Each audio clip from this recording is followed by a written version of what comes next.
pain and agitation, the score is calculated from 0 to +10. Score takes into account alertness, calmness, respiration, physical in hemodynamically unstable patients where morphine cannot be used. The other drug is dexmedetomidine, which is an alpha-2 adrenergic agonist. It inhibits the release of norepinephrine and causes sedation, anxiolysis and pain relief. It reduces the opioid exposures and has minimal respiratory deficient effect. The loading dose which we give in adults is usually not given in neonates, and the dose which we give is 0.2 mics per kg as starting from the lowest margin of the dose. And it does have neuroprotective effects as told by Dr. Pratibha Jain in her presentation, and it has minimal GI side effects. Now coming to various regional anesthesia techniques, caudal block is the most preferred technique and most widely used. It can be used for surgeries ranging from mid-thoracic level to the up to umbilicus, urological, orthopedics, inguinal hernia surgeries or lower abdominal surgeries can be given up to mid-thoracic level surgeries. The technique can be landmark guided or ultrasound guided, and the dosage is given according to the modified Armitage formula, where urogenital and lower limb surgeries the dose is 0.5 ml per kg. The subumbilical or the lower abdominal surgeries the dose is 1 ml per kg, whereas in mid-thoracic surgeries the total dose is 1.5 ml per kg. Other modality of regional anesthesia is epidural analgesia, given for post-operative pain. It attenuates the neuroendocrine responses and decreases the incidence of post-operative ileus in the patients. It is given by using a 20 gauge Thuys needle through which a 24 gauge Thuys catheter is passed, and the space is usually localized a depth of 1 millimeter per kg, and can be given by a landmark guided technique or USG guided technique, and the dose for thoracic or high lumbar epidurals is 0.5 to 2.5 ml per kg. Now coming to spinal anesthesia. Spinal anesthesia is usually used as a technique of anesthesia rather than as a technique for post-operative pain relief, but it is preferred in premature infants where we usually want to avoid GA for general anesthesia for infraumbilical surgeries. The duration of anesthesia for spinal is shorter in neonates as compared to adults due to the large CSF volume and increased drug uptake from the spinal cord. The dose is usually 0.5 milligram per kg, and higher doses are required in neonates due to the large CSF volume and rapid uptake of drugs. Coming to the various peripheral nerve blocks, it depends upon the site of the surgery, like infraorbital nerve block for cleft lip surgeries, suprazygomatic maxillary block for cleft palate surgeries, ileoinguinal and ileohypergastric blocks for various herniatomies and orchidopexies, TAP or rectus sheath block for abdominal surgeries, femoral nerve block for lower limb surgeries, and brachial plexus block for upper limb surgeries. Thank you. Thank you, Dr. Nidhi. Very nice and comprehensive presentation of the exhaustive topic.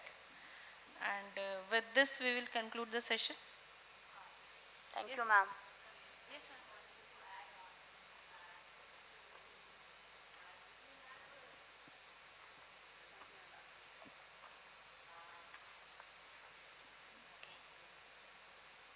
In the definition of pain, you have shown the slide in which it is mentioned described. Or as described in... Exactly. This definition is of 1979. After 40 years of protest, they have removed this word described, and they have added in keynotes regarding neonates and small animals even, when they can't express pain, but it should not be considered that they are not experiencing pain. So it's since 22, you should modify that, okay? Okay, sorry.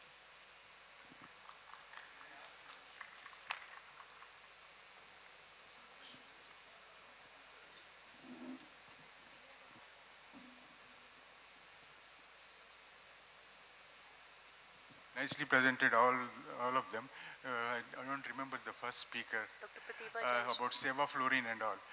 There is a recent report which has come in Pennsylvania where the repeated usage of sevoflurane has very recently, 2 weeks back, that has come, and that was sent by the ISA president, Dr. Balavenkat. He has sent to all of the Anaesthesia Society that it has 70 patients have been, out of the 70 children have been very much damaged after the use of sevoflurane. So I don't know whether that was presented in that report or not. I don't know. The second thing is to Dr. Anish, you talked about the ventilators and all. We have ambulances services throughout the country, 108. So most of the ambulances, most of the states, what they do is they want a ventilator which will ventilate a 2 kg child to 70 kg, 80 kg, okay? So what our people, smart people did is they bought ventilators from China and all, which can, they given in their protocols that it can ventilate from 2 kg and all. But the question from the department there, they have questioned that very low birth weight children, how can you ventilate? So we have what we did is we told that you can do hand ventilation. Are we correct in that or not?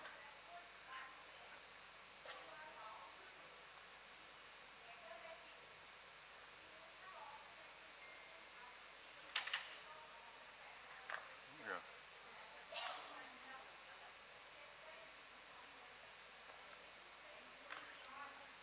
Okay.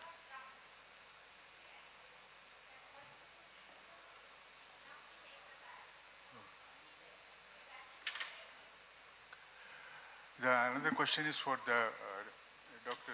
You presented about that. It was a very nice presentation. So to monitor the embolism, can we make a protocol to put a echo transesophageal regular protocol for high-risk neonates? So, well, I haven't, we are, in my center, we are doing sitting position craniotomies frequently, but we have not done it in pediatric and neonatal age groups. In all of the adult patients, we are using transesophageal echocardiography. It's, even in my center, I would have to say that the incidence of venous air embolism is 100%. But the problem is, all of these patients have to go on a ventilator, not because of neurosurgical reasons, but there is a probability of high risk of airway edema and upper airway edema in these patients because of PET tube, the TE probe.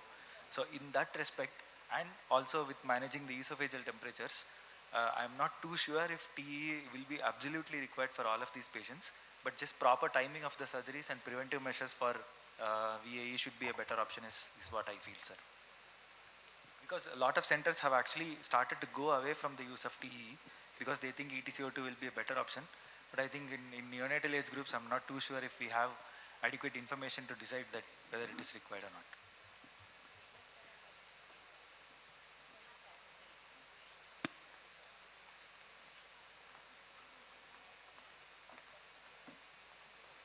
Thank you everyone. Now we'll move on to our next session, which is oration.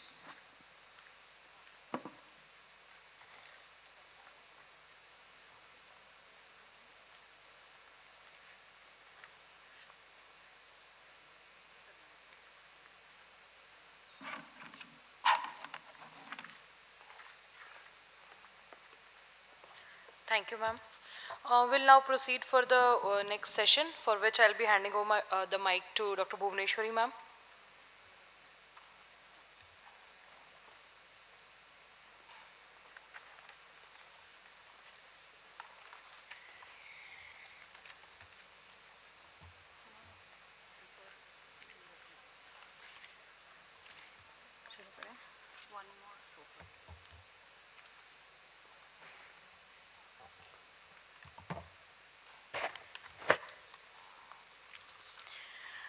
A very good morning to everyone. Hope you have enjoyed the lectures. So we now move on to a very special part of today's program, the Dr. Usha Sahab oration. This prestigious oration was instituted in 2024 by none other than Dr. Usha Saha Madam herself, who also had the honor of delivering this first oration on the thought-provoking theme of ethics. To commence the session, I request the following dignitaries to kindly grace the stage: Dr. Usha Saha Ma'am, Dr. Nisha Kachlu Ma'am, Dr. Ranju Gupta Ma'am, Gandhi Ma'am, Dr. Amrusha Raipure, and Dr. Barkha.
I request Dr. Madhu to kindly escort the dignitaries.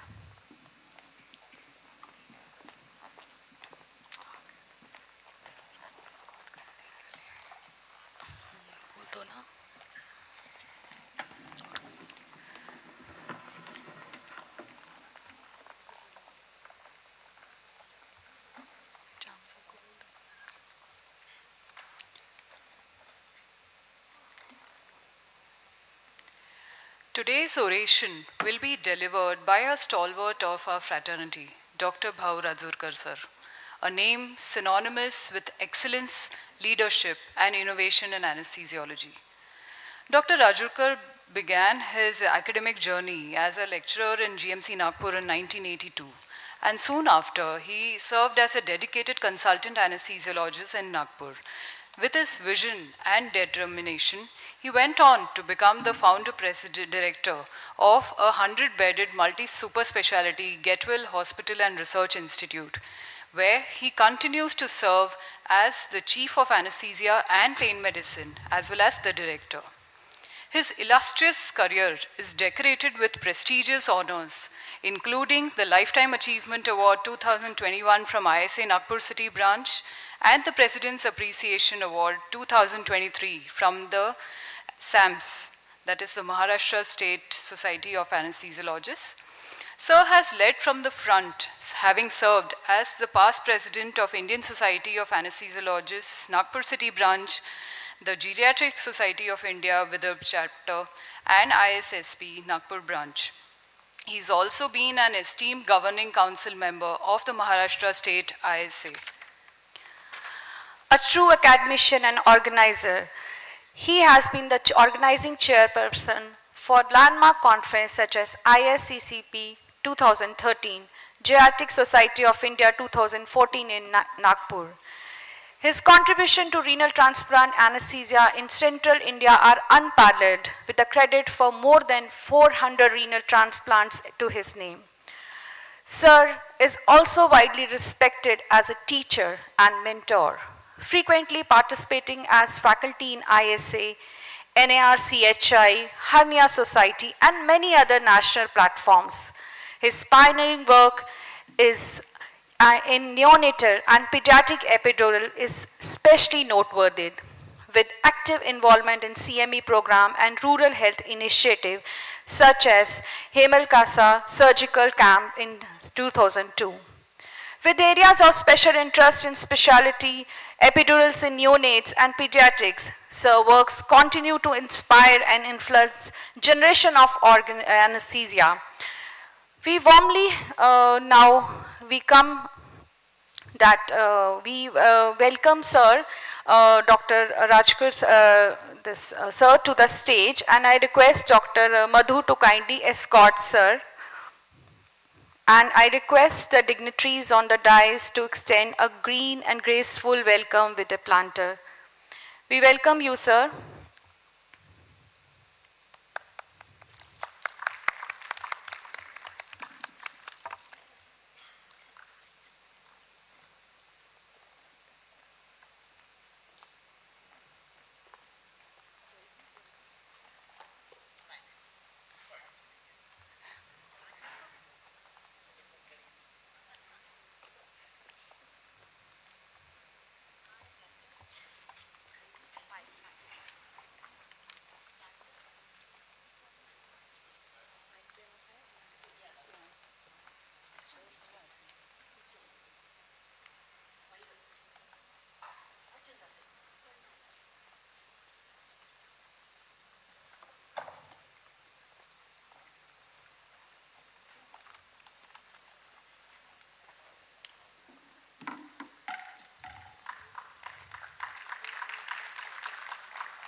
Ladies and gentlemen, it's my proud privilege to invite to the podium an accomplished clinician, visionary leader, and source of inspiration, Dr. Bhav Rajurkar sir, to deliver the prestigious Dr. Usha Saha oration.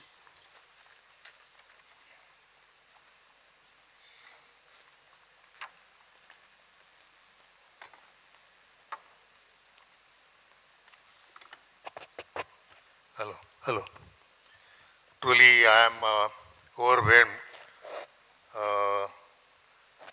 by this honor, and I have no words to describe how I feel and how much warmth in this society has. First time today morning, I was walking with one of the colleagues, and I just said her, societies should function like this. Not 1200, 1500, 2000, 3000, किसी से बात नहीं होती है, किसी से कुछ नहीं होता है. देखिए कल से कितना अपन इंटरमिंगल कर रहे हैं एक दूसरे से, just like a family. So a society of this size, Madam truly is doing a wonderful job. So good morning all of you, friends, respected chairpersons, my esteemed colleagues, and my friends, dear friends. Before I begin,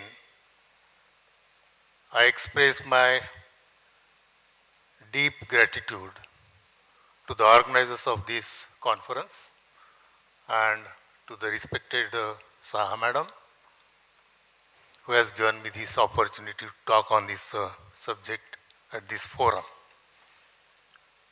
Friends, it is both an honor and a deep sense of responsibility that I stand today in front of you to deliver this oration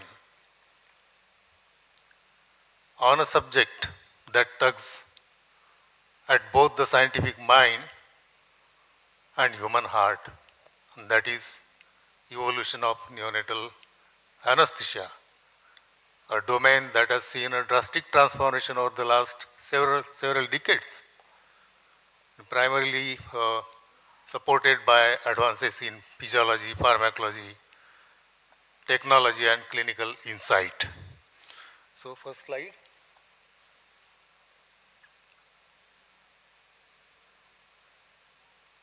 First slide.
Sorry for the interruption.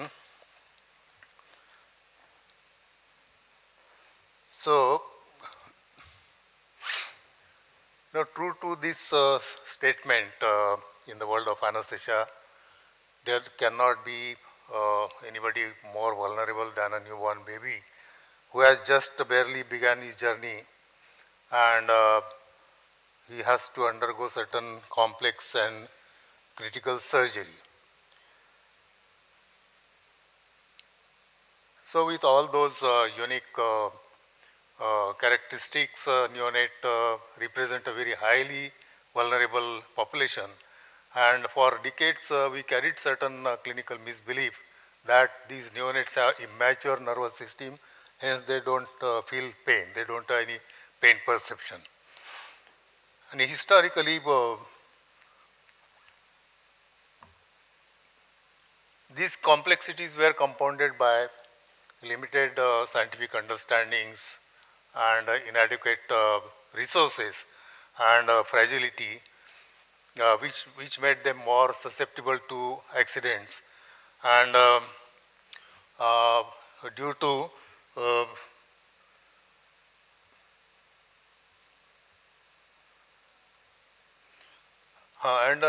and most of the time they were denied or given inappropriate anesthesia practices. Now, before going to the next slide, I will show you two slides, artistic masterpieces painted by Thomas Eakins. He is an American painter. And the first painting is of Gross Clinic painted by Thomas Eakins in 1875. And you can see here Gross performing surgery with no gloves or mask and all dressed in street clothes. And there is no barrier to restrict the contamination of the wound, however patient is giving anesthesia. The other painting is of Agnew Clinic, the same by Thomas Eakins in 1889, almost 14 years after the first painting. And in this painting, if you minutely see this painting, you can see certain technological advances in this painting. Here, Dr. Agnew is performing surgery in a surgical amphitheater. He wears gloves, his associates are wearing gloves, and they are in a typical uniform that shows, that represents this concept of infection that has come in at this time. And here also patient is receiving ether anesthesia by Dr. Kirby. Now evolution is the process of continuous change from a lower, simple or worse to a higher and more complex or better state. It is a gradual and relatively peaceful process, and that is a change that takes place over many centuries. And this great man, Sir Charles Darwin, he was a British naturalist and is considered as the father of evolution, and he defined evolution as a descent with modification. The essence of his theory is, it is not the strongest of the species that survives, nor the most intelligent one, but the one most responsive to change. And our medical science is always responded with this idea, with this change. And if we go back to the primitive and pre-modern era, surgery was a terrifying experience and was dreaded only less than a death itself. And before introduction of ether, all those surgeries were performed in infants and children without any relief of pain, and struggling children were physically restrained by relatives or assistants, and as pain was accepted as a unavoidable part of life. At times, crude attempts were made with alcoholic spirits or herb mixtures or nerve compression, even strangling to stun the patient. And some societies used rituals, chanting, hypnosis, and whatnot. Evolution of neonatal anesthesia cannot be studied in isolation, but it has got strong roots with the pediatric anesthesia. So, beginning of pediatric anesthesia goes back to the middle of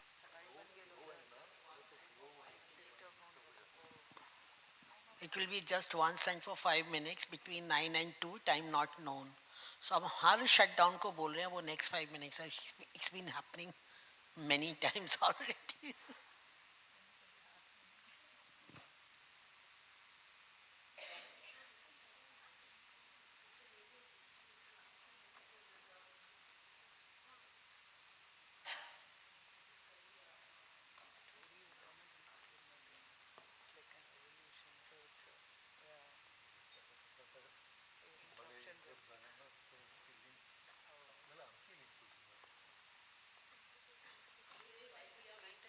Use this time, Dr. Rajorkar, sir.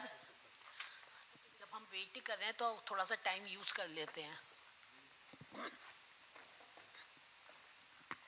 Dr. Raja is there.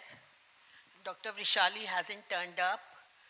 And today morning, over the breakfast, you know, you're so fresh in the morning, teeming with ideas, teeming with positivity.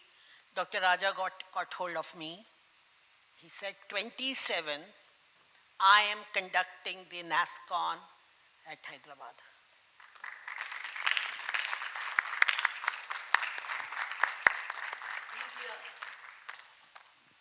So, yeah, so he is going to conduct the conference in 27. Next year is Raipur, as we all know, Pratibha, and then is his. And I spoke to Vrishali, so she said, yes, that is absolutely fine. And now, AIMS, sorry, not AIMS, Nagpur and Delhi are as backup. So, जब भी कुछ नहीं होगा, I know where to fall back. Delhi, of course, and Nagpur. And I have been told in Nagpur there are 2 backups, AIMS and GMC. And in Delhi, I have been told you have RML as a backup. So, I'm strong. Thank you.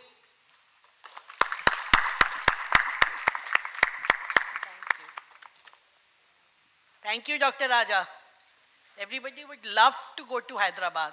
And you know, what you must do is not make such tight programs. Our conference is very short. So, ek din pehle aur ek din baad mein, so that you can attend the conference and see the city also and nearby places.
इधर तो दिख रहा है.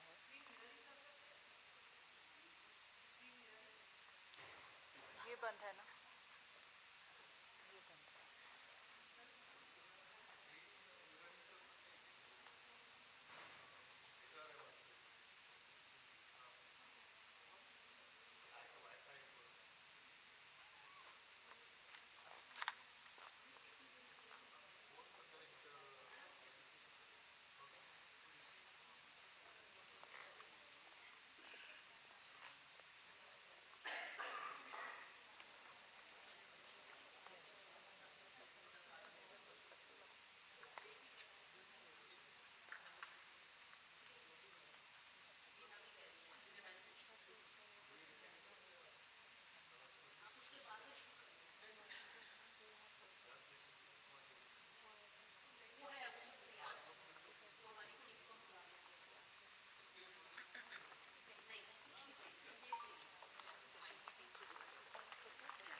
While we are waiting, it will take about 10 minutes or maybe more. We might as well utilize this time to the best. So we have an interesting session, jam session, which is just a minute. and we had asked for 10 entries. We only got 3. शायद लोग बोल बोल के थक गए हैं, dance करके कल थक गए हैं. So what Beena is going to do, come Beena, come up. This is the team who has, so they will tell you what is to be done. कहाँ जा रहे हो? प्रतिभा कहाँ जा रहे हो? No, no, no. Now there is a penalty from Beena. उसका जहाँ आँख पड़ेगी, जिसके ऊपर उंगली जाएगी, वो उठा लेगी उसको. Good morning, everyone. So we had asked for volunteers for this, but since there were no volunteers, we thought, why not just go ahead and randomly pick faces, I like today, and I say, okay, you're the chosen one. Okay, so we start with the game. No, I like. We have like 3 people. Yes. 3 names are already there. We have 3 names, so first we'll go ahead with those 3 names. Okay, so what you have to do is pick up a chit, and whatever is written on the chit, just speak extempore on that topic. Okay? And the more entertaining it is, the better. And Dr. Kanta and myself will be the judges as to, and there will be some interesting award, I'm sure, for this. Yes, ma'am? Let's see. So let's start with the first person. Nazir? No, Doctor. Yes. First name. First name is Trisha K. Trisha Sagar. K silent. K. Yes. So what's the topic? Imagine you're dating an ortho resident. Awesome. Come.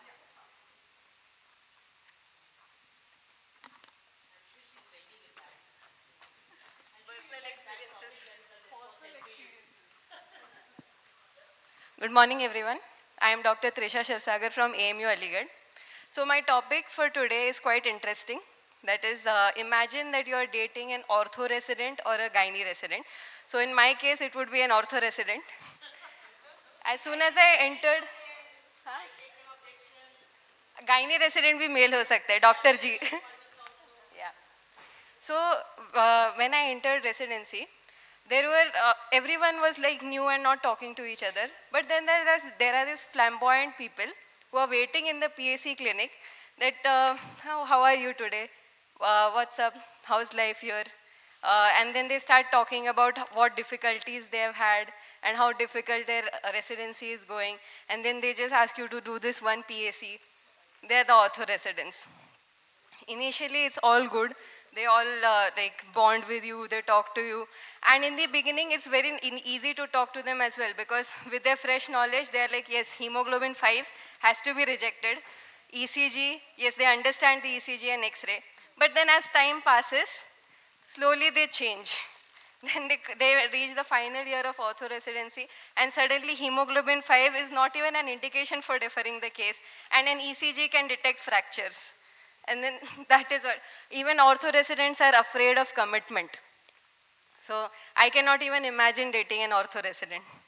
Thank you. So you will not? No, I won't. Now I will tell you. वही आएगा जीवन में. 10%, yes. Very nice, Dr. Trisha. Thank you. Now I call upon the stage Dr. Koel Mitra.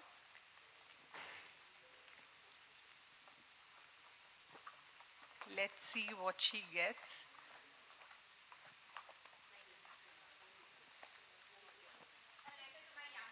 Oh, lovely.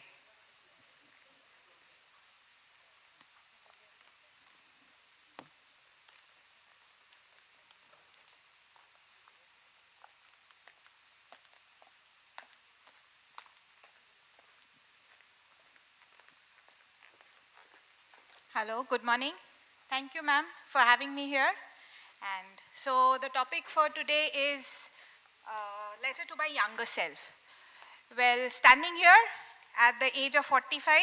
I joined residency when I was 30, or no, I joined around 25, 26. So then anesthesia was something that I didn't know really.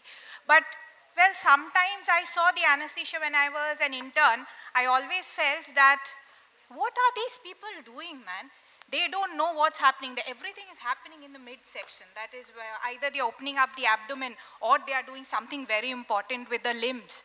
But the one who's sitting at the head end is just either scrolling their phones or keeping on looking at something or reading newspapers. So I felt they were the most useless people, and they would always order us around, okay? Ye dekh do, BP check karo, saline change karo. So absolutely I didn't like them at all. And then I don't know what, probably my roommate was an anesthetist, a senior one. So somehow she motivated me, not directly, but maybe indirectly. So she motivated me into joining anesthesia. And I joined. First my idea was I would do critical care, and that's why I joined here. But later, suddenly into anesthesia. Your 1 minute is over, Dr. Koyal. Sorry. Stop.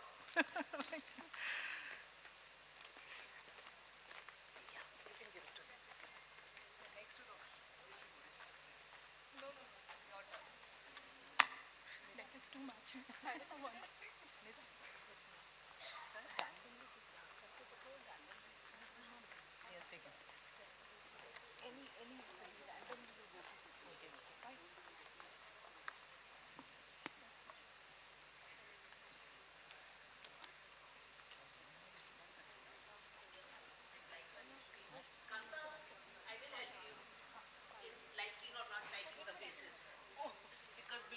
दूसरा दे देना देखता ना दूसरा कुछ है तो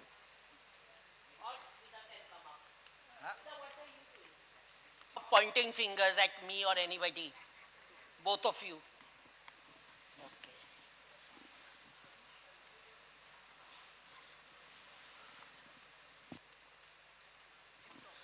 Anupama Gill. Go. इसके face पे सबसे lost face हो ना, पिक्चर उसी को पकड़ो.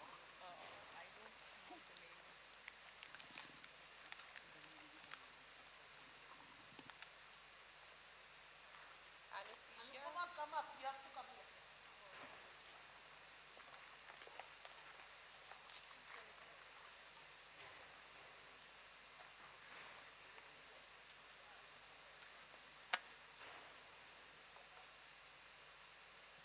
What's your topic?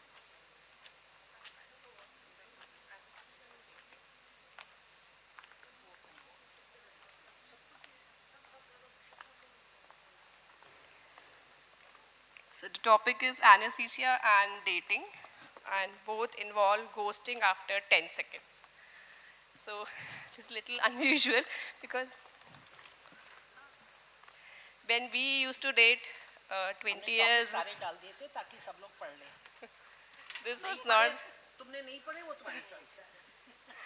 So when we were dating at 20 years back, we never ghosted anybody, not at least after 10 seconds. So that is different.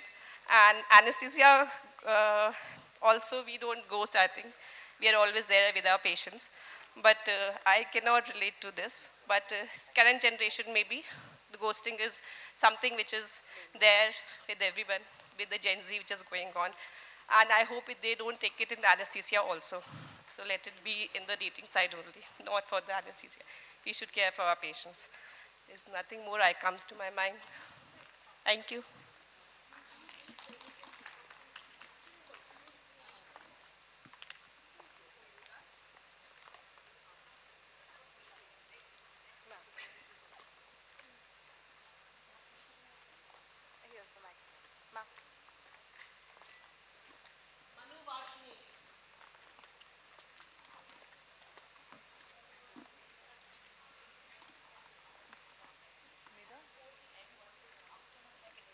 इसका नाम पूछो क्या है?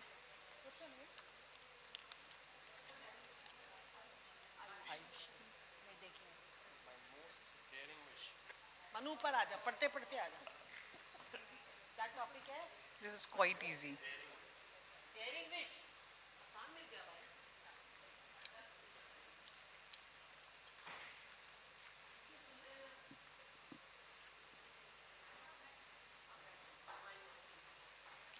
Hi everybody. Very good morning to all of you. It's a daunting task, to think of something, my most daring wish, to be haunted by it. So,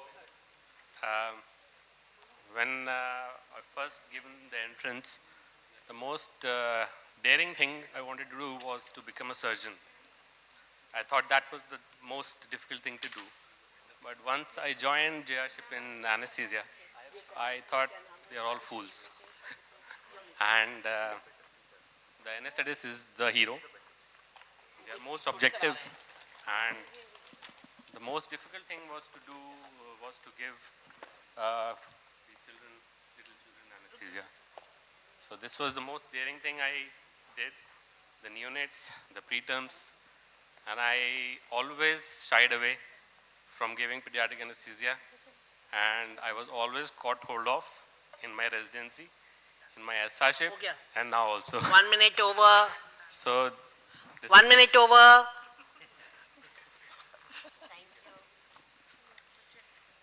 Mitesh.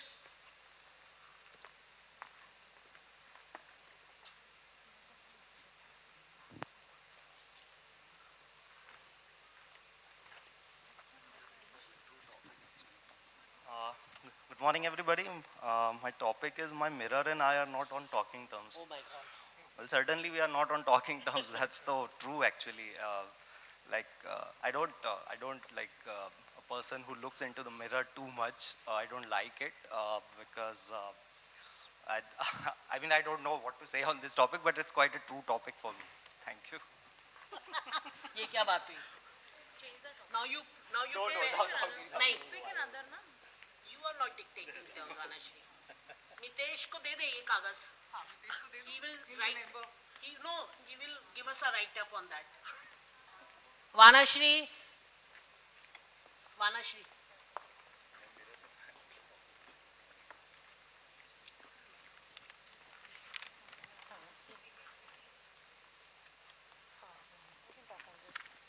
फिर तो change करना पड़ेगा. क्या है? It is about how coffee became my best friend. Oh, that's something that is very relatable. It was 11th standard probably, and we had just started studying for ये boards, मतलब 12th के boards के लिए 2 साल पहले से चालू कर रहे थे. And one fine day my friend introduced me कि एक काम करते coffee पी के आते. I'm like नहीं क्यों हम चाय पीते हैं ना. That's normal ये Indian standards कि हम चाय पीते हैं, चाय से अच्छा लगता है. And she was like नहीं you try coffee. I'm like okay, and then she is making me some bitter something जिसमें कुछ भी नहीं है, सिर्फ शक्कर भी नहीं है, कुछ भी नहीं है, it's all black. And I realized कि oh, this is very bitter, we cannot start with that. And the high that it gave, the kick that it gave, oh my God, उसके बाद से आज तक I do not start my day with coffee. It's difficult for others to bear me. Okay, it's like a favor that I'm doing to other people to have coffee in the morning. So that's how coffee has become. Okay, done. Mangesh.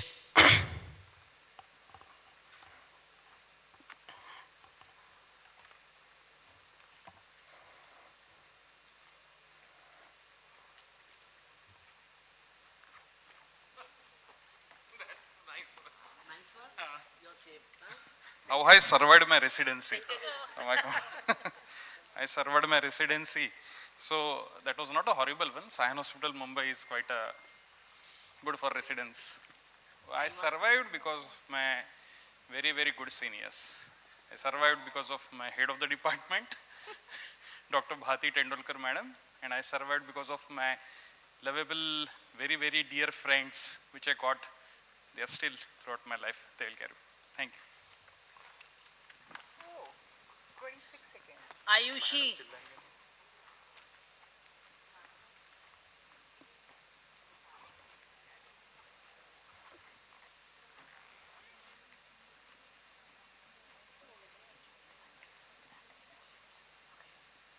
आप ऊपर आ जाओ.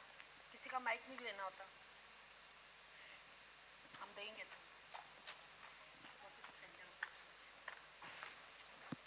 Hello.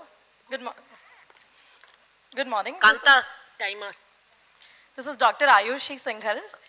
This topic, I suppose it's very relatable to every one of us. My topic is, why do I talk to patients who are asleep? You know, many of us might be freelancers or might be doing freelancing. So I used to do freelancing a year before, I suppose. And there were I was working in some periphery center in Gujarat. So there were very less resources. I suppose I don't used to have ventilatory machine also. So I used to have bag-in mask and these sources ready. So after giving an inhalational might be isoflurane, I suppose, yes. So I always used to say, patient, please wake up after my anesthesia and after surgery. So this is like things. So we usually talk to the patients in sleep that please wake up after anesthesia. Thank you. Did you check that patient afterwards? Yeah. The agony of saying wake up when he's supposed to sleep? Oh my God. Thank you. Okay. Barkha Bahar. Barkha. अच्छा हुआ आप तो गाना सुना देते उसको बरखा नहीं अभी नहीं no not in between you lost your chance नहीं बरखा चल हाँ बहुत हो गया चल कितना हो गया कितने बच्चे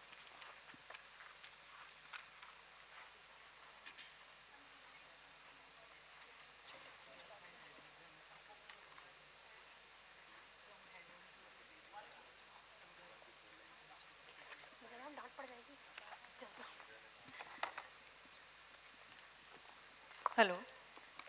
So I got the Gasman diaries from head end to dead end. I don't remember any scenario as such, but I think it says that when you are using inhalational anesthesia from head end to dead end, I think I have almost saved, I was lucky that though there was a dead end, but I think I could take out the patient from that. Though they were near the dead, but I was always successful with the help of my teachers, my friends, and my colleagues to resuscitate the patient. And I think that's what I learned from anesthesia, and like also in life how to survive from in every situation, like from in everywhere, how to come out in every situation and be not a winner, I must say, but yes, how to think about everything in a light way, and how to let the patient not arrest, or in life how to survive every hardship. So I think that is from head end to dead end. Thank you, Barkha.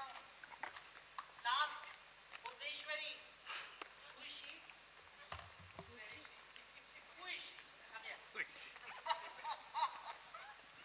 Each way. That's one of our very favorite dialogues in the department. So I'm there. Who is she?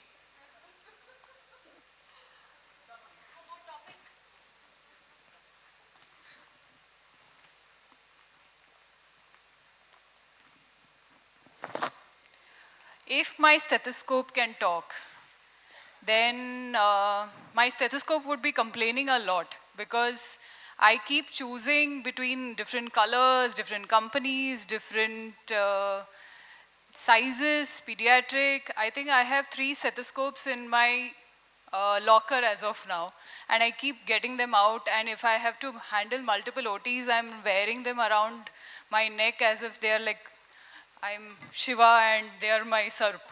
So that is something that, and my stethoscope would be thinking, कितना काम करवाती है, कितना काम करवाती है, खुद तो बैठ जा और मुझे भी सांस लेने दे.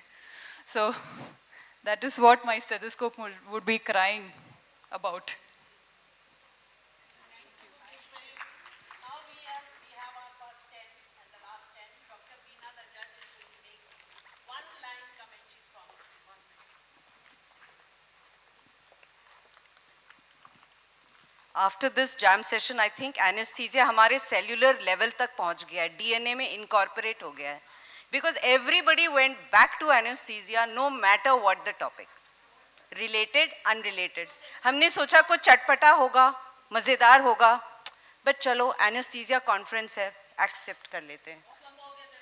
मैम ये अभी तो मैंने पूर्ण विराम नहीं डाला था, अभी आई तो just started speaking. Thank you judges, thank you organizers for the jam, for putting in all your efforts to the questions. And we are back to sir. Thank you Dr. Rajorkar for allowing us this time. Please, your oration continued.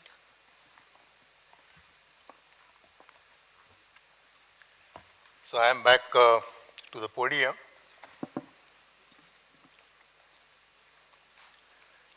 So I was here. I said neonatal anesthesia cannot be studied without knowing pediatric anesthesia, evolution of pediatric anesthesia. And the beginning of pediatric anesthesia goes back to the middle of 19th century. And it is associated with a Georgian physician, Dr. Crawford Long.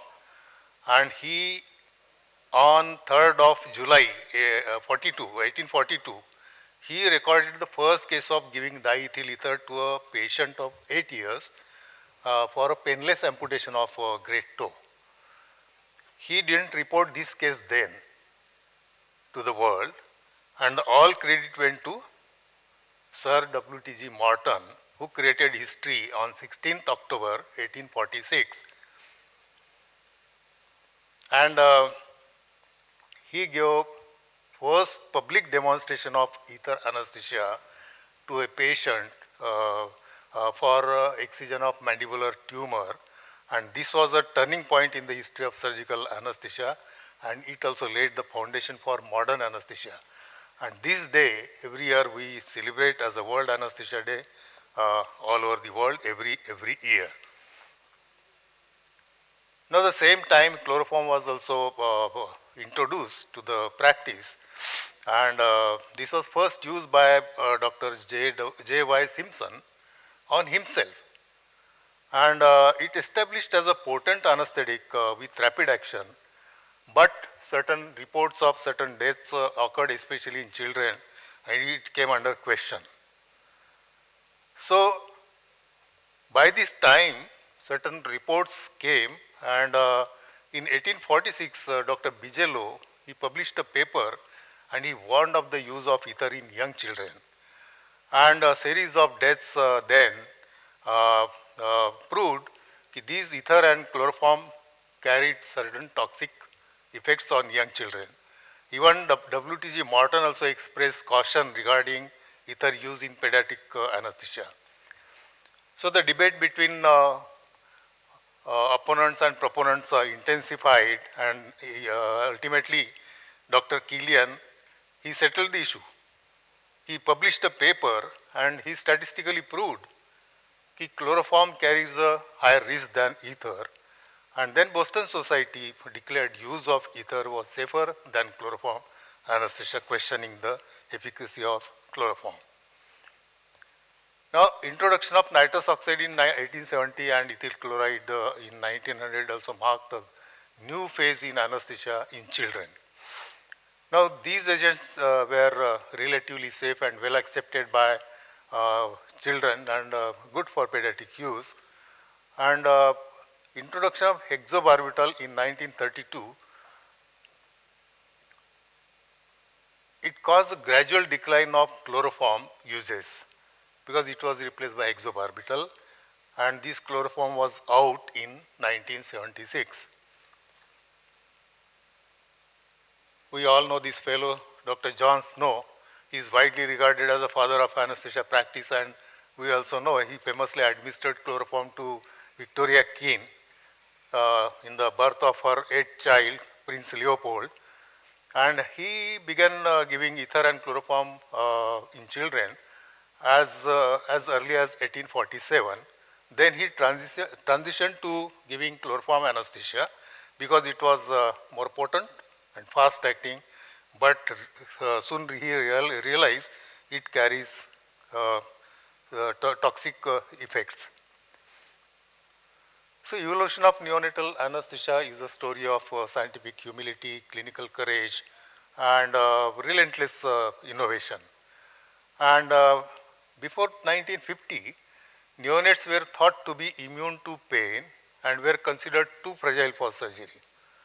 And so neonates were often denied or excluded from the surgical intervention because of high risk.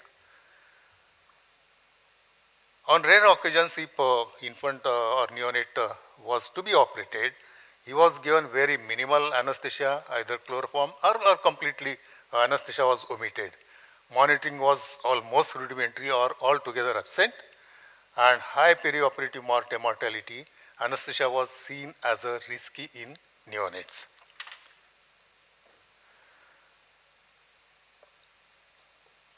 So use of open drop ether, chloroform and later nitrous oxide was crude, imprecise and often dangerous because nobody knew physiology of neonate then, and it carried mortality, and mortality was primarily due to hypoxia, hypoventilation, hypothermia, overdosing, underdosing and poor monitoring and lack of support system.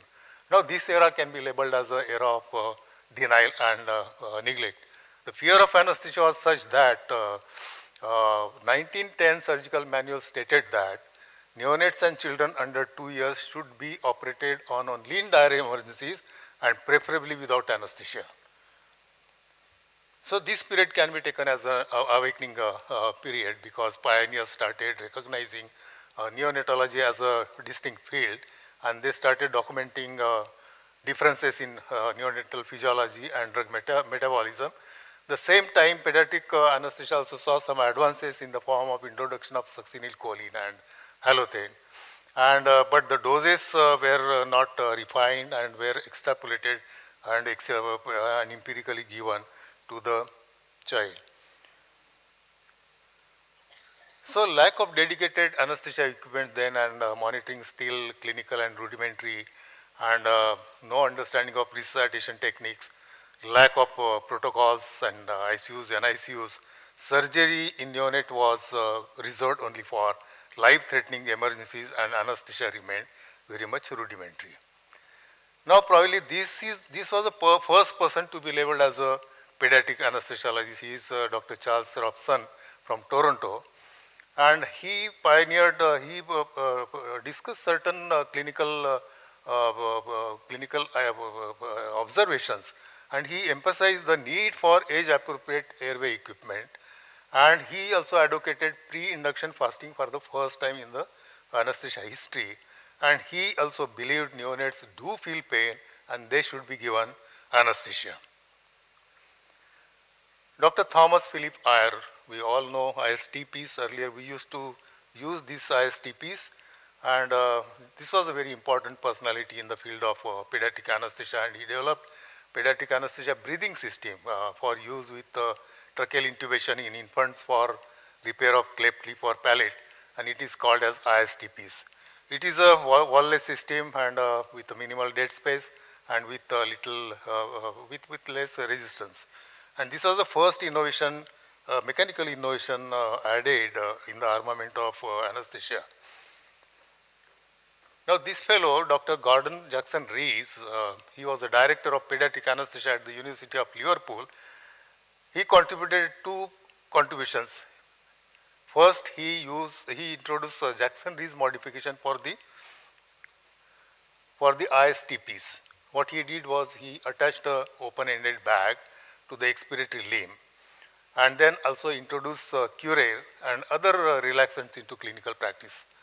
And while using this modified circuit and Curair, he developed the Liverpool technique in mid-1950s. What was that technique? Technique was tracheal intubation, neuromuscular blockade, controlled hyperventilation, and nitrous oxide and ether for some amnesia or analgesia.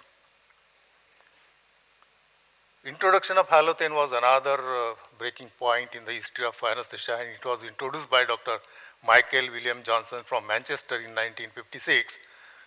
Halothane is a potent and well tolerated by children, and almost it replaced every other volatile anesthetic like ether and chloroform was out earlier, and it remained a central component of pediatric anesthesia care for many years till enflurane and isoflurane were introduced.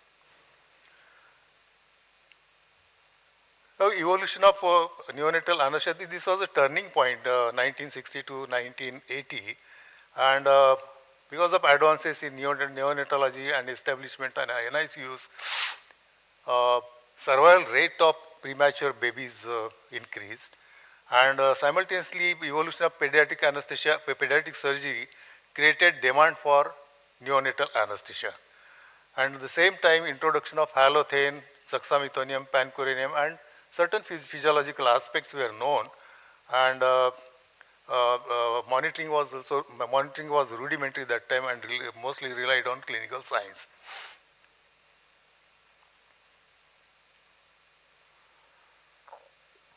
Perhaps this was the most transformative shift and eye-opening event, eye-opening paper by Dr. K. J.S. Anand and Iki in 1987.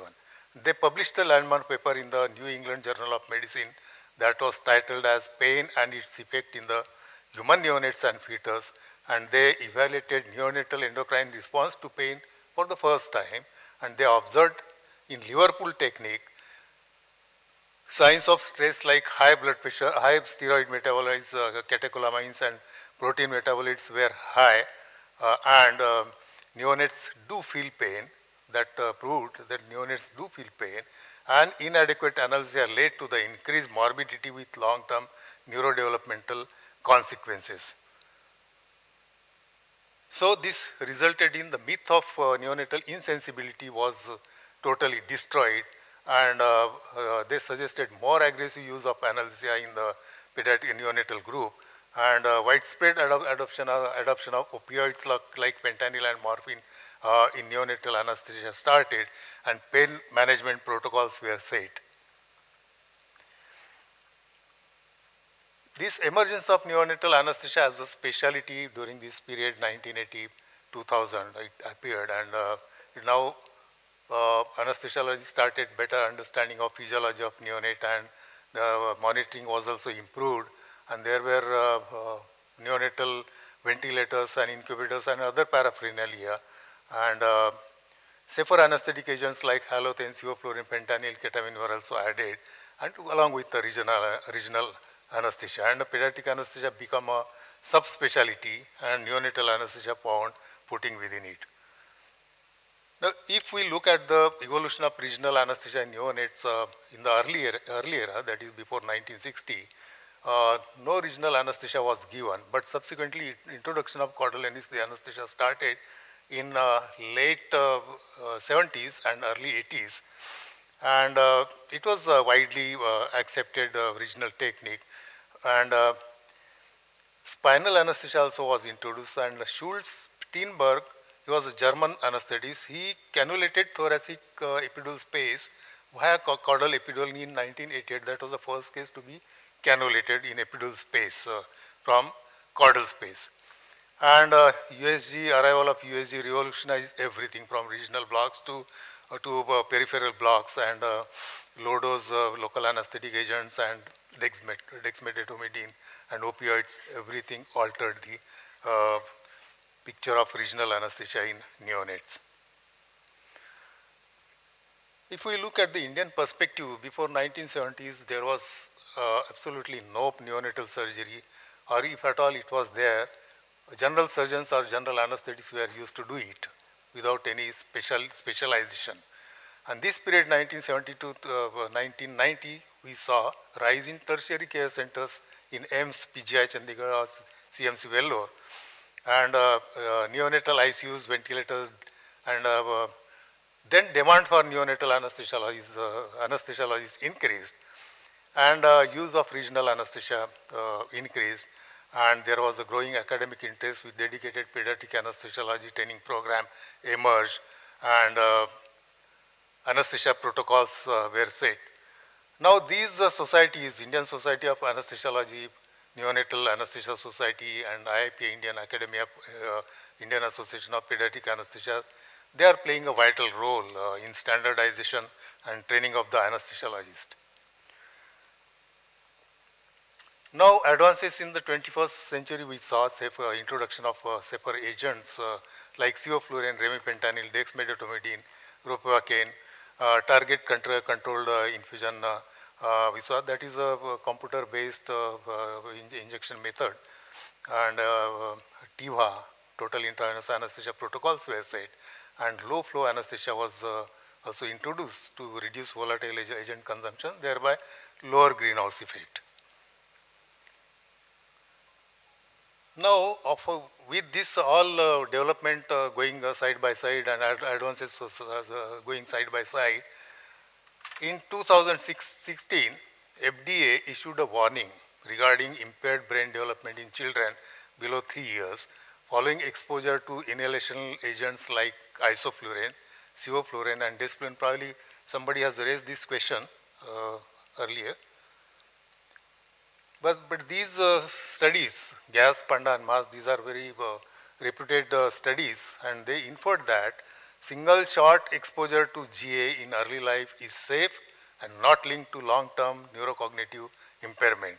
But concerns remain for prolonged, repeated, or high-dose exposures, especially in preterm and sick neonates. So they set the protocol for giving these agents, giving anesthesia in neonates for neuroprotection and brain safe anesthesia.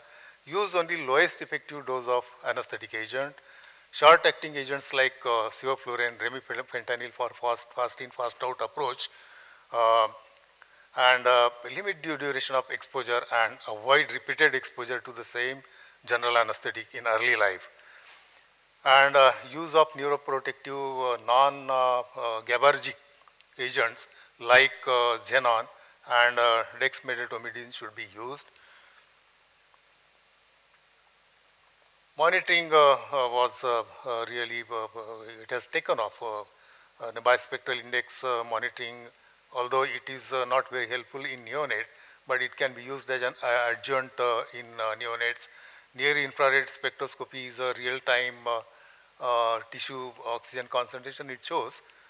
It's very useful, and amplitude integrated is in especially in patient neonate is having seizures or some neurological condition. Advanced hemodynamic monitoring like non-invasive cardiac output monitoring or echocardiography. Advanced capnography. This advanced capnography shows small tidal volume sensitivity. It has got small tidal volume sensitivity, and it optimizes dead space, and it also guides ventilation. So, to the future, where are we heading? Precision and personalized anesthesia will be the future. Pharmacogenomics and pharmacogenetics and bedside investigations will individualize the doses of anesthesia in neonate, and biomarkers will be there for neurotoxicity prediction. And brain sparing and neuroprotection drugs like use of dexmedetomidine, xenon, this will be increased, and separate drug like remimazolone, it is ultra short acting benzodiazepine, it will be introduced shortly, and we are seeing minimally invasive and robotic surgery in the future, so we have to get ready for the finer anesthesia in these patients, and regional expansion of regional anesthesia to other blocks. So USG guided blocks will get another boost. Integration and fusion of AI with advanced smart monitoring we'll see, and closed loop integrated anesthesia delivery system is on the horizon. Simulation and skill development. Then green anesthesia, we are sensitive about this environmental impact of these greenhouse volatile anesthetics. So low flow and TIVA will reduce these volatile emissions, and regional techniques will be more used, and eco-conscious OT practices will be taken. And remote monitoring and tele-anesthesia, because remote places like Gadchiroli or other places, other tribal places, we can remotely train them, especially relevant for resource limited and rural settings. Now friends, here actually my talk of evolution of neonatal anesthesia ends here, but what I will show you now probably will disturb you, because direct thoracic anesthesia in neonates, 25 years, almost ago, I started giving direct thoracic epidural anesthesia because I am not a proponent of caudal cannulation for so many reasons. I had a fight with caudal cannulation people, and I showed them how dangerous this is. They said this thoracic epidural direct in neonate in a baby of 2.5 kg or 2 kg is highly dangerous. But then, if you are skilled enough, I am not saying everybody should follow this, but if you are skilled enough, you should go for it. Because it requires us 1 ml or half ml or 1.5 ml of dose for a segmental epidural effect. And you avoid everything. You avoid intubation, you avoid all volatile anesthetic. So let's go there. Now see, this is a baby of 3.5 kg. He has a lung cyst. And thoracic epidural was given. That you can see the ear also. That was done in 2004. Now almost 21 years back. And in fact, I am practicing this thoracic epidural 4-5 years earlier than that. So almost 25 years I have completed. This is another thoracic epidural in neonate, that is viaduct with umbilical granuloma. T89 thoracic was given. This is for necrotizing enterocolitis. This is for teofistula repair. This is again teofistula repair, 2.3 kg. And this is my smallest patient, 1400 grams, Hirschsprung disease. This is diaphragmatic hernia. Lumbar epidural cannulation also I did few. Caudal epidural cannulation for malrotation. And then I also do lung isolation in neonates because we do not have any alternative of lung isolation in neonates. What we do is we advance the same tube, same endotracheal tube forward to block that particular bronchus.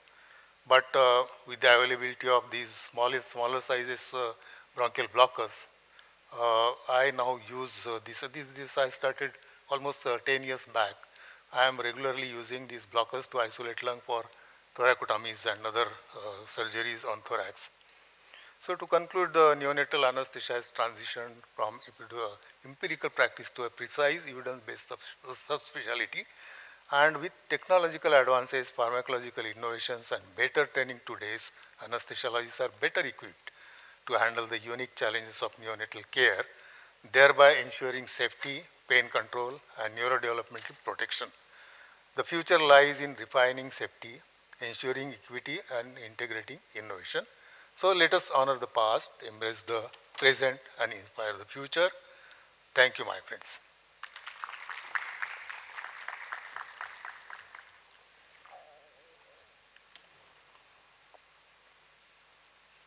Any questions?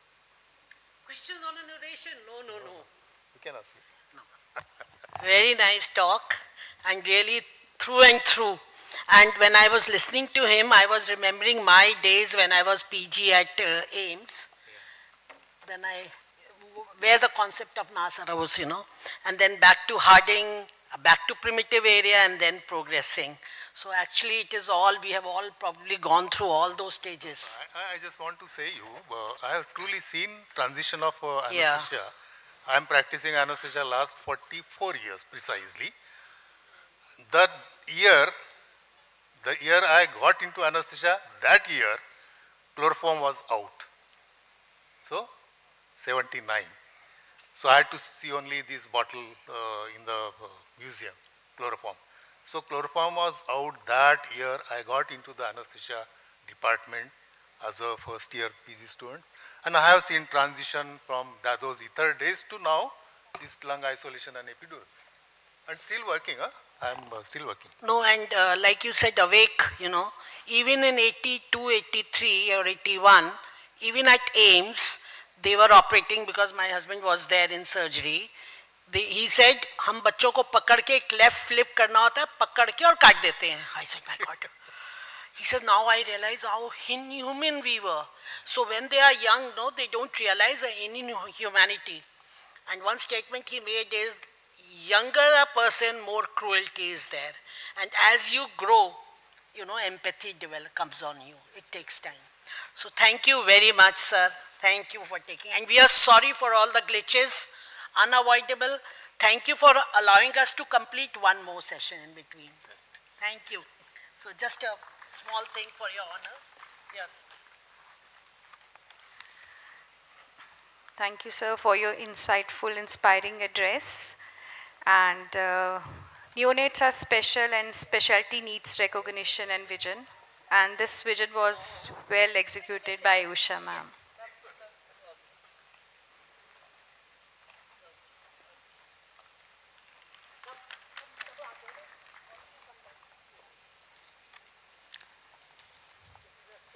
Small operation memento, and like our babies, we thought we must have something small and not too big.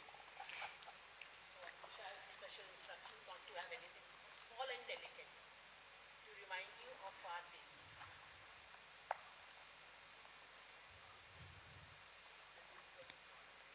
This is also small. Everything is small. Don't worry. नहीं मुझसे छोटा हो नहीं सकता था. अब please wait.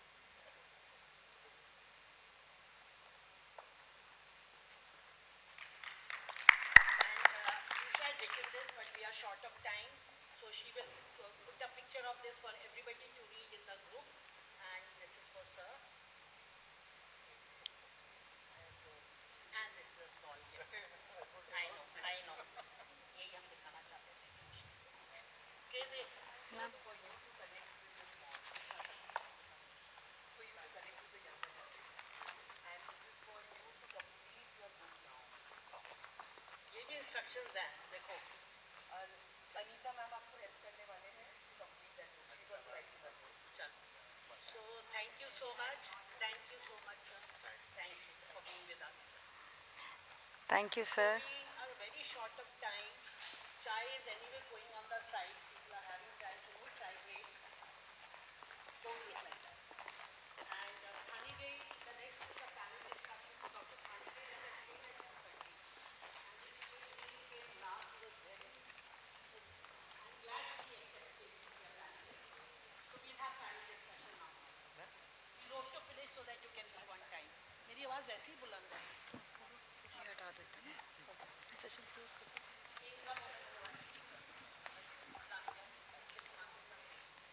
So with this, we bring this memorable session of Dr. Usha Saha oration to a close.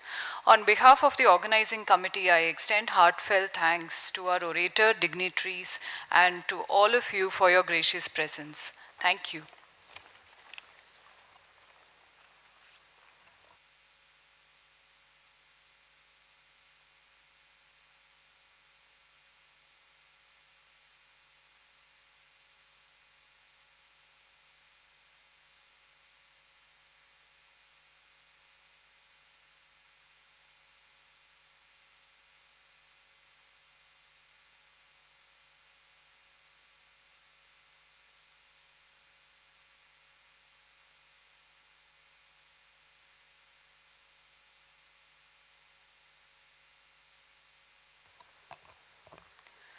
So our next session is going to be very, very interesting.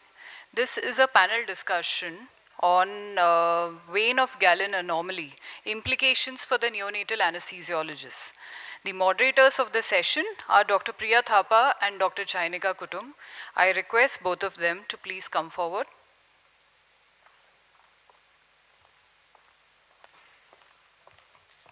Thank you, ma'am.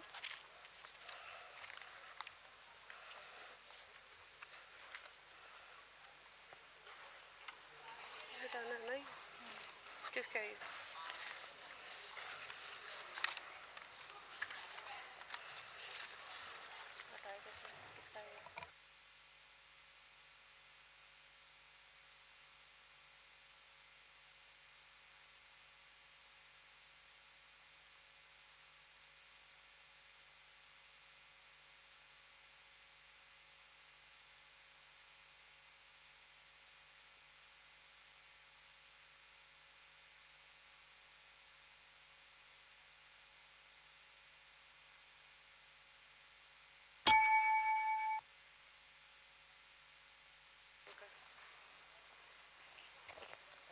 Hello everyone, I am Dr. Chainika, and with me is Dr. Priya. We will be moderating this panel discussion on vein of Galen malformation.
A very good morning, everyone. At the outset, I now introduce and welcome our esteemed panelists who bring a wealth of experience and diverse expertise to today's discussion.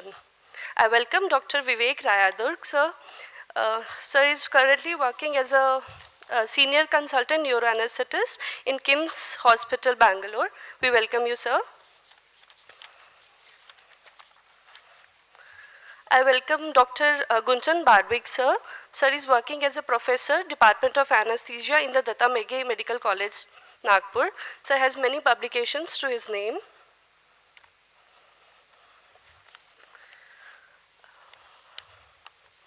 Next, I invite Dr. Thanigai Arasu sir to the stage. Sir is working as a consultant pediatric cardiac anesthesiologist and intensivist in Sri Padmavati Children's Heart Center, Tirupati.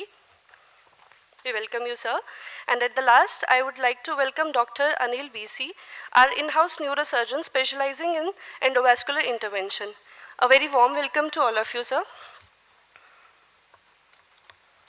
Vein of Galen malformation, though a rare congenital vascular anomaly, presents some of the most complex high-risk scenarios encountered in neonatal neuroanesthesia. The vein of Galen malformation, or VOGM, actually represents the median prosencephalic vein of Markowski.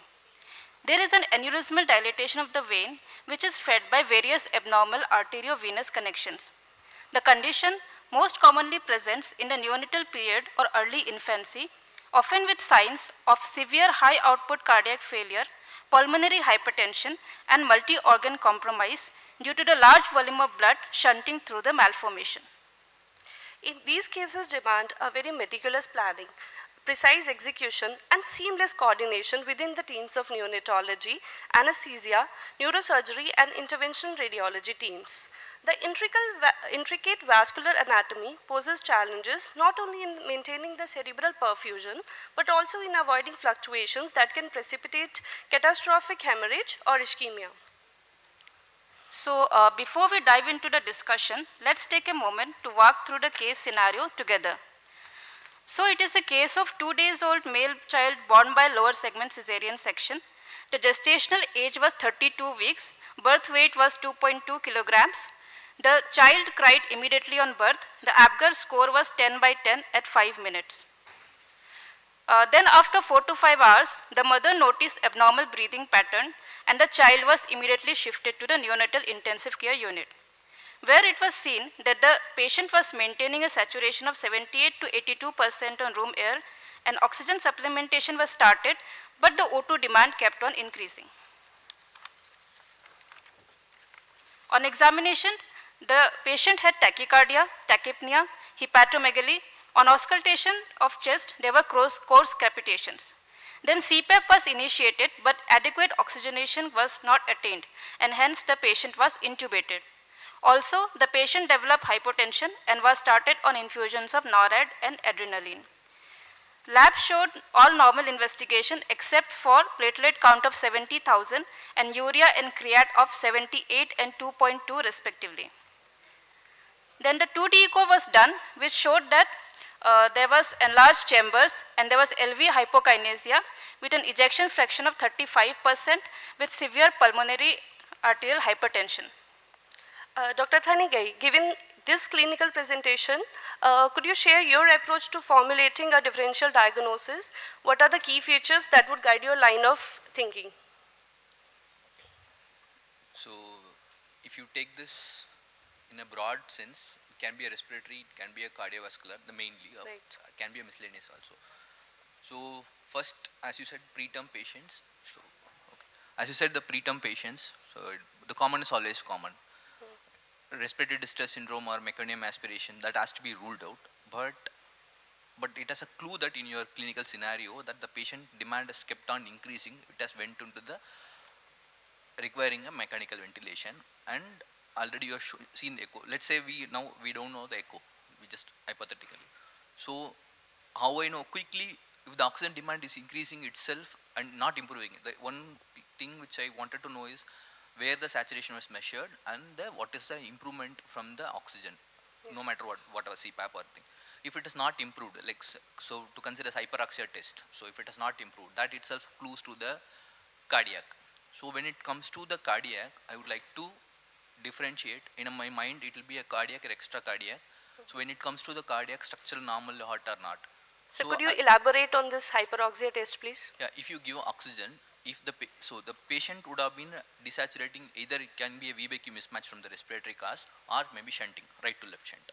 So that has to be evaluated fully. But the clinical, whenever we do echo, we should have the thing in my mind that what I am going to look for. So as already saying that what the mind does not know, eyes will not see. So if the oxygen improves at least a bit, so again depends upon the which differential cyanosis and all. If the oxygen saturation improved the respiratory distress syndrome, you will expect some sort of improvement. Other clinical courses which I put in the left side, there is a criteria called, this is called NADAS criteria. So the next slide. So if the major, no, in that one, left hand side, you can see, if there is a systolic murmur, these are all from clinical examination only we can come out. So the patient presented with the congestive cardiac failure, cyanosis, diastolic murmur, or any systolic murmur grade is a major criteria. If this one presents also, mainly towards of cardiac things. Right. And the pulses also. These are all from clinical only we can make it out. So once I made the diagnosis more of cardiac, then I will be looking for it for the structurally normal heart or abnormal heart. There your echo only has to give the clue. So now then, or it can be extra cardiac also. Now as of now, at this point, so mostly of cardiac origin, because you said hepatomegaly. So these are all congestive cardiac failure signs is there. So I feel this is a cardiac. The next moment if I go, then the clinical examination by looking at the pulse itself, I can say, is it low output or high output. So if I see the bounding pulse, it can be of extra cardiac or intracardiac shunting from PDA or large VST. Preterm PDA will be, I'm sure most of the even non-cardiac anesthetist has to handle it. So that is the most common cause, the PDA requiring mechanical ventilation through a failure. Okay. So then I would like to, so already you have given an echo result also. So echo result shows that volume enlargement, I mean chamber enlargement, Yes. but there is no structural defects. So it can be of primary pulmonary hypertension from structurally normal heart, but you are feeling a high output. So it can be of primary pulmonary hypertension, and for the unknown reason, the patient is having LV hypokinesia of EF35. So it can be a dilated, immediate cardiomyopathy is very unusual, but looking at the scenario, that also have kept in a mind. And other things, like if the structurally abnormal heart also, if a PPHN is very difficult to diagnose between the extra cardiac, but if you put a simple Doppler in any great veins, so that will tell you suspicion of extra cardiac. The most common presenting symptoms in a extra cardiac thing is AVM, and the most common cause of AVM is your intracranial, which is vein of Galen malformation. So Right. this is a stepwise approach. How do we go with the patient neonates with the failure? Structural causes, I have mentioned it, and that you can show that just to the glimpse that for what are the structural, and the common is common. We get the patients from pediatricians only, or the pediatric sometimes pediatric anesthetist also used to refer the patient. So they for them it has to be known that what are the common causes of neonatal congestive cardiac failure from the structural heart disease also. The first slide I put it the differential diagnosis. Yeah, we'll go back to the slide. So these are the, and miscellaneous cases, but it's very rare. You will not see anemia patients coming with anemia the first day of failure. It's very rare. Even the incidence of VOGM is very rare, less than 1%. That's it, sir? So the echo, if you want me to echo finding, these are the echo finding. You will see the only dilated chambers and increased PA pressure, which is already severe pulmonary hypertension. That even if you don't know anything how to measure it, if you see the interventricular septum bowing into the LV side, so that shows the pressure on the right side is higher. And if you have, they will have the PA4 definitely, or PDA will be right to left shunting. So in this case also desaturation may be of both contributing actually, because you are flooding the lungs. So VVQ mismatch will be there, and on top of that you will have the right to left shunt. It is a transitional circulation, as everybody already knows with the last lectures. So flip-flop circulation. So they will temporarily shunt from right to left, causing the cyanosis. So you have to see the both preductal and postductal saturations. So the vein, if you put any great veins, instead of the phasic systolic and diastolic, the reversal vein, you will see the continuous flow because of high output. It's a high output failure. So this is how we come to the diagnosis. Okay, sir. So the question is for Dr. Anil. So can you provide an overview of vein of Galen malformation, including its clinical and radiological features, the classification, and the key diagnostic tools used? Okay, vein of Galen malformation is a rare congenital cerebrovascular anomaly involving the median prosencephalic vein of Markowski. So what happens is during the gestational week of between 6 to 11, these vein regresses to form internal cerebral vein and vein of Galen. So due to some insult, maybe because of hypoxia or genetic mutation at the local tissue, this regression slows down and develops high flow arteriovenous shunt at this site. Then these shunt, multiple site shunts develops into vena. Yeah, it's called a misnomer. Yeah, it is a misnomer. And coming to the clinical features, so majority, 2/3 of the fetus develops severe symptoms in the neonatal period, and it is associated with a lot of morbidity and mortality. And only 1/3 of the patients, children, develops asymptomatic or mild symptoms, grows into infantile and younger childhood age group. So coming to the neonate, they presents mainly with congestive cardiac failure and pulmonary hypertension. Then comes hydrocephalus, delayed developmental milestones, seizures, and microcephaly. In the infantile and children age group, the main presentation would be headache, hydrocephalus, developmental delays, and seizures. There are many classifications. One of the main commonly used classification is Lasjoni's classification. Based on the angio-architecture, radiologically, they divided into choroidal type and mural type. Choroidal type is the most common type. It has multiple tiny AV fistulas which are high flow, and it is usually associated with high mortality. And coming to the mural type, it has one or two large fistulas. They are relatively stable one, and child presents later in the age group with these symptoms. So coming to the investigation, these anomalies can be picked up in the anomaly scan as early as 12 weeks to 15 weeks. So in a screening ultrasound, it appears as an anechoic central lesion, which Doppler showing pulsatile flow within it. And once it is screened, if we subject the child fetus into MRI, and we can clearly delineate the brain structures and angio-architecture of these malformations, which mainly includes multiple arteriovenous shunts and a sac and draining venous channels, which drains into straight sinus or falcine sinus. Falcine sinus is a primitive sinus which is seen in the FARCs, which later regresses. So, continuing with the case scenario, the radiological findings were suggestive of vein of Galler malformation. So Dr. Thanigai, in managing patients with these conditions, what are the key objectives of your medical therapy? And could you elaborate on the current pharmacological strategies which we are using to address the acute cardiac failure and the pulmonary artery hypertension? So the cardiac failure of origin we know now, because it depends upon the which cardiac failure, from the structural, I again repeated, the structural normal heart or abnormal heart, because it makes a lot of difference between the shunt physiology. So the main goal is heart failure management, pulmonary hypertension management, and the organ support. These are the three pillars of it.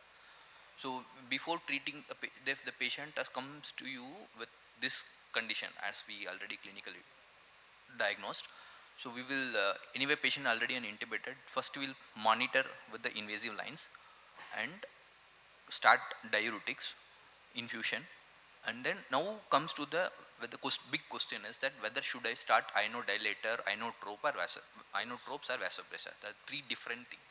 So the question is this: if used, the preferably it depends upon the neonatal blood pressure. So what is the appropriate blood pressure? We have to maintain the organ support. So you have to keep, because the problem is high output failure. So the stealing, basically pathophysiology, if you see, it is stealing from your systemic circulation. Everything is going through the right to the pulmonary. That's why the patient is congested and landed in a failure and pulmonary hypertension. So now, yes, you have to reduce the pulmonary hypertension, but there is some extent. If you reduce too much, because your primary thing is not corrected, so lung is again getting congested. So one thing. So heart failure management of now maintaining the systemic perfusion pressure is the most important goal. So if the pressure is already high, like it is more than 95th percentile of the neonate, then we can start minimal dose of inodilator, keeping in mind that I have to reduce the pulmonary hypertension also, because it is set in already. You are supposed to prevent, but it sets in. We can't avoid that. But to keep the, suppose if the BP is dropping or it's a borderline, to maintain the diastolic pressure, I will like to start either vasopressin or NARED. Vasopressors to be supported. The inodilator choice maybe depends upon the pulmonary pressure. If it is too much pulmonary artery pressure, by looking at your echo parameters, we can measure through the TR jet or pulmonary regurgitation jet, or looking at the interventricular position, septum position. So either tackle between the dobutamine or milrinone. But keeping in mind that if you reduce too much of PVR, then you are going to flood the lungs. So that has to be kept in mind. Inotropes like adrenaline, there is like no need as of until unless the patient is more than NARED not supporting, the patient has to be gone. Adrenaline should be of all other the second or third line choice. So if you are able to maintain the perfusion pressure, that's good. So how to tackle this? The one thing in cardiopulmonary, we all would have read it from the maybe MBBS days, that cardiopulmonary interaction. The one cardiopulmonary interaction which goes very aptly is the pediatric cardiac sciences, because if you fumble with any respiratory parameters, it's going to directly affect your cardiac parameters.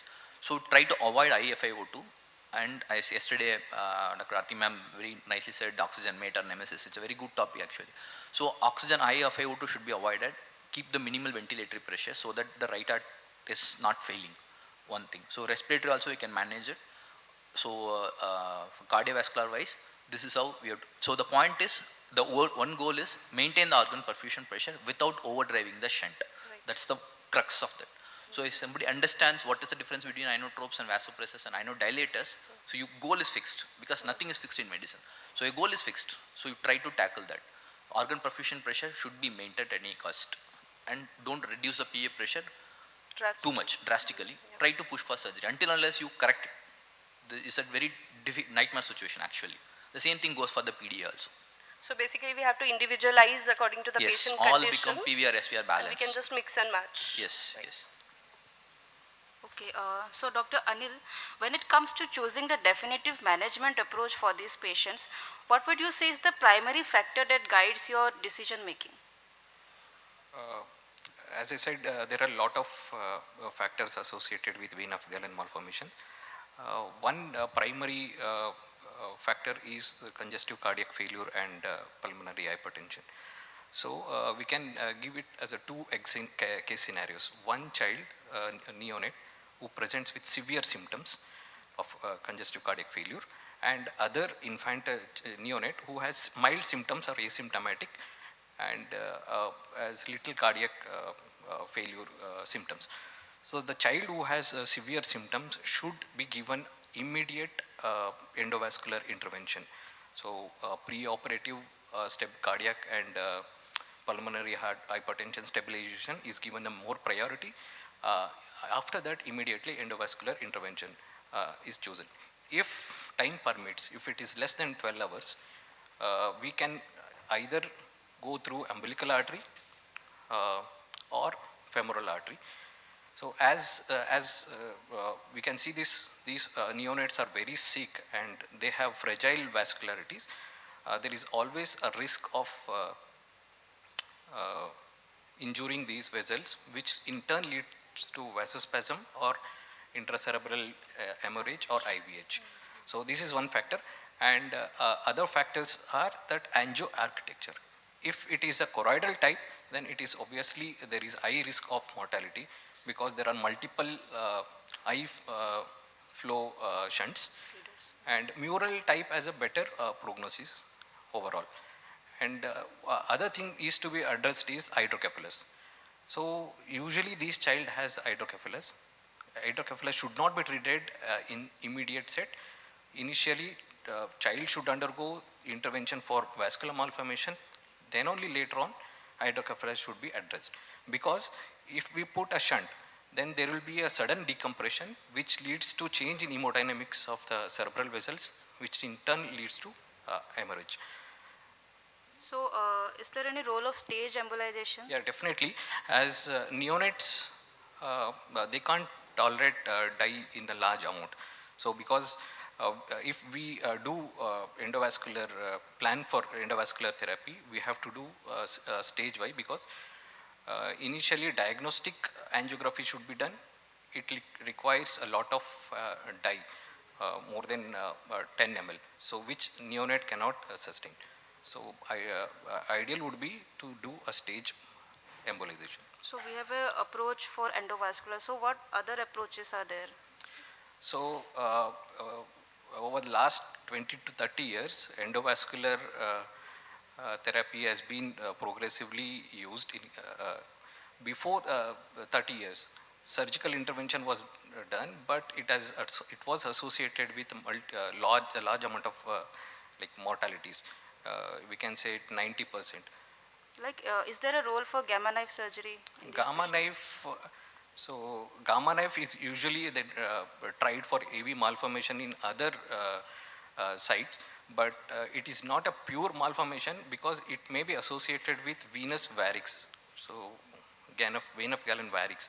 So varix, dealing with the varix is a little difficult because once gamma knife therapy is being given, it takes at least 6 to 1 year for resolution of this malformation. Until then, it is an emergency procedure. That much of time in sick patients. Yeah. So, okay. I would like to pass this question to Dr. Gunjan sir. So what are the key optimization strategies which you used in managing such patients? And could you specifically comment on the role and the timing if you want to use diuretics? So regarding optimization strategy in this patient, so I would like to split this question in two parts: the optimization of patient and optimization of the setup where we are going to perform the procedure. So regarding first, I would like to dive into the history. Like Dr. Anil pointed out, there are two types: choroidal type and the mural type. So these mural types are a bit easier to handle. They are manifested in a later period of life, only with hydrocephalus, some kind of developmental delays, and parents may notice some dilated facial veins over the face. So they really don't require much of the optimization before surgery. But the case scenario which you gave, which is a 32-weeker, 2.2 kgs, and presented immediately after birth, 5 hours after birth, so we should look for the antenatal records, whether there was some evidence of some kind of malformation in the antenatal USGs. It may be present, may not be present, because they are actually, if it is of choroidal type and bigger ones, so by the age of 28 to 30 weeks, they should actually manifest in the antenatal ultrasounds. So after taking history and looking at the patient, his platelets were 70,000, his creatinine is more, it is 2.2. So obviously the other organ systems are also involved. So this baby definitely needs optimization. How much time for optimization we'll get, that we have to individualize. What tools we have in our armamentarium for optimization, as Dr. Thanigai pointed out, that we have Lasix, because since the creatinine is more, I would like to ensure that at least 0.5 to 1 ml per kg of urine output he should be able to pour. Then there should be some kind of pre-operative dehydration so that the preload is also reduced. There is pulmonary hypertension. So what I have to reduce pulmonary hypertension is the inhaled nitrous oxide. If I have, then the inhaled nitric oxide, that is well and good. I can also go for milrinone. I can go for sildenafil, which are PG3 and 5 inhibitors. And then I have inotropes, like he pointed out. I can use dopamine and dobutamine. For maintenance of intracerebral pressure, it is very important to maintain the temperature of the baby, avoid hypoxia, hypercarbia, and metabolic acidosis. So we have to strategize our ventilatory strategies according to that. Then as his platelets are low, I would like to build up his platelets to at least 1 lakh so that these interventions can be done. Then coming to other systems like liver, kidney function test. I would like to do all his routine investigations, parameters. Then there is one scoring system called as Bisetter scoring system. So it is a 21-point scale. It takes into account 5 systems: the heart, the brain, and the lungs. They are given 5 points, 0 to 5-point score. So these are the 15 points. And then the kidney and liver, they are given 3 points. So this is a 21-point scale. You have to strictly put your patient on these point scale. If the score is more than 12, so you are in a safer zone.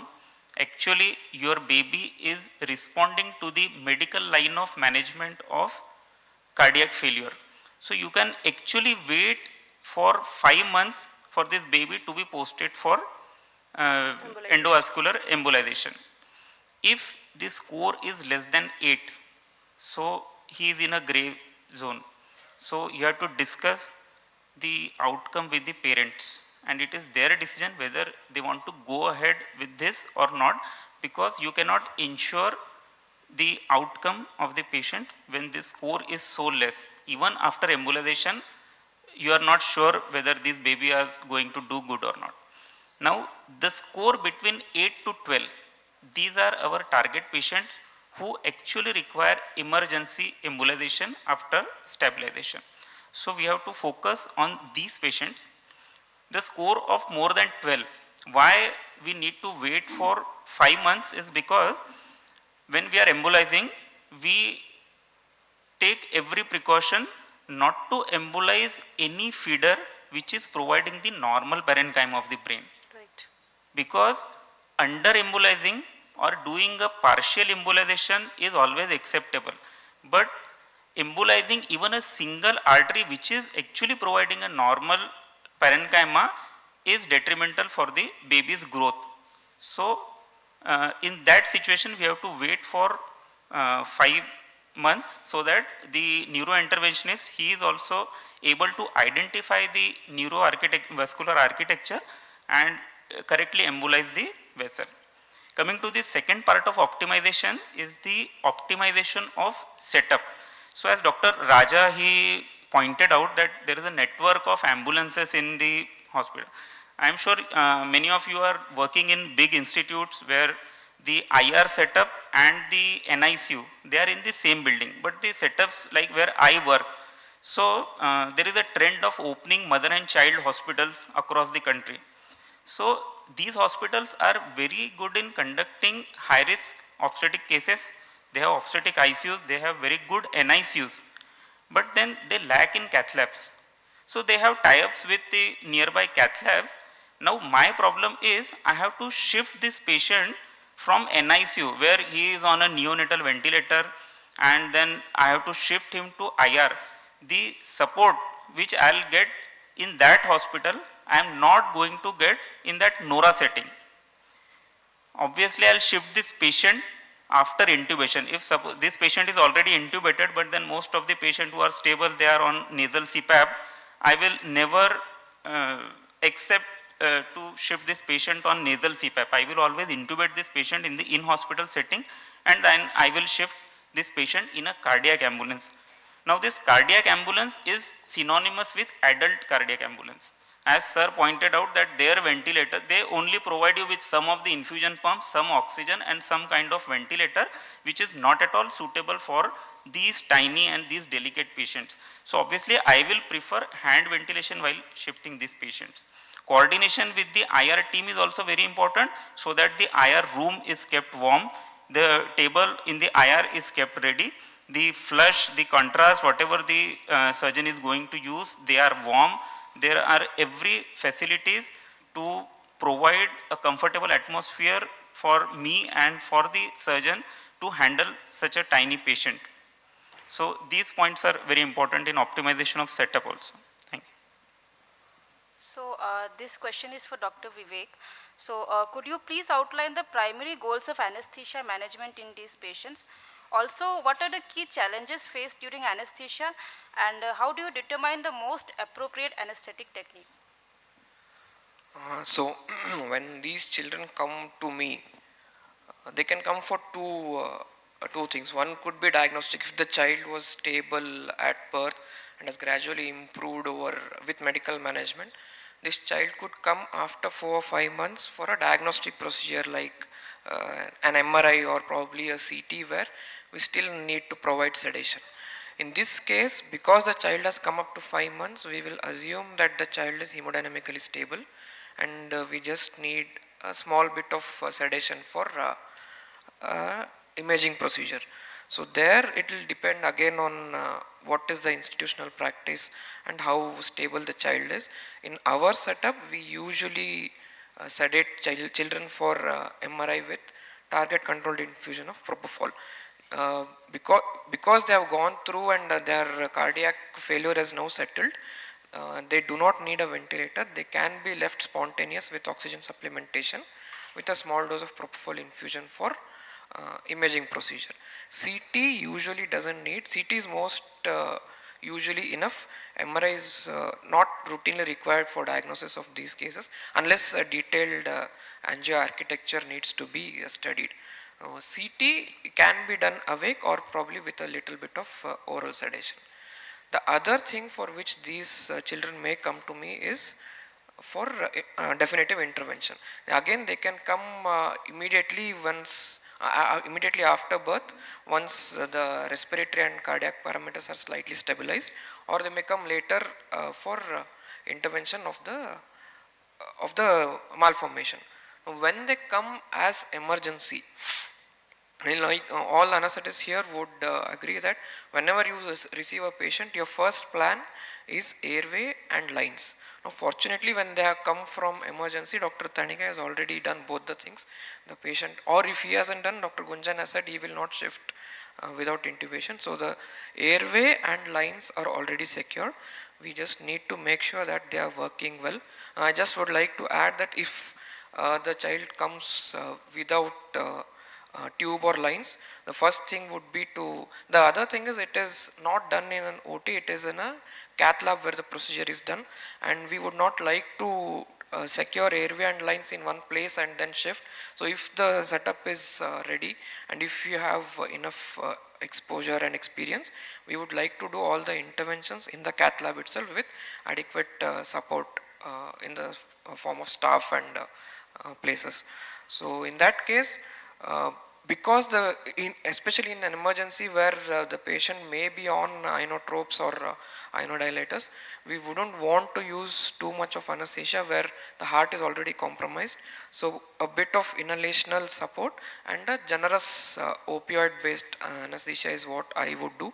The inhalational, the problem here is with the onset of congestive cardiac failure and with the background of pulmonary edema, we do not really know whether the MAC which is being reflected on the monitor is what is the MAC in the brain, because all the inhalational may not be taken up by the cerebral arteries and veins, and even when they are taken up, because of such a huge shunt, it may not be actually reaching the cortex. All the inhalational agent may be coming back through the shunt into the venous system. So that is why inhalational is not very reliable. So a generous opioid, probably up to 5 mics per kg of fentanyl initially, and then a little bit of inhalation or a little bit of a small dose of propofol, and then under a relaxant like atracurium. The other problem is hepatomegaly. There is failure of both hepatic function as well as the renal function. So atracurium or cisatracurium would be a drug of choice. And then after airway control, if there are no invasive lines, I would like to secure both an arterial and central venous line. Central venous line, again the problem here is identification of vein in the neck, because all the arterial blood is getting shunted into the venous system. Under ultrasound, the neck veins will look like arteries. They are pulsatile and they are large. So to identify the carotid versus the internal jugular is difficult in these. Probably a Doppler will help telling you the direction of flow, but otherwise just looking at the vessels, it is difficult. And venous, femoral venous may be difficult because the interventionist will want to secure access in there. So technically it becomes a challenge. You will need more experience and more guidance initially. And after that, it will be once that is stabilized, it will be routine general anesthesia with mechanical ventilation, preferably a ventilator and not a handheld, because the access is very difficult once the fluoro sets in. So good mechanical ventilator with and titrating of the inotropes with which the child has come in. That would be for an emergency. For a routine surgery procedure which would have come later once the child is stabilized, it will be a routine induction with, I would not secure a central line in that case, just an arterial line for continuous BP monitoring, and then that would be how I would take my anesthesia forward. Okay, sir. Dr. Vivek, could you discuss the various monitoring modalities you would like to use in this patient, and as well as what will be your ventilatory strategy? Yes. So coming to ventilation first, if the child is in failure, EtCO2 is not such a great indicator for carbon dioxide levels, and the peripheral pulse oximeter, it will not be such a great indicator for what is happening in the brain, because the peripheral circulation with all the optimized inotropes, peripheral circulation may be taken care of, but still the shunting, what is happening because of the malformation, will not tell us what is happening in the brain. The shunt itself is taking away a lot of blood, and with it, it is taking away a lot of oxygen. So there is hypoxia which is already set in. So the brain is prone for ischemia and infarcts, and on top of that, with during the intervention with the hemodynamic changes, so we will have to take care of that also. So an arterial line is in place, so ventilation will be titrated to arterial CO2 levels and not just CO2, and then it will be pressure controlled ventilations to keep the pressure as less as possible, so that the strain on the right heart is minimized. And then coming to oxygenation, we do not want hypoxia, because the brain is already borderline. We also do not want hyperoxia, because we have already discussed enough the problems of hyperoxia in neonates. So I would like to use NIRS based cerebral oximetry. It is a very useful tool. It will tell you the regional saturation in the brain, so you can titrate your oxygen levels, your FiO2 levels, looking at the NIRS based oximetry. You will know, and even during intervention, if there is any, as glue is being injected, with the changes in the hemodynamics of the brain, you can also know what is happening to regional circulation in the brain. And apart from that, if and you also would want to titrate your anesthesia, like we all know, our EEG based indices like BIS are not very reliable, and then it may interfere with the imaging in the cath lab. So if we are trained enough, then amplitude based EEG is a very good indicator for titrating our anesthetic depth. And these are apart from regular monitors like your urine output. Again, there is contrast induced diuresis, so plus there is contrast induced nephrotoxicity, so urine output is a very important monitor in this case, and then your other basic hemodynamic parameters. So we would like to have frequent ABGs. Yes, to look at oxygen as well as CO2 levels. Yes. So this is for Dr. Gunjan.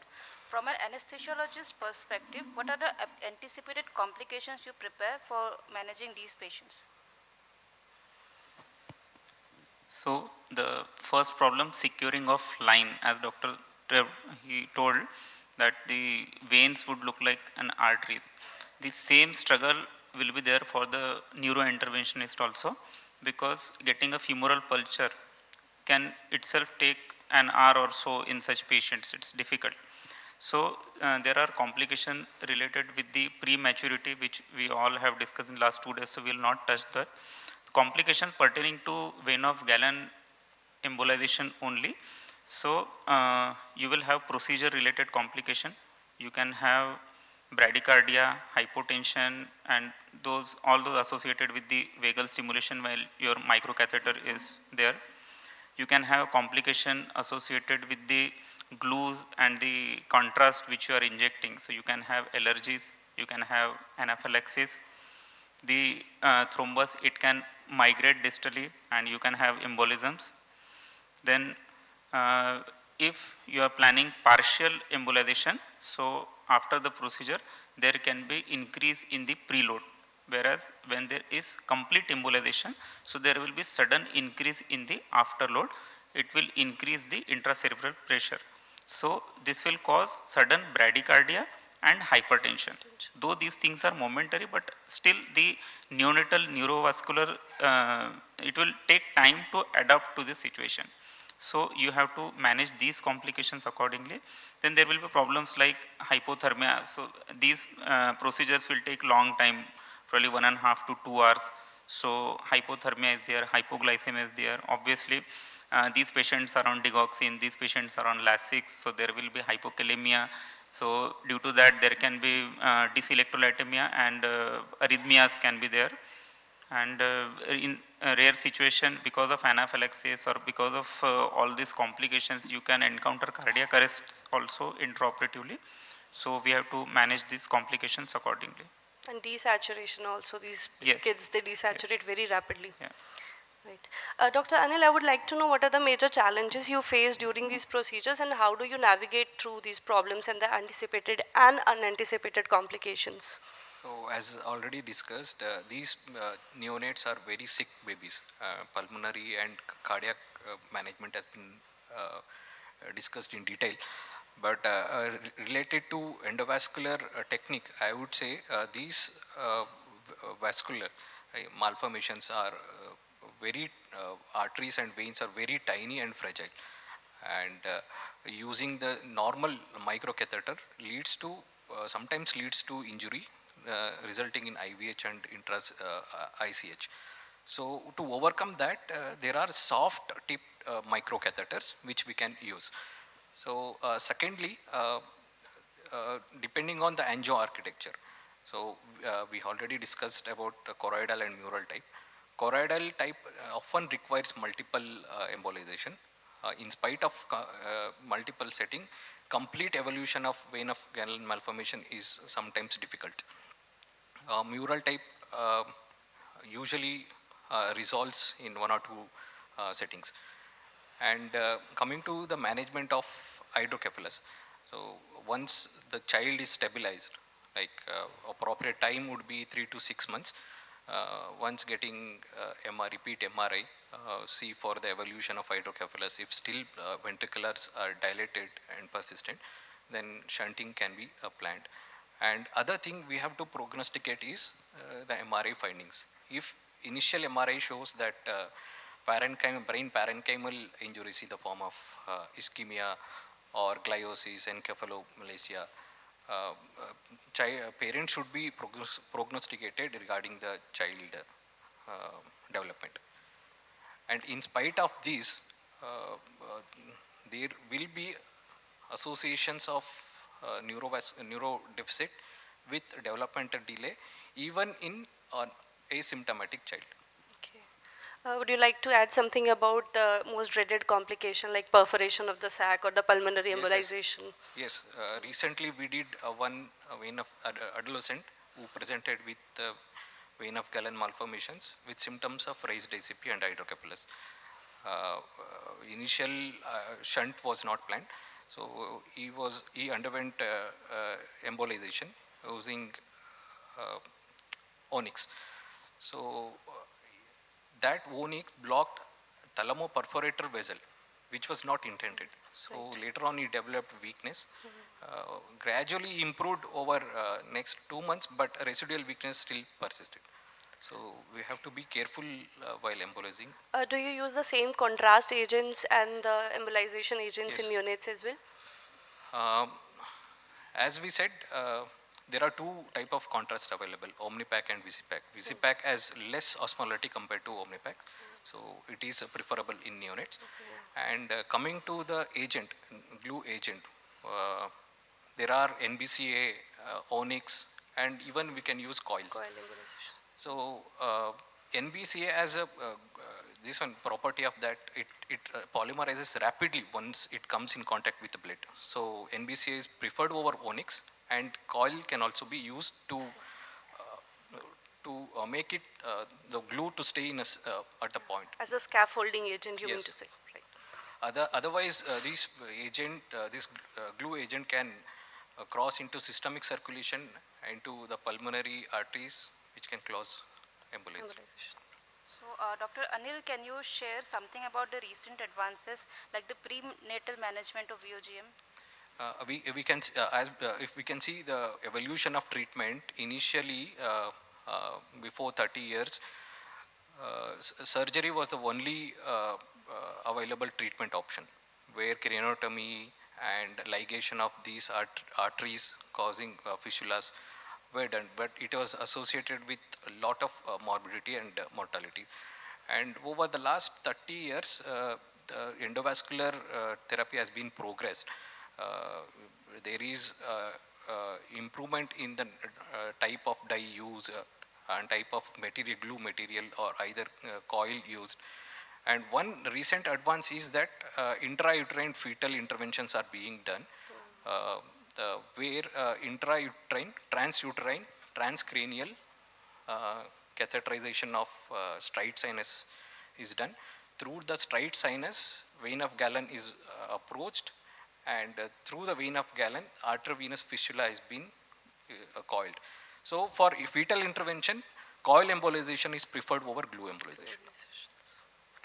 Like there is a study going on in, I think, Boston. Yes, yes. Boston Yes. Children's Hospital Yes. is one which had done pioneers in management of I think VOG. they have done 5 cases Yes. till now. They say that drastically there is improvement in mortality, which was 90% earlier. It has come to 42 to 45% now. And immediately after intervention, there is improvement in cardiac and pulmonary circulation. Dr. Thanigai, could you please shed some light on the typical post-operative course these patients follow and what are the key aspects for their post-operative management? Post-operatively, from cardiac wise, apart from the general thing, the cardiac wise, you are now the strategy will be completely reversing, because it was volume overloaded heart. Now, so you completely cut off the volume. It's not completely cut off, so the excess amount of preload was reduced now. At the same time, the cardiac will not adapt immediately, so they will be having high afterload.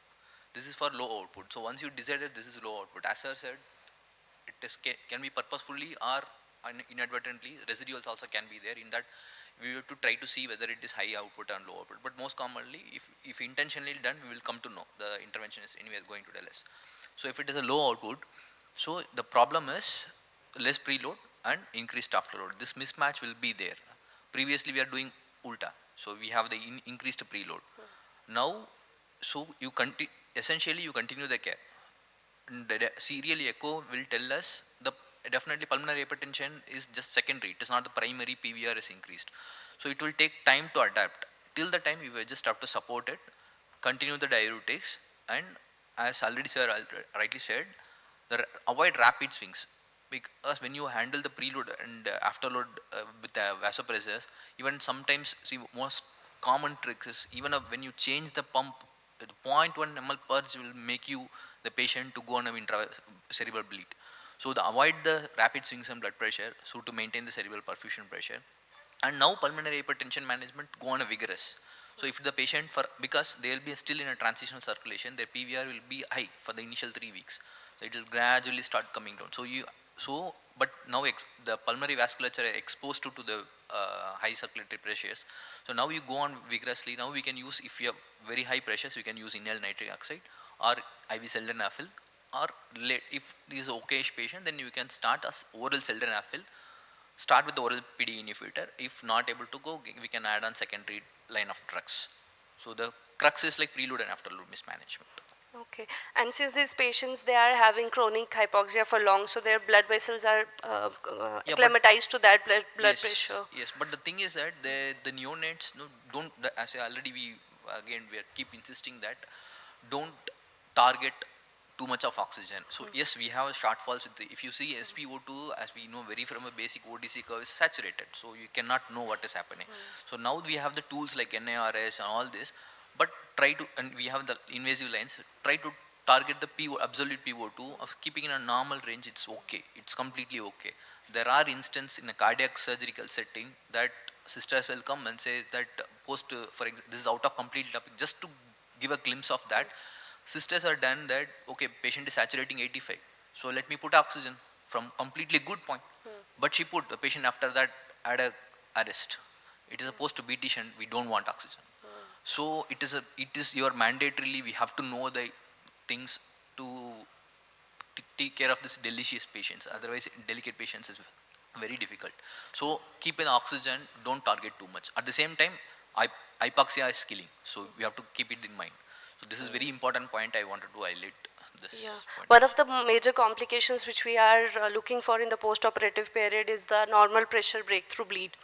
So these vessels, they are very fragile, and even a normal pressure which will be there, that can lead to intracranial hemorrhage, right? So what a wonderful discussion. A very big thank you to all our experts. If we have some questions from the audience, we can have them now. Time is up. Okay. Can all of you please give like a couple of take-home messages? I think we'll start from Dr. Vivek. Okay. Thank you so much. Already given the Take-home message. Okay. Yes.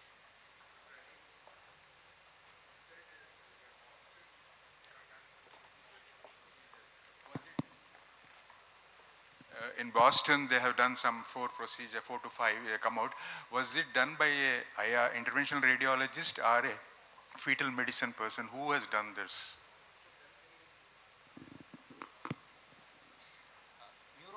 Intervention radiologist.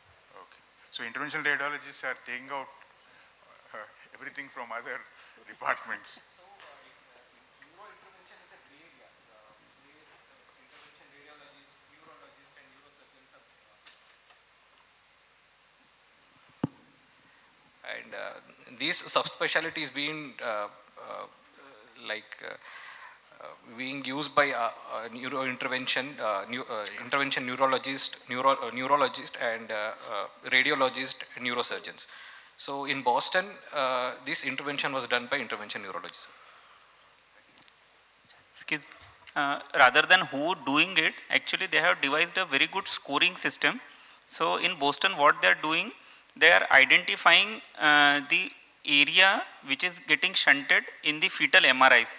If the feeder vessel, if it is less than 8 mm, so they say that the prognosis is better. If it is more than 8 mm, so that time they are putting coils in the varix, so that when this baby is born, the baby doesn't land up in the cardiac failure. As we discussed, there is a draining vein called Falcine sinus. If it is more than 8 mm, then the risk of congestive cardiac failure and mortality is high with that fetus. This is one radiological parameter which decides which fetus develops early symptoms or symptoms in the later stage. So to conclude, the successful management of such cases relies on a multidisciplinary approach given the complex interplay of neurological, cardiovascular and systemic factors involved.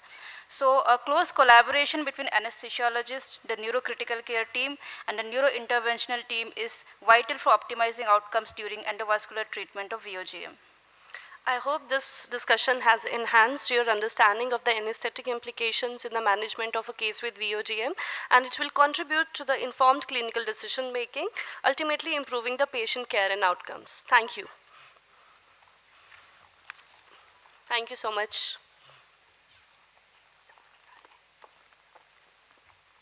Thank you to our moderators and panelists for a very informative discussion.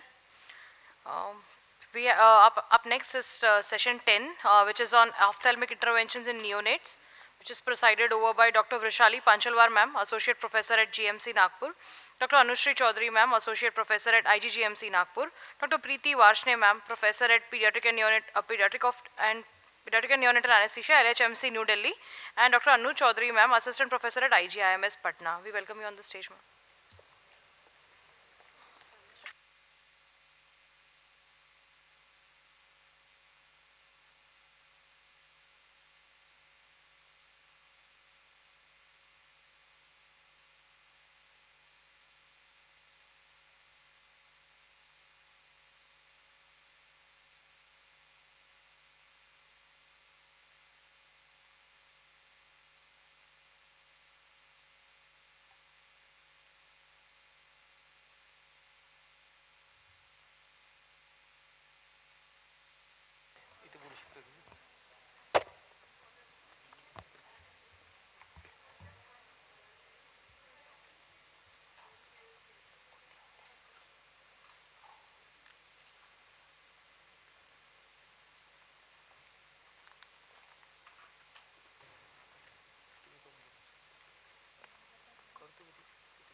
Can we start the session?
I think we should start the session. Is there any problem with the presentations? Ma'am, we are just trying to get it on the screen. Some technical glitch.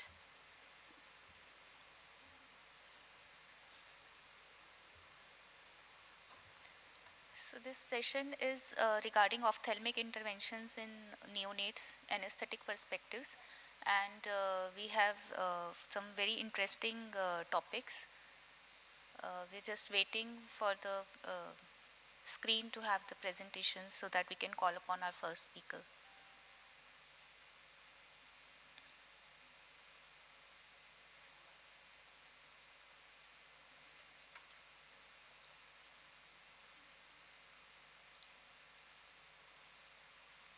Can we have the second PowerPoint or?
There is some problem with the first PPT to share.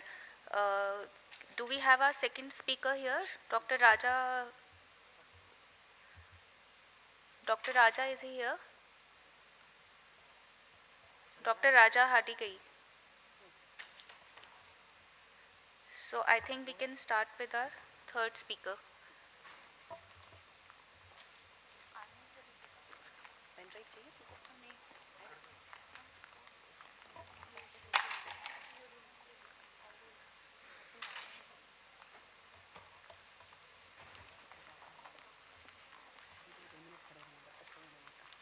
You are doing that today, no? अब आगे इनका कर दीजिए sir आप करेंगे पहले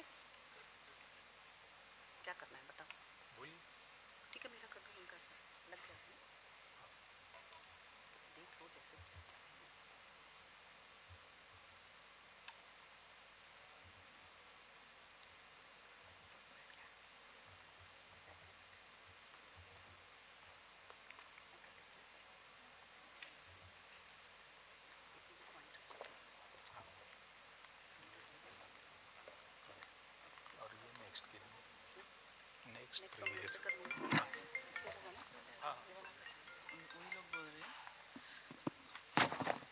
Dr. Renu Sinha is presenting her topic.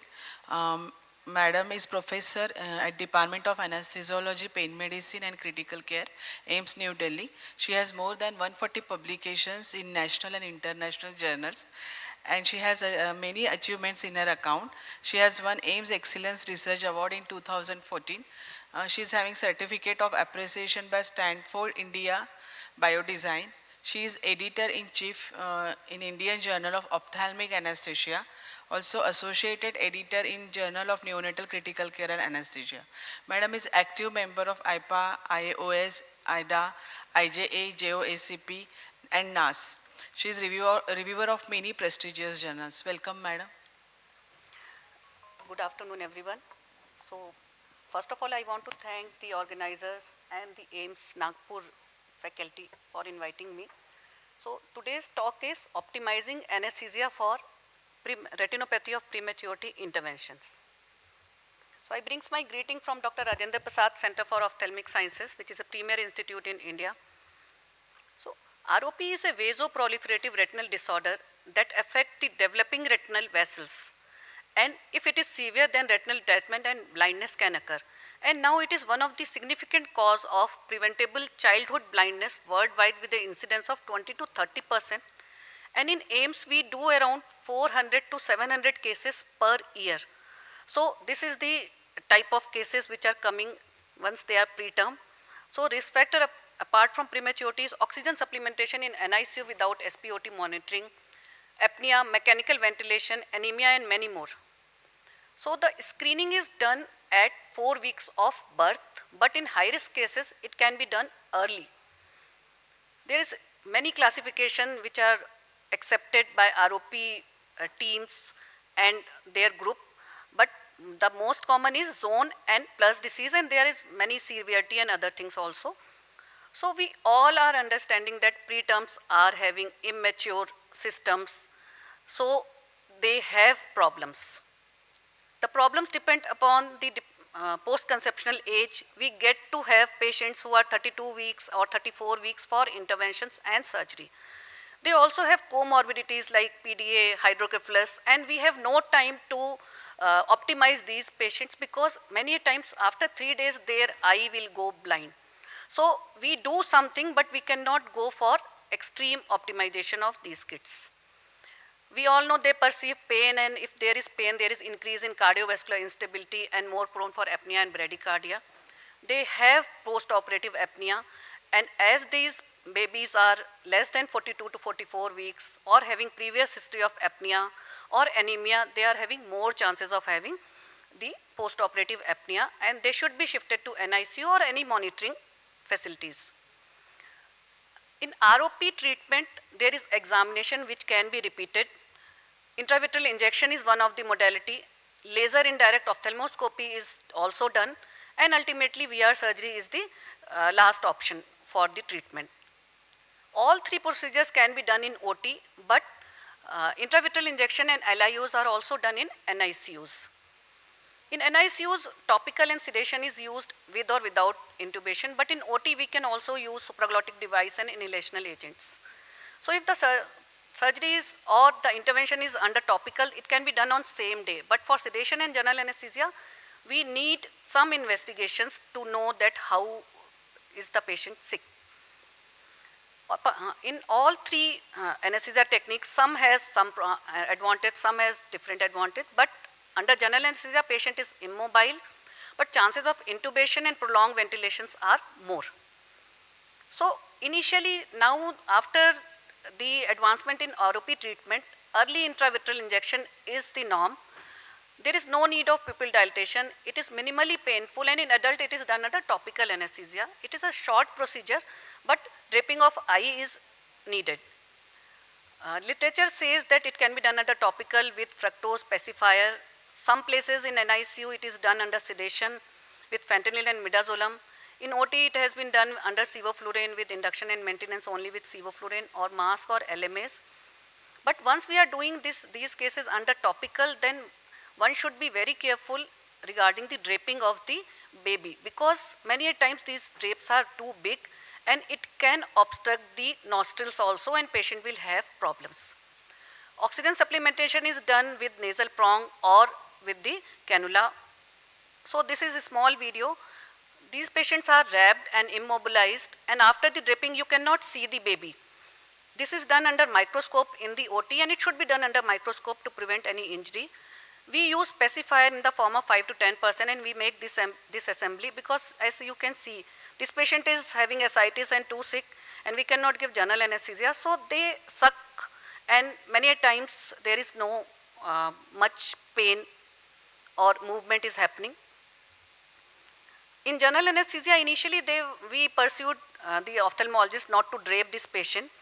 So you have to use a very small mask so that eyes are not pressed. And this procedure is such a small procedure, just one injection of 0.1 ml of drug is given. And meanwhile, we are using T-piece because the closed circuit is very heavy and it is difficult to hold a 1.4, 1.5 kg baby with the mask. So this was done initially, but nowadays we are using laryngeal mask airway. And you can see the procedure, actual procedure takes 2 to 3 minutes for the one eye, and usually they do both the eyes. And many times they hold their breath, just a small amount of stimulation, they will again start breathing, and they are wide awake afterwards. Second treatment is laser. Laser is done in NICU and OT, as I told. This is a dark room procedure. It is very bright light. Pupillary dilatation is required, and it can take 1 to 2 hours. There is need for global indentation of the eye, and it is painful. So it has been done under topical anesthesia also, but the report says that if the laser is done only under topical, then chances of cardiovascular instability is more. So in NICUs, they use fentanyl 1 mg per kg per hour along with the dextrose, and they say that with the low dose fentanyl infusion, the pain is less and it is safe. In NICUs, propofol infusion is also used along with fentanyl, and even remifentanil is used, and they say that it avoids transportation of the patient to the OT from the NICU. Even peribulbar block and subtenon block has been used for laser treatment under general anesthesia or under oral sedation also. This is a new article in which pseudoanalgesia modality was used with midazolam, ketamine, bolus and infusion. But another systemic reviews tells that fentanyl leads to more apnea than ketamine. So a recent study is going on in our ICU in which they are giving fentanyl and ketamine both. This study had compared the 4 modality of giving sedation or anesthesia, and they found that oxygen, air and sevoflurane is the best protocol to prevent sedation, to give sedation and pain relief. But in another study they say that if you are using sevoflurane, there is chances of intraoperative hypotension, delay in extubation and more risk of apnea and bradycardia. Afterwards, LMAs are also used with fentanyl or propofol or sevoflurane induction. There is one report in 2020 in which they have modified the LMA and they cut the air tube so that the surgeon will be having better indentation of the eye. So we also did try this LMA cutting, AMBU LMA, but the surgeon was again having problem because of the rigid airway tube. So we again modified the AMBU LMA along with the air queue so that it will go towards the foot end side, and afterwards we cut the two AMBU LMA and then used it like a RAE tube. So we published this also, and you can see now the surgeon is happy using with the use of this LMA because they can use their hands and it will not, air tube is not obstructing their view. So this is a small video of laser which is done under general anesthesia. We in OT do the laser under general anesthesia, but in NICU they do under sedation with fentanyl. So we are using oxygen, nitrous and sevoflurane along with pressure support ventilation, and they maintain with pressure support ventilation with the ETCO2 of 32 to 40. It depends upon the thing. And these are the dark room procedure. One should have to use their torch or mobile light to give some drug, and they indent, and many times it is 2 hours. All the monitoring are done just like for the other cases, and at the end of the procedure with after switching off the SIBO and nitrous, the patient usually breathe, and we give fentanyl and paracetamol also for the pain relief and along with topical proparacaine. And once the patient is awake, then you can remove the LMA, and it is very safe and there are less chances of any apnea if the baby is not having preoperative apnea. Recently we started using flexible LMA, as we have 1 and 1.5 size flexible LMA and the supraglottic device which we started using, and with that doing a laser under general anesthesia is good, and we are happy using these two devices. Then there was one more problem. Once they are doing, the timer is not working, so I am happy. Once they do laser and they use normal saline, and this laser goes for 1 to 2 hours, and many times they instill normal saline 20-30 ml and baby get wet because it is going from the side of the, from the eye, it is going towards full cotton. So we started using these cost-effective bag which is made from the IV drip set, so that once they are putting something in the eye, it is going directly there, and these type of devices were used for the surgeries in their sterile drape. From there we took the inspiration and we made a custom-made device, and it is very helpful to prevent hypothermia because of the saline which is they are instilling in the eye. The final is ROP surgery. It depends upon what stage it is. It can be pars plana vitrectomy or it can be full VR along with laser and intravitreal injection, and it can go up to 3.5 hours. It requires pupillary dilatation. It can be an urgent surgery. It can be unilateral or bilateral. There are many reports which are available but not for the surgery. So this anesthesia protocol for early vitrectomy was saying that they have used fentanyl of 4.6 max per kg, and there were 45% of patients were extubated and rest they were shifted to ICU and they were extubated next or next to next day. We did one retrospective study in 2015 using 52 infants, and 96% of the patients were extubated in the OT and few were shifted to NICU because of the previous illness or previous comorbidities. Then we have used peribulbar block during the general anesthesia for VR surgery in the patients who had previous history of apnea or previous history of NICU admission, and we were very happy with using peribulbar block for these surgeries with general anesthesia without need of NICU shifting. As we were talking about neurosurgery, air embolism, so in eye surgery also there is one entity called ocular venous air embolism, which has been seen in the adult patient, but now as ROP surgeries are increasing, there were reports coming of ocular venous air embolism, and in one patient it was fatal, and in another patient they were able to manage it. So if any decrease in ETCO2 or any decrease in hypotension, one should be very careful for asking the surgeon whether their probe is in the right place. That can be only understood by those persons who are doing ophthalmology surgery, because they put a port which can cause and air goes with the pressurized form. So if the cannula is not at the right place, then this air can go through the veins of vertex to the heart. So this is a small video of 36 weeks, 1.5 kg baby who was posted for bilateral ROP surgery. This patient, IV was there, but it was countered. So we started with oxygen and sevoflurane. Go incremental sevoflurane and very, very gradually, because they may hold their breath. We use 100% oxygen during the start of the induction, and with 5% of sevoflurane, usually they are anesthetized. Use IV, you take care of air bubble, and then you can give fentanyl and atracurium. We usually use long-acting drugs along with fluid through the infusion pump. Then we can alone ventilate if we have to hold the mask. Thanks to video laryngoscope, our life is very simple. So we are using video laryngoscope for the intubation of neonates, and usually 3 and 3.5 size tube we are using, and usually uncuffed tube is okay.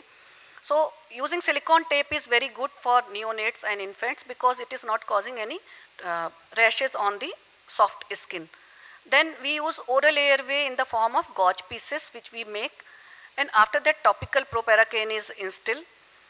We use tegaderm on the tube dressing because the surgeon is on the head end, and usually the ophthalmologist is head end and anesthetist is on the foot end. So chances of accidental removal of extubation is there. So all the monitoring just like for all other cases, and after the end of the surgery, once the patient is having good temperature, good respiration, regular respiration, and after that as it is extubated in all other cases, we shift the patient into the incubator, and we have the now HDU where we shift all the ROP children, ROP infants for the monitoring for another 1 hour or 4 hours or 24 hours, it depends upon the baby.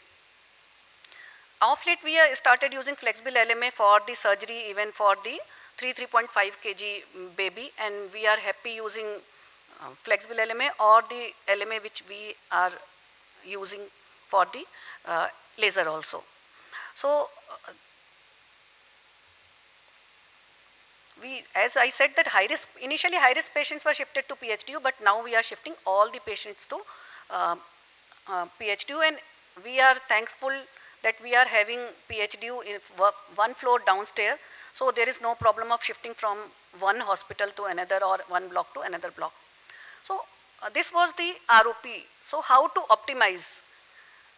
Pre-anesthetic evaluation should be very, very in detail, especially the NICU history, because if they are intubated in the NICU, then you can expect a difficult intubation for the difficult IV access for the hemoglobin, and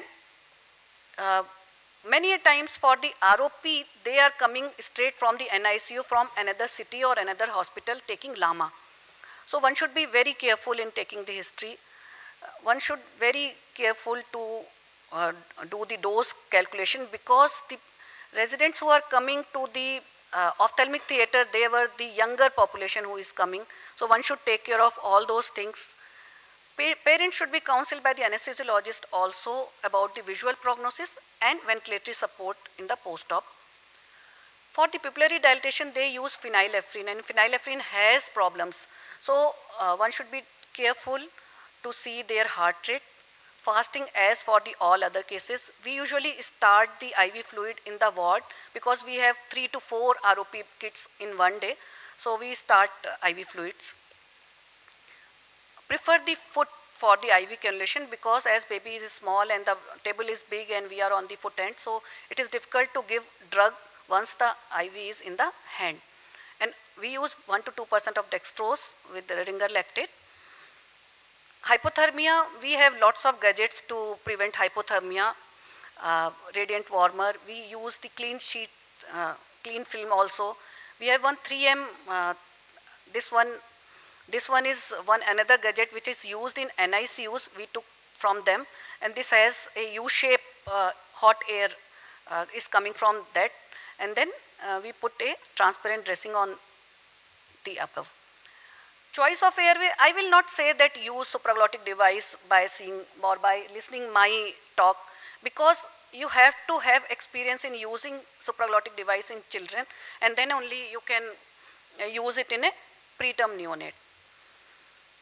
I recommend that don't use supraglottic device in less than 3 kg baby if you are not that experienced and you don't want any complication in the OT. So it depends. Above 3 kg you can use supraglottic device, but below 3 kg you should be expert to use supraglottic device. Use fentanyl and PCM and topical proparacaine for the analgesia. Extubation, like for other cases, there should be no episode of bradycardia or apnea, good muscle power, normothermia. We say that shift the patient to NICU or HDU, but if you are not having, then make your recovery that much comfortable and have monitor to so that you can see the complications. We know that who are the patients who can be shifted without after extubation and who cannot. So in our NICU, in our PHDU, we have ventilator and we shift them on ventilator and they were extubated in the PHDU. So to conclude, these are high risk cases.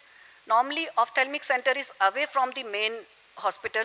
So you should use your technique very cautiously. It can be topical, sedation or general anesthesia with their advantage and disadvantage. You should be a pediatric anesthesiologist to deal with preterm babies along with the help of neonatologist. Have proper equipment and monitoring. Expect post-op complications and have a backup of NICU or PHDU to live your life happily and longer. Thank you. Very nice presentation, and few things were very interesting, like dextrose sucking. That was a very good thing. Thank you, ma'am. So we call our first speaker is ready, Dr. Sujata Ravlani, and she is the consultant and head Department of Anesthesia at Shantilal Sanghvi Eye Institute. Has many publications in national and international journals. And Dr. Sujata will be talking on the foundations of neonatal ophthalmology, key considerations for anesthesiologist.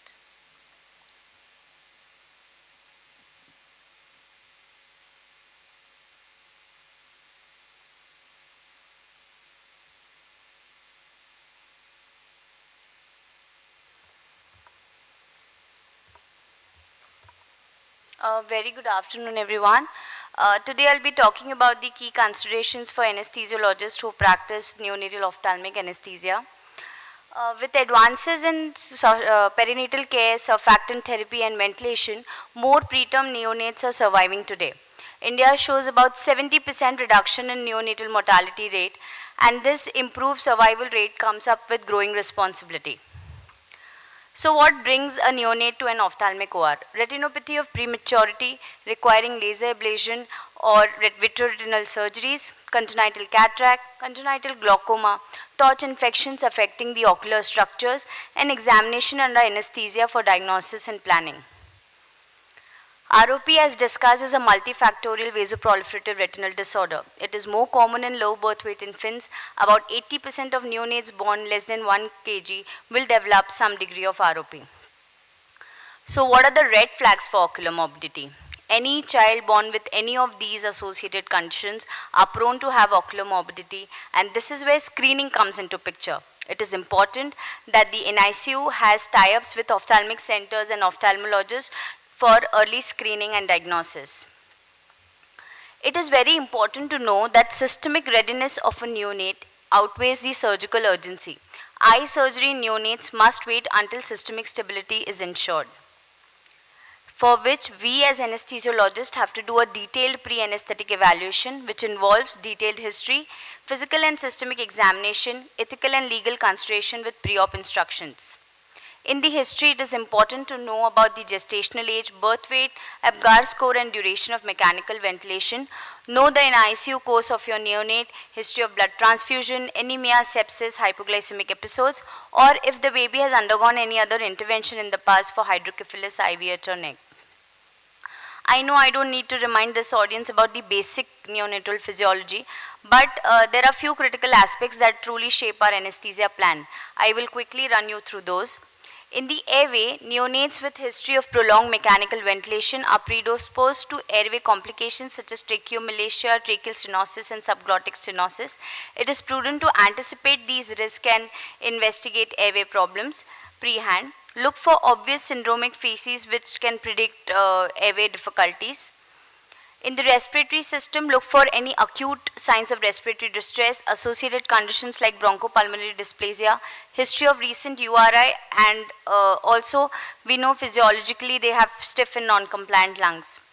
If the congenital heart disease is present, assess its severity before anesthesia. Evaluate whether the cardiac intervention is needed prior to ocular surgery, and always obtain a cardiology opinion to balance risk and benefits. Similarly, with central nervous system, see associated conditions like hydrocephalus, meningomyelocele, or history of convulsions. Assess the renal function, volume status by capillary fill, color, turgor of the skin, presence of mottling. Immature liver enzymes is a universal truth. They have high glucose utilization of 5 to 6 milligram per kg per minute, and thermoregulation is not at their best. At our institute, we currently follow the 6-4-2 regimen for fasting, which is 6 hours for formula milk, 4 hours for breast milk, and 2 hours for clear liquids. Many institutes have started and adapted the 6-3-1 rule, which is 3 hours for breast milk and 1 hour for clear liquid. When it comes to neonate, things are sensitive. Educate parents and guardians, tell them about the anesthesia risk and benefits, involve the caregivers in decision making, take written informed consent for all legal considerations. Everything said so far is well documented in textbooks. What comes is the reality check, the hurdles that we face in an ophthalmic OT. Ophthalmic centers are usually a daycare center. There is no NICU backup. There is no in-house pediatrician or neonatologist available.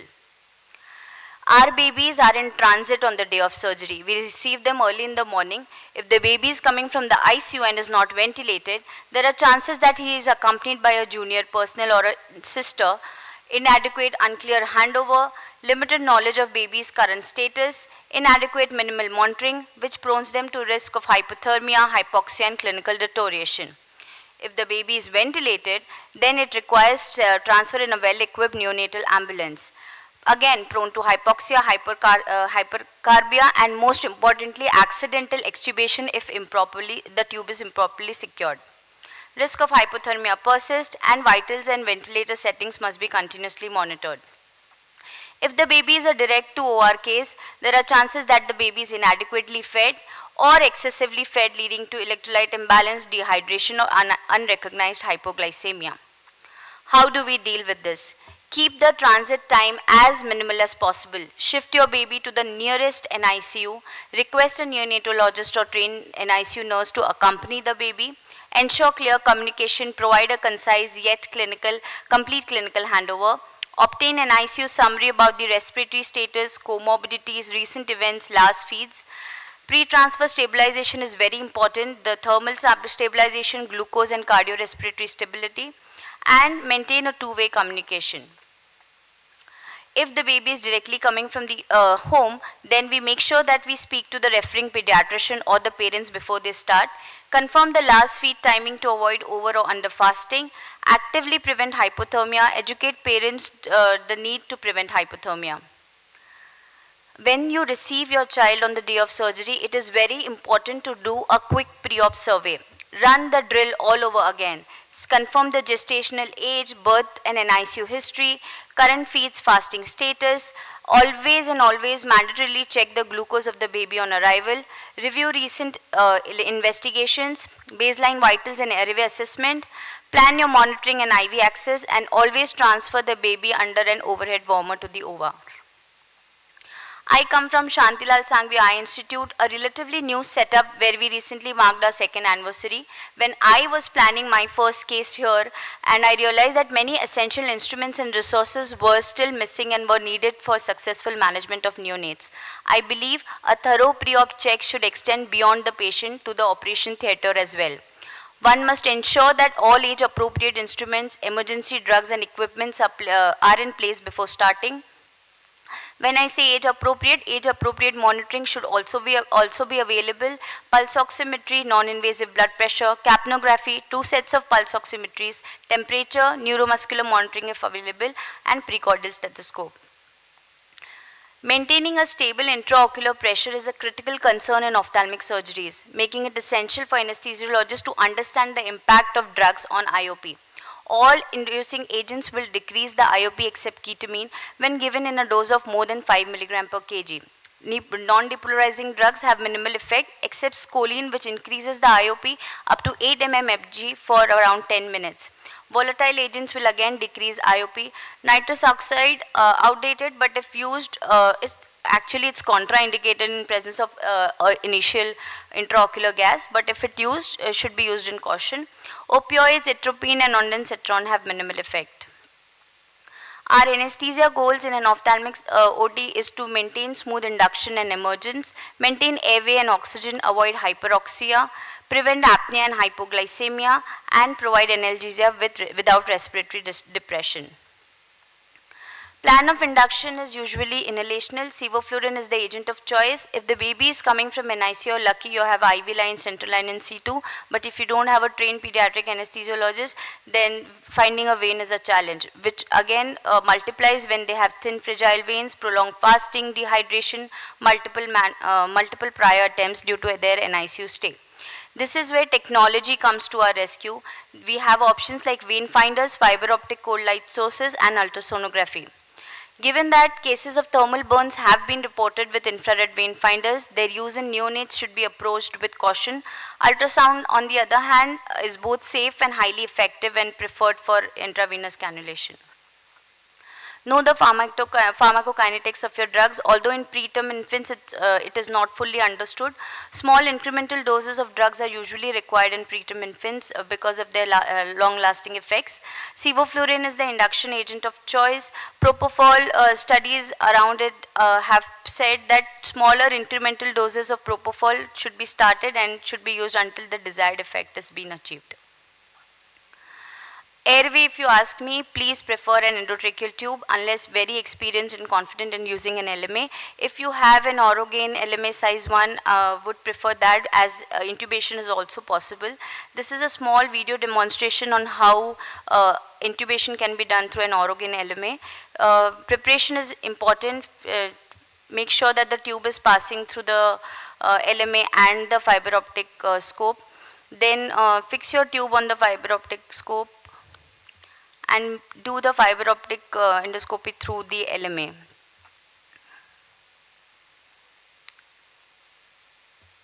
This is all self-explanatory. As soon as vocal cords are seen, railroad the tube over the scope.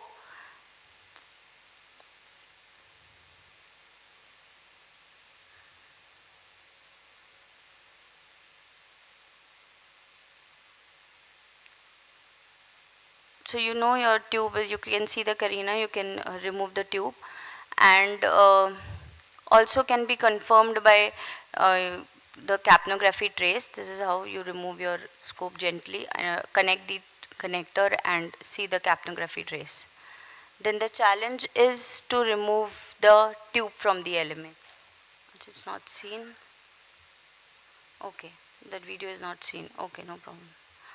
Okay, other airway management choices for EUAs that we more frequently do is a face mask which can be used but not indicated for a neonate. It requires constant monitoring, may interfere with surgical access, risk of IOP rise if ill-fitted.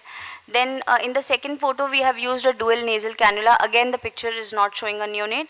Not suitable for procedures needing airway control, requires high flow oxygen source and depth of anesthesia must be well maintained to avoid movement. The picture showing an arrow has an igel in C2, bulky, can encroach into the surgical field, limited ability to angle away from the surgeon's hand, not ideal in all ophthalmic cases.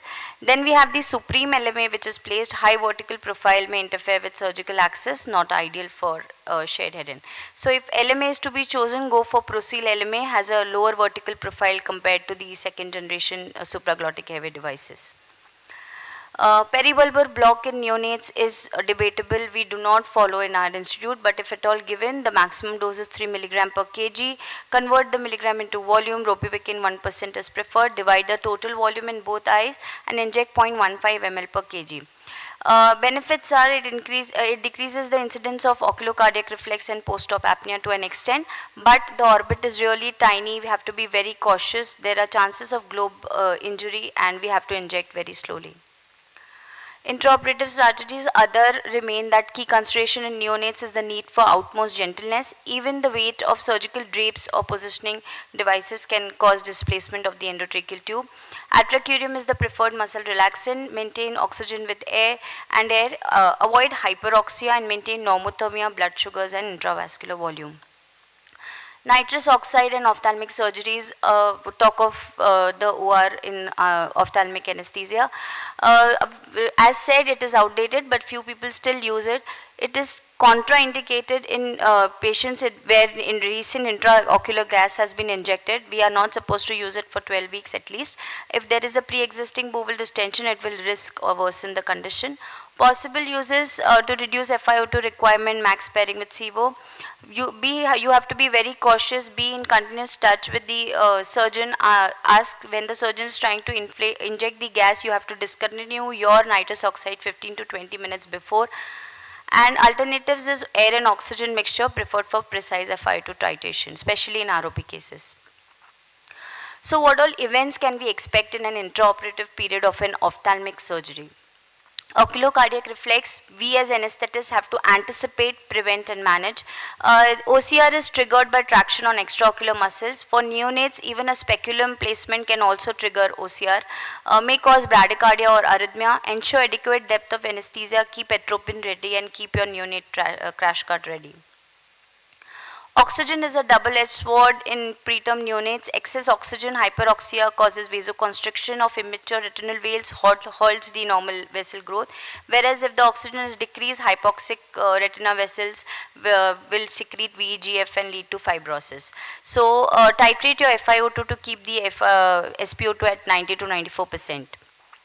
Intraocular pressure is discussed. Aim for smooth induction and emergence. Choose agents that lower or have minimal effect on IOP. Maintain normocapnia, as hypercapnia will increase IOP and mild hyperventilation will decrease IOP. So target a PaCO2 of 35 to 40 mmHg. Avoid nitrous oxide and maintain steady hemodynamics. Then we have a lot of neonates for laser ablation. The ideal practice should be controlled intubation and ventilation, but our setups, because of high volume and many neonates, they do it under topical anesthesia. These babies undergo through a lot of pain and stress because of the bright light and the laser itself is very painful. So we have to make sure that we do vigilant intraoperative monitoring. Continuous post-op cardiorespiratory monitoring for 12 to 24 hours is indicated for neonates that undergo laser ablation. And consider prophylactic caffeine citrate in high-risk neonates. Keep atropine ready, maintain normothermia and stable glucose levels. Post-operative feeds, if condition permits, initiate oral feeds as soon as recovery of the child is there. Apnea monitoring is indicated for 48 to 72 hours. Babies are prone to post-op apnea, seen in 25% of low birth weight and 84% of very low birth weight babies. So make sure that you have your tie-ups in place and the baby is transported to the NICU for post-op apnea monitoring. Have a dedicated staff in your PACU, 1:1 trained nurse is recommended. If there is no in-house ICU, shift the neonate to the nearest neonatal ICU. Ensure thermal, glucose, airway and cardiorespiratory stability during transport. Ophthalmic anesthesia for neonates is highly specialized. Many eye hospitals operate without an in-house NICU. We strongly advocate for backup ties, readiness for transport and defined escalation plans. Safety must never be compromised for convenience. To conclude, I would say that neonatal ophthalmic surgery is safe if protocols are followed. Key is training, preparation, teamwork and backup planning. It takes more than just small doses to care for small eyes. This is the essential checklist that you should have in place to, before you take up a fragile neonate for an ophthalmic surgery. Make sure that you do your detailed pre-op check, you have age-appropriate airway instruments, drugs and emergency cart is available. Pre-op fasting, glucose has been confirmed, RBS has been checked on arrival. Have backup ties with neonates for pre and post-transfer. Monitoring again, ECG, capnography and age-appropriate should be present. Resuscitation trolley in place. Always have a trained pediatric anesthesiologist available when you are trying to do this case, and plan for post-op apnea, and communication with surgeons and pediatricians is the key. Thank you.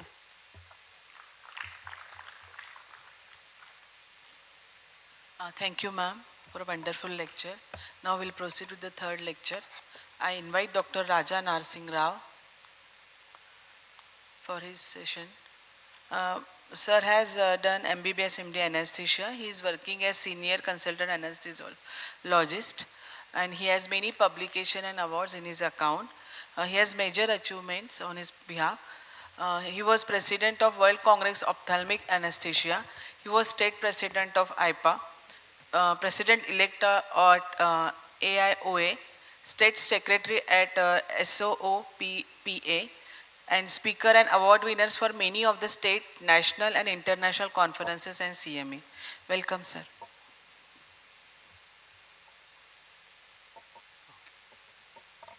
Okay, change.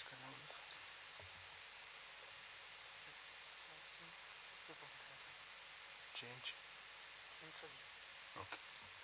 Okay. Thanks for the introduction given, and thanks for the organizers who have invited me to be a part of this conference. Actually, after the presentation of Dr. Renu Sinha and Dr. Sujata, they have not left anything for me to present. They have given me 20 minutes, but hardly 5 to 10 minutes I can complete my presentation. And to start with, okay. So my today's presentation, I work with LV Prasad Eye Institute, one of the tertiary care center, and we developed a lot of interest in doing neonatal cases, because one of our surgeon who is there, Dr. Subhadra, she does ROPs and all neonatal surgeries for very low birth weight. Hers, throughout the, Dr. Renu, in their hospital also, they do a lot of surgeries. What she says is, grade 1, grade 2, grade 3, grade 4. Grade 3 and grade 4 are the conditions where the child will not get full vision. But still, what she says is at least the child can be able to see the light, anything coming in front, or some movement is there that may be. So that is the reason why in our center and some of the centers where they do for grade 3 and grade 4 also, they get lot number of ROP patients. Today my presentation is about the anesthetic consideration, that is on the congenital glaucoma and congenital cataract surgeries. Now, this specialized anesthesia management for optimal surgical outcome in pediatric ophthalmology. These are all mostly patients who are neonates, and the surgery has to be done at an early stage. If we delay, then the loss of vision will be there. The foundation building in this particular presentation is neonatal for the builds upon established neonatal ophthalmic anesthesia foundation and principle. Basic pediatric anesthesia principle, neonatal physiological conditions has to be seen, and ophthalmic surgical fundamentals has to be here. Today's focus, condition specific consideration, differentiating glaucoma versus cataract management approach, clinical affecting the timing, drug choices, what you have to take, outcome driven anesthetic strategies. Neonates are surveyed. This slide has been presented by Dr. Sujata. In fact, many of the slides she has helped me. I was out of station, so she has made. This slide again I am repeating. Neonatals are surviving and they need us to be ready. With advances in perinatal care because of the surfactant therapy and neonatal ventilation and more preterm infants are surviving today. India's neonatal mortality rate has declined significantly in the past 2 decades. But I also work with the organization called EMS, that is the pre-hospital. I was mentioning about the neonatal ambulances which are there and which they are bringing it like in every state they are starting a neonatal ambulance. I think it is not seen in the screen. Let me just finish off. Now, the congenital glaucoma, if you take the overview, that is the pathophysiology and the clinical impact. Abnormal trabecular meshwork and development leads to the elevated IOP. The clinical impact of this is progressive. There will be optic nerve damage and requires urgent intervention. The clinical Dr. Raja, I'll just interrupt you for 1 minute. There is power cut from MSCB. It is on the UPS. So if you want to continue without PowerPoint, you are welcome, sir. Left to you. I think I will finish it up there. Okay, sir. Thank you. Then we can go ahead. People are there. They are also very waiting for a long time. I'll just finish it off. Okay, sir. It may not be effective or may not be that much interesting for them, but just, what do you say, sir? So shall we have it afterwards? Okay. Okay.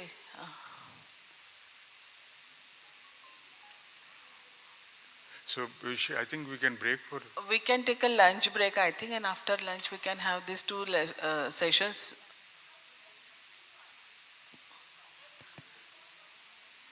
No.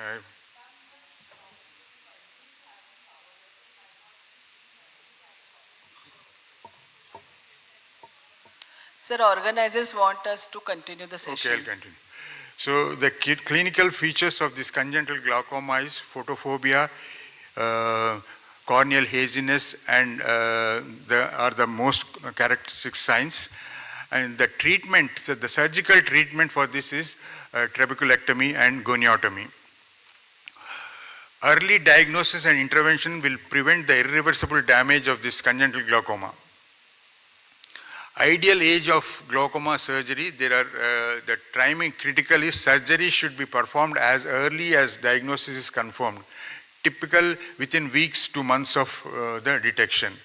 Delay risks irreversible optic damage and progressive corneal changes affecting the visual developments. So many evidences they prefer, or many surgeons, they prefer to do the within at least prefer to do within some surgeries within 6 weeks, or some at least within 1 year. What are the anesthetic implications? IOP goals, accurate measurement during examination under anesthesia. They do the measurement of the what is the pressure, but I feel that none of the things will give you an accurate measurement, because most of the time if you don't give anesthesia, the patient will be crying, the child will be crying. So with that excessive crying, definitely they may not get the correct measurement of the IOP. That is one thing. The second thing is, if you give anesthesia also, there may be a fall of IOP because of the anesthetic agent. So most of the time what we feel, they calculate on their own. Depending on the patient, they calculate on their own, and they will it come now? It should come.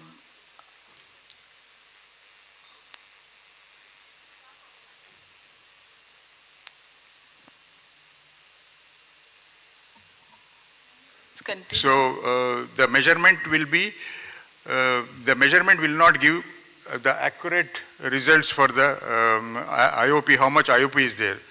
So minimum pressure fluctuation will be there, which they have to calculate. We know the drugs which Dr. Sujata has already mentioned, propofol and volatile sevoflurane and all these agents will decrease the IOP. Mostly avoid succinylcholine. Ketamine is controversy. If you give in higher doses, it may increase the intraocular pressure. Succinylcholine increases the IOP. So in our institute, we never kept succinylcholine. But some situations have come where the patient was not able to, were not able to intubate the patient. And since succinylcholine is a short acting, normally we intubate with long acting and muscle relaxants. But since some patients where it is very difficult for us to intubate with the the patient. So succinylcholine now we have kept in. Many of the institutes, they don't keep succinyl, ophthalmic institute, they don't give succinylcholine at all. Another is the ventilatory control, normocarbic target, avoid hypercarbia and minimum PEEP. Now the anesthetic drugs, to just a word about that, propofol decreases the intraocular pressure, and volatile agents also decreases the intraocular pressure, but it is dose dependent. Sevoflurane is the ideal one which we use. Succinylcholine, definitely it will increase the intraocular pressure with the vasodilatory effect what they get. And so it is better to avoid completely in the ophthalmic setup succinylcholine. Ketamine also, they say in low doses it is, but it is controversy. It increases the, increase the intraocular pressure. Ventilation and IOP, hypercarbic effect. Elevated CO2 increases IOP via increased CVP and choroidal congestion mechanism. Hypocarbic excessive reduction decreases IOP but risks cerebral hypoperfusion in infants. Target range of PaCO2 should be 30 to 35 millimeters of mercury with minimum PEEP. Now there are a lot of studies after that, but during the surgery, pressure बढ़ गया थोड़ा mannitol इसको देना पड़ता, but even though we tell the consequences, but still they like to have the mannitol. But studies show that it will increase at a later level after 90 minutes to 120 minutes. Perioperative concerns, airway management. It should be smooth intubation and extubation, prevent sympathetic surge and avoid coughing or straining episodes. Physiological stability should be maintained, normothermic, normoglycemic, and consider atropine or glycopyrrolate for acrocardiac reflux. Normally, many of the patients, especially apart from this glaucoma, when there's a squint surgery, strabismus surgeries and all, whenever they pull the specific muscle, immediately the patient goes into bradycardia. So now what we tell is the surgeon is to just release the pressure, and most of the time it will be corrected. Wait for some time and then do. I hardly give atropine or glycopyrrolate for that type of patient. So monitor corneal clarity and surgical wound stability during the emergency from. So this was about the glaucoma. A few things I wanted to tell about glaucoma apart from this is, one is the to reduce intraocular pressure, mannitol is the one which they are very widely using. But apart from that, what we have found out is recently many of them also use, Dexmed is a wonderful drug to reduce the intraocular pressure. So our glaucoma surgeon, every alternate patient, whenever they want to do the surgery, they request us to give dexmedetomidine. But only thing is, I feel that a airway skilled person or an anesthetist should be there whenever a dexmed is there, because they may go into, apart from bradycardia, hypotension and all, they may go into apneic spells, respiratory depression also. So we widely use dexmed. I don't know, but the literature say that above 10 years or above some about 15 kg and all, below 15 kg and all, there is not much FDA approvals, or literature doesn't recommend to say, because of the development of the SA node, AV node, it's not it is premature in these children. That may be the reason. But many hospitals, even though the FDA approval is not there, they are using even for newborn, low birth weight children also. They use for for what was she was telling about, Dr. Renusina was telling about the ROP patient. When they do laser, instead of making the child cry and all, sometimes they don't give anything at all. Just open the eyelid and then just try to do it. The child will be excessively crying, and he may go into apnea and all. So in those patients, definitely it is better to give dexmed, but anesthesia should be around that. And what we did is we trained the retinal surgeons to do ambubag, because many of them, when they do the ROP, in between they go to apneic spells. We trained them to do the what you call bag mask ventilation and all, so that they themselves can be taken care of the patient until the anesthetist reach that situation. Now the second topic is congenital cataract. Overview, congenital cataract remain one of the leading yet preventable causes of childhood blindness across the globe. Often bilateral presentation may be associated with torch infection, metabolic disorders, or systemic syndromic conditions requiring comprehensive evaluation. So the congenital overview, critical timing window. This is the, we have lot of arguments, discussion with our surgeon. Our surgeons, they want both the congenital cataract is there for both the eyes. So what they want to do is they want to do for one eye, and then the next eye they want to do immediately after 2 or 3 days, which many of our anesthetists they refuse to do, because it is not advisable to repeat our inhalation agents and all in such a short time. So sometimes we refuse, but sometimes we also have to oblige and then give. But better to wait for. The reason why we don't oblige is, the reason what they say is, a patient बहुत दूर से आया है, फिर आना बोल तो मुश्किल होता, because they come from far distance. So that is the indication for them. So sometimes we really see the situation and anesthetize, but many of the times we ask them to wait for some time and then then do the surgery. Bilateral CAT needs staged procedure, complete by 3 to 8 weeks. And another thing is, if it is not done under the prescribed period, again they may land, the vision may not, outcome may not be there. So some of the studies which have been done has been put in that. The long-term outcome of primary intraocular lens implantation in bilateral congenital cataract in infant with a median age of 35 days itself. So many studies are there where the outcome is good if it is done within 12 weeks of age. Anesthetic implication cataract surgery, surgical cataract, short but critical surgical procedure with potential requirement for multiple anesthesia during sequential stage. Associated condition, most of the patients are associated with some cardiac anomalies, the metabolic disorders and syndromic babies are there. So planning should be good. Anesthetic implication cataract, difficult airway due to syndromic feature, multiple anesthesia exposure may be required, regional block controversy in neonate. So difficult airway, as the child airway is completely different from adult, small mouth, large tongue, big occipit, low-lying, what you call epiglottis is very big and floppy. All these things may make difficult for intubation and all. Pain management, we normally on and off we use fentanyl and all, but most of the times we are very comfortable using paracetamol, suppositories and all. Suppositories, they are very useful, especially when when we use rectal. Most of the suppositories, the side effects of them are very less. The studies have shown that if you use oral and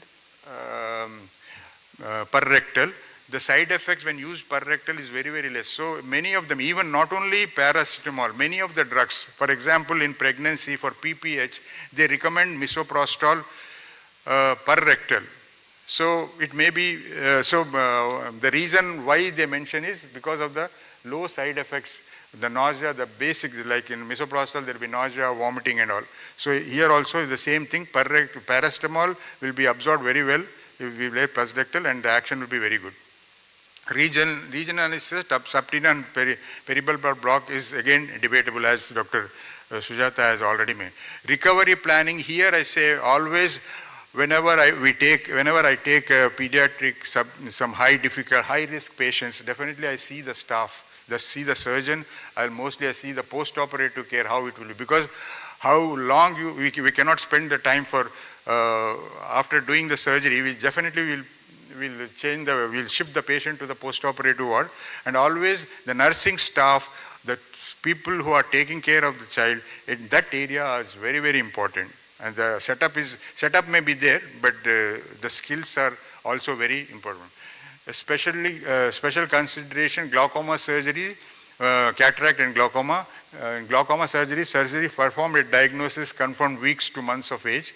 IOP stability critical throughout, and avoid succinyl choline. And when you come to cataract surgery, staged procedure with critical timing 4 to 8 weeks, multiple anesthesia exposure for bilateral sequential surgical approach, metabolic and syndromic workup is essential.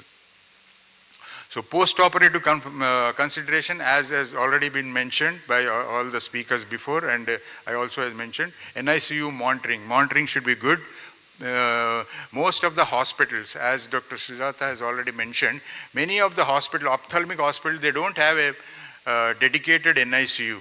They do. For example, in our own hospital, we have 14 to 16 theaters, and 4 4 or 5 theaters are dedicated to pediatric patients. So what happens, the recovery area is the same place, same area where the, whether it is adult, pediatric, infant or neonate, same area. So it so happens, once or twice it happened also, it has to be, the devices what we use in the pediatric and what we use in the adult are extremely different.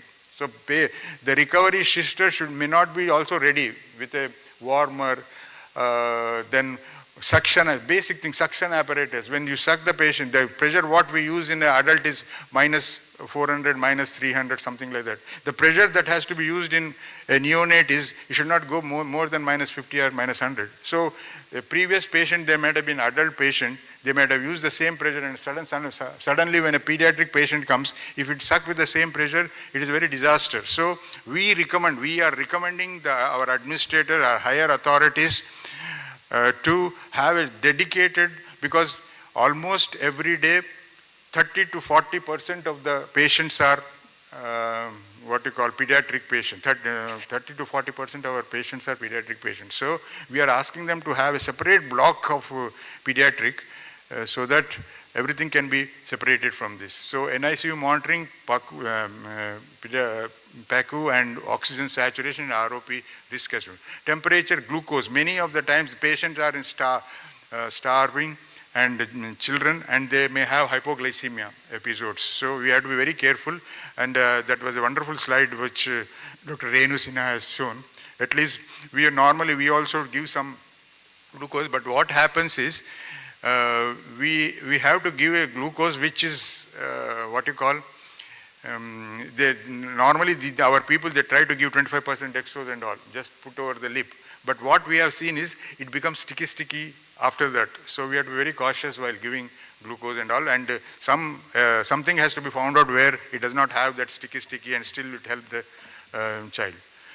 So critical physiological parameter requiring continuous monitoring in neonatal patient following ophthalmic surgery, maintain normothermia, maintain good glucose levels, prevent hypothermic. These are the three most important things which we have to follow. Analgesia, as I already mentioned, we normally try to avoid, but we try to avoid the opioids.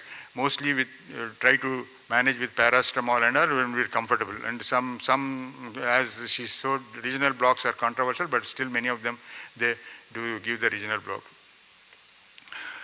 Recovery monitoring, again, apneic spells are prone, so we have to be very cautious.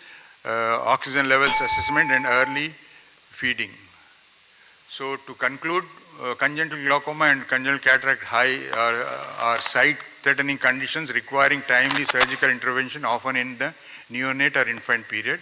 Anesthetic management is challenging due to small size, immature physiology and comorbidities. Need for stable intraocular pressure and safe airway control. Choice of anesthetic drug, ventilatory strategy and temperature glucose fluid balance are critical determinants of outcome. Evidence-based protocol and multidisciplinary collaboration between pediatric anesthesiology, ophthalmic surgeon and neonatology are key to the success. These are some of the references, and the last slide what has been given to me. So safe vision begins with safe anesthesia. Before I close, I just wanted to tell, because it was not covered by both of them, what I have experienced is better to have whenever you in your pediatric ward, at least in the post-operative ward, if not in the OR, you have a Braslov's tape. Braslov's tape is a wonderful tape which you measure the child from the head to the leg. It will give the how many kg the child is, and it gives all the medications that are essential, like whatever medication you name, mannitol, it will give by milligrams, and it will give the ml, how much ml has. It will make our life easy. Many of the times we in our own hospital, we had made we faced some difficulties, paracetamol. The doctor has written what you call 30 milligrams or something like that, and the nurse has given 30 ml. So 30 ml protocol is too high. So always it is better to have a Braslov's tape. It is costly. It is 4,000 to 4,500 rupees. and they have made in such a way that we cannot photocopy it also. If you do a photocopy, it will not be in a proper way. So they have the rights, and they don't easily sell with a very low rate. It is costly, but it is very, very useful for us whenever we are doing our practicing life. So thank you very much. Thank you very much, sir, for your practical tips, especially regarding use of dexmedetomidine, suppositories and suction pressure. Thank you very much, sir. I invite our next speaker, Dr. Anupma Gill Sharma. She is professor at Dr. RML Hospital, New Delhi, and has multiple publications in national and international journals. Dr. Anupma will be speaking on tailored anesthetic approaches for examination under anesthesia, intraocular pressure measurements, and oculoplasty. Thank you for the kind introduction, although this is not my picture and this was not the CV which was shared by me. Anyways, thank you. So my job becomes easier with all the 3 lectures which have covered up essentially everything which I'm going to talk. So it will just be like a summary, and you're all very patiently waiting for the lunch also, so I'll quickly try to wind it up. Ours is not a very high volume center as compared to the other 3 expert speakers. We get around 4 to 5 neonates in a week for ophthalmologic procedures, mostly examination under anesthesia or for cataract or for coloboma surgeries, but not as high, but I would try to do justice to the topic. And I thank the organizers, Usha ma'am, Renu ma'am, Dr. Nisha ma'am for giving me this opportunity. So the talk for me is the tailored anesthetic approaches for examination under anesthesia, IOP measurements, and oculoplasty. As it has been widely covered throughout the conference, so the neonates have this is a very quick introduction. So they have physiologically immature, so that will have implications of all the drugs that we are using. They are more susceptible to the effect of the anesthetic agents, their risk of cardiorespiratory depression, and they can have an unpredictable, exaggerated, and dramatic response to the drugs.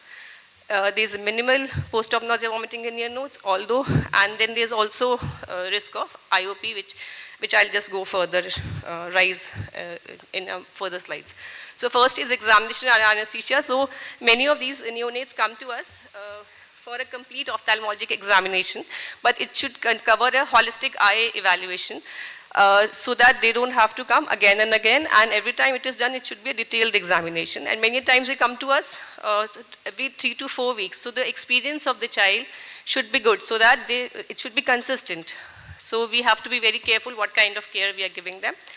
So they come for IOP assessment, biometry for intraocular power calculation, fundoscopy, and retinoscopy. These are the various indications for examination under anesthesia. So they can come for mostly congenital glaucomas for IOP examination, cataracts, microphthalmia, anterior segment, posterior segment evaluation, various kinds of tumors, retinopathy of prematurity sequelae, and also they have a lot of other unexplained vision loss in the neonatal period. So anything, how small the procedure is, the pre-op evaluation has to be detailed, and we should ask about the term pregnancy, what all infections were there in the gestational age, in the gestation period for the child, and what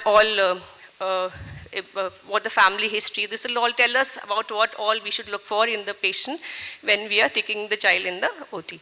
So topical anesthesia alone with sucrose and dextrose can do our job, as it was already told nicely in the previous lectures. So we also use sometimes 25% of dextrose, which is we give from the side, but that is what we also practice sometimes, but sometimes it is not very sufficient. So it only gives you a very short duration of where they can examine the eye.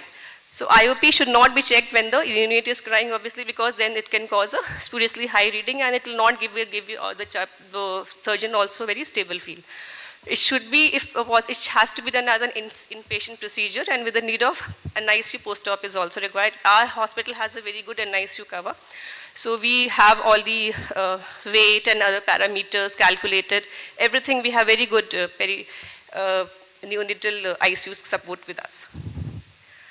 So these are the various structures which they generally see under the examination and anesthesia. So they look at the ocular, the ophthalmologists look at the ocular adnexa. So any kind of tumors, retinoblastomas, gliomas, hemangiomas. Then anterior segment evaluation and post-staging of the cornea and conjunctiva for various kinds of epithelial defects. And posterior segment for, again, retina, optic nerve size, and they may come repeatedly to us for these examinations. And also nowadays, ultrasound biomicroscopy is also being done. So various medications which are instilled in the child, in the neonate, can be absorbed through the pharyngeal mucosa, and that can add to the systemic effects, and that can cause a significant problem for us. So these are the various medications. Out of these, beta blockers can have a bradycardia. It is used in glaucoma, so they can cause a bradycardia. Then local anesthetic toxicity can occur particularly in preterm neonates. Then even Diamox, which is used in glaucoma, can also lead to metabolic acidosis and various kinds of electrical abnormalities. Already we know that these neonates have immature organ functions. A clear protocol for examination should be established, so as you have to make it quick and comprehensive both for the surgeons and the anesthetist, and the child should also be enough, only desired duration should be inside the OT under anesthesia. So the IOP measurement has to be done in plane 2 and not during deeper planes. An ideal situation would be under an awake. It should reflect the actual IOP of the child. So if it is in the deeper planes, the effect of the anesthetic agents would depress the IOP. So natural progression, how did they look at the retinoscopy? They do the retinoscopy, external eye examination, anterior posterior examination, and sometimes the cycloplegic drops are put on the table. In subsequent visits, they sometimes put it just before the OT. So we can, one we had already discussed is we can try with sucrose and dextrose, and if the child is able to cooperate and we are able to get a good examination. Otherwise, GA can also be given, LMA is also being used. So GA can be given depending upon the available facilities. If we are anesthetist and the ophthalmological requirements are there for GA, then we should go ahead with it. Examination under anesthesia has to be done bilaterally, and IV cannulation has to be there after induction, before or after induction. Skillful face mask holding without any airway obstruction, laryngospasm, CO2 retention with the spontaneous ventilation is also very good for a short examination under anesthesia, which avoids any rise in the ocular pressure. The typical duration of examination generally is ranges from 15 to 45 minutes. And supraglottic airway devices are now increasingly being used for short surgery, typically if the neonate is more than 3 kgs and the anesthetist is skilled with using the supraglottic devices. And one can also intubate through the supraglottic neonatal devices, as we have also seen in our workshops and previous slides also. ARQ can be used for intubation also, just in case the procedure gets prolonged. For a rescue device, supraglottic devices, video laryngoscopes can be used. Muscle relaxant generally is not required for examination or anesthesia, but just in case the surgeon wants to proceed it and combine it with the procedure, so that can also be done. Supraglottic devices have they give the hands are free for monitoring and drug administration for the anesthetist. An appropriate size LMA can be used. If needed at all, if the child is planned for a longer duration for examination, tracheal intubation can be done. Sometimes these examinations are done under when the lights are switched off. A simple table lamp sitting at the side can take care of such issues when you're giving the drugs to the patient. Regional blocks are again not very much practiced in the neonatal period, but subtenon blocks is the safest out of them with the lowest risk of complications. As you know, pediatric lobe is relatively large as compared to the orbit. It is taking up to 50% of this space. Ocular cardiac reflex is of concern. So when one is placing the mask on the child, the pressure should not be so much that it triggers the bradycardia.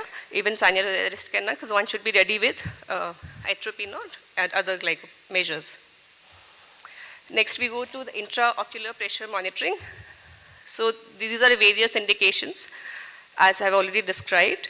So it can be for various kind of anomalies or evaluation of the ocular trauma, monitoring the response to the treatment.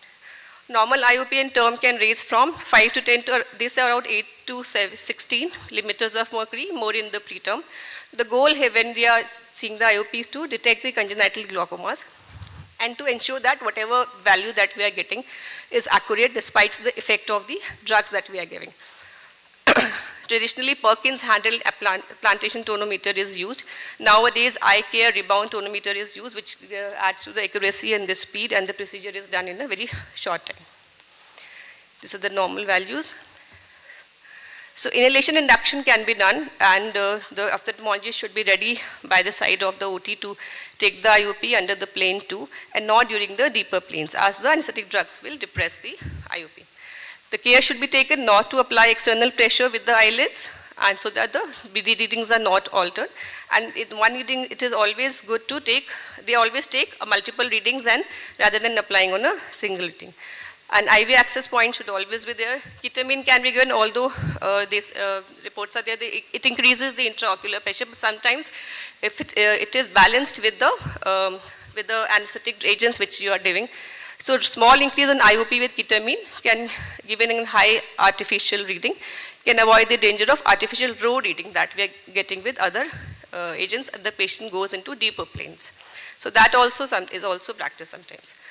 So they may keep coming back for IOP measurements every 4 to 8 weeks. So the technique has to be consistent. The experience has to be good by the neonate and the ophthalmologist and the anesthetist. These are the various factors which can affect the IOP, right from sedatives to anesthetic drugs. We are not practicing dexmedetomidine at our center, but as it is not FDA approved also, but then we are using our rest of the, sevoflurane is the one which we are using for inhalation induction mostly. And these are the various agents. Ketamine increases the IOP in higher doses. Depolarizing muscle relaxants, acetylcholine we avoid, can increase the IOP up to 8 millimeters of mercury and can stay sustained for around 10 minutes. Nevertheless, if the situation demands patient ends up into laryngospasm, we also end up giving it, then we can plan it later or as the drug weans off. Other volatile agents, all of them are known to lower the IOP. Nitrous oxide has minimal effect, opioids has minimal effect. The various concentrations of sevoflurane at which the intraocular pressure is measured at different concentration has been studied. A latest report has shown that because the neonates have a lower lung volume and a higher cardiac output and a higher minute ventilation, so around an end-tidal sevo concentration of 1.8 to 2% is ideal for these patients. So when we are undergoing the ocular surgery. So various concentrations. So they need a higher sevoflurane as compared to the older children. This is how the mechanism of inhalation agents decreasing the IOP. Sevoflurane is the preferred agent, acetylcholine, but not causes increase in IOP, but not so much of muscle fasciculations occurs in neonate. More important is hypercarbia, which should be avoided. That can increase IOP, which is sometimes missed, the hypercarbia. So various methods, face mask, LMA, intubation, all have been in detail told in the previous slides also. So monitoring is of vital importance. The visual observation of the neonate along with the pulse oximetry, ECG, non-invasive blood pressure, capnography, and respiratory. Then we come to the third part, that is the oculoplasty. So these are the neonates which come to us for various kinds of procedures. So oculoplastic disorders are the ones which involve the eyelids, orbit, or the tear duct system, affecting function and appearance of eye on both. So we get a lot of nasolacrimal duct blockages, so which are, most of them, they try to do it in the OPD, but when it is not successful, they ultimately come for OT procedure. So the indications for oculoplasty can be from as mild as nasolacrimal duct obstruction to various kinds of tumors, congenital eyelid ptosis, eyelid tumors, dermoid cyst excision, eyelid coloboma repair. The aim of the surgery here is to improve both the function and the appearance of the infant eye. So we are always, many of these procedures have, neonates have a lot of syndromes associated with them, especially systemic illnesses, cardiac problems are there. So one is always in the dilemma that should we go ahead with the surgery of the eye, or the other systemic problem should be attended to first. So this is a dilemma between the surgeon and the others, cardiologist. So if the vision is at risk, it's an urgent surgery, and if you can get away without compromising on the neonate, so the vision surgery, the ocular surgery should be given importance as compared to the other illnesses, if possible. But that depends from case to case. So always the choice mostly is the general anesthesia because of the age and the inability to cooperate. So various combination of techniques, sevoflurane for induction, for maintenance, IV sedation like propofol can be given intermittent, and we supplement it because oculoplastics, they will have a good pain. So it is always supplemented with local or the regional blocks. These are the various kinds of syndromes which are there, or craniostosis, craniofacial abnormalities, mucopolysaccharidosis. So they have their own sets of issues. Difficult airway is one of them, and also the cardiac anomalies which we are should be wary of. So you can see here is a picture of an Apert syndrome. You can see there is a mid-face hypoplasia, cleft palate. All these are the problems which add to our problems. We should be careful during giving anesthesia to them. They can present to us a difficult airway. This is a golden heart syndrome. You can see here there are skin tags, there's ocular. So many issues are there apart from the eye. So these needs to be addressed. Mask ventilation can be difficult in them.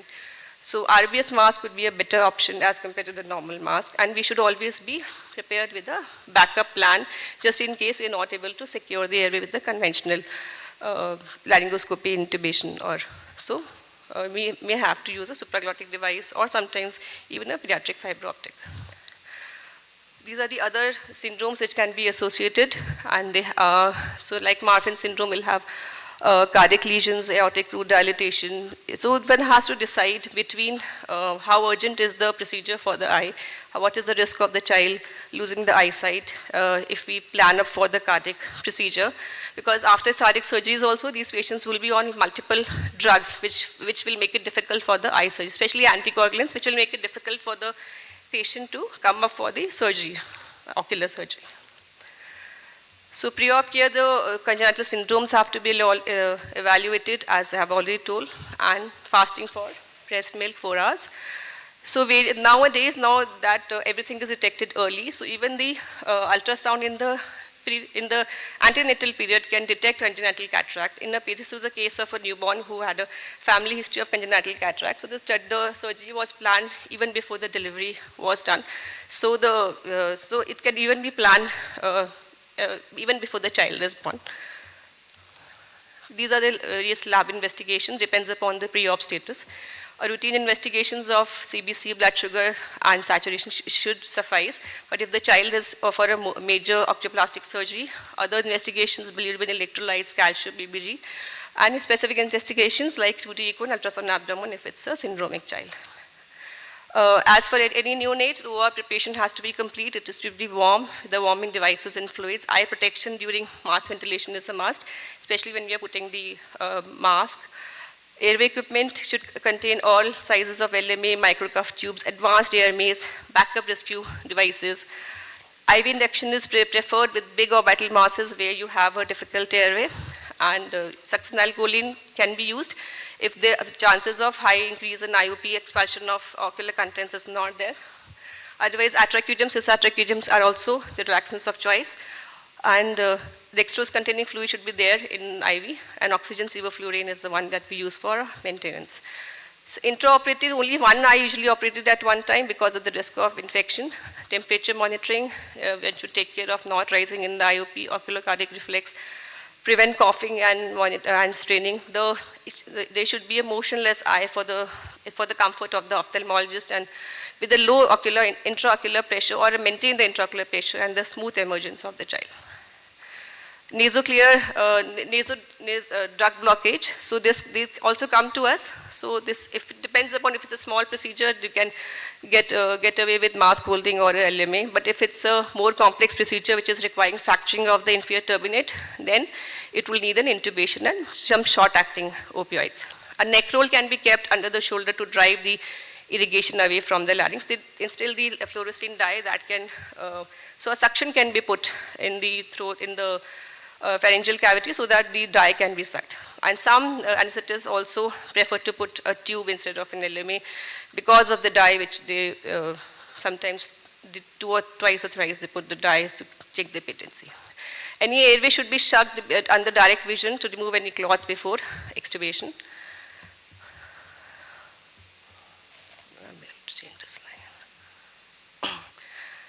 So the anesthetist should be skilled in placing the LMA, alternative plan should be ready, and depending on the comorbidities and risk, many infants can be extubated with the appropriate respiratory monitoring and with the good post-op NICU care. So this was a child which looked like a very benign case. This looked like a mucus, but it actually was an ankyloplephron. So it is some of these disorders come, and actually the child was found to have supraventricular ectopic beats on ECG and also congenital glaucoma. So it was done under GA with it. So it can look as benign, but can have a lot of other systemic problems. Ophthalmic emergencies, open globe surgeries need urgent surgical repair within 12 to 24 hours, may need to go do a rapid sequence induction. Corneal disorders and cataracts, I think already has been covered. So they can be supplemented with the subtenon blocks. Analgesia is of utmost importance, and they should be managed in NICU as much as possible. We have a good support.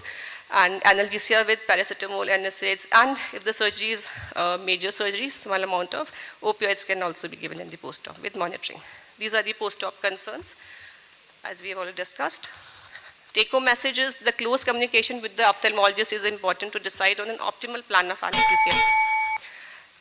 And we should be vigilant of the other important considerations. Thank you. Thank you, ma'am, for your lecture. Here we end up with our ophthalmic session. Thank you. Thanks to all the speakers for very informative and very interesting things also came up. Thank you. Thank you, ma'am. I know we are all hungry. We'll proceed for lunch and reconvene for the quiz after the lunch.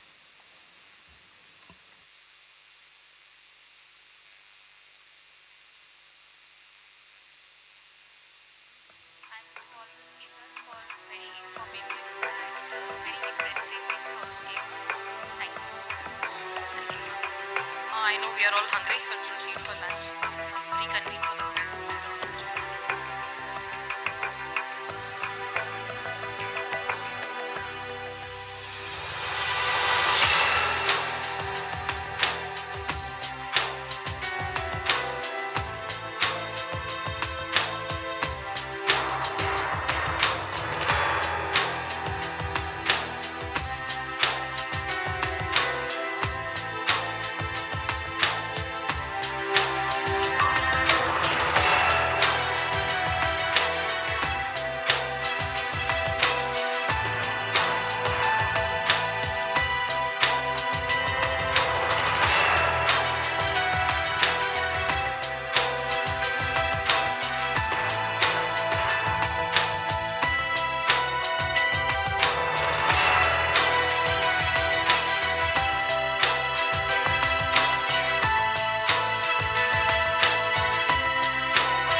है, लेकिन आपको जो video है ना ऐसा वहाँ दिखेगा, तो आपको ना कोशिश कीजिए कि आपको ऊपर देखिए। ये कहाँ से है? Okay sir? कौन बजाया, किधर है? बजाया भाई। अरे इनका फोन है भाई। नहीं वो है ना 3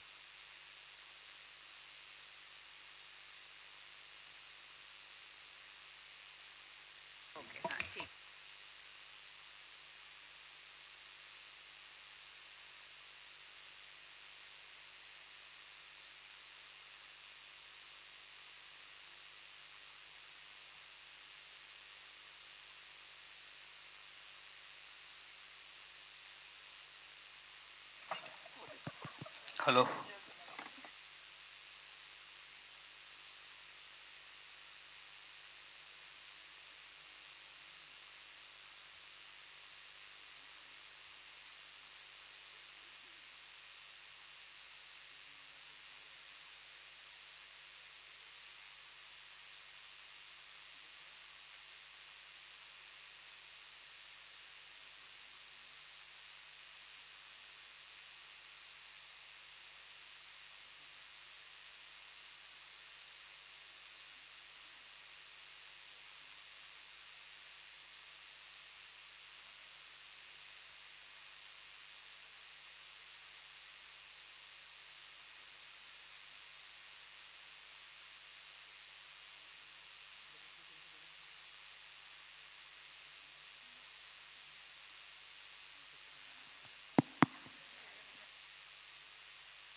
Check. Hey, check. Hello. Check. Can we have the teams for the quiz? Check. Hey, check. Check 1, 2. Check. Hey, check. Check 1, 2. Check. Hey, check.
Any of the quiz teams are here? Any of the participants? Yeah, you could please come on stage.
Dr. Ayushi Singhal is here.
नहीं वो तो participants के पास हाथ में भी लगेगा ना participant का क्योंकि इस तरह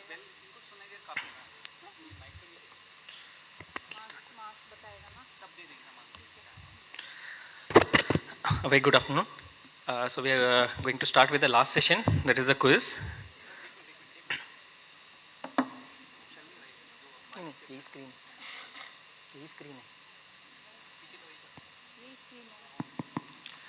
So I'll start with the quiz masters.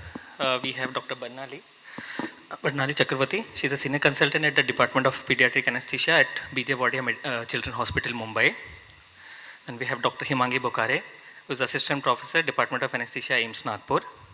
And myself, Dr. Ashutosh, Assistant Professor in Department of Anesthesia, AIIMS Nagpur.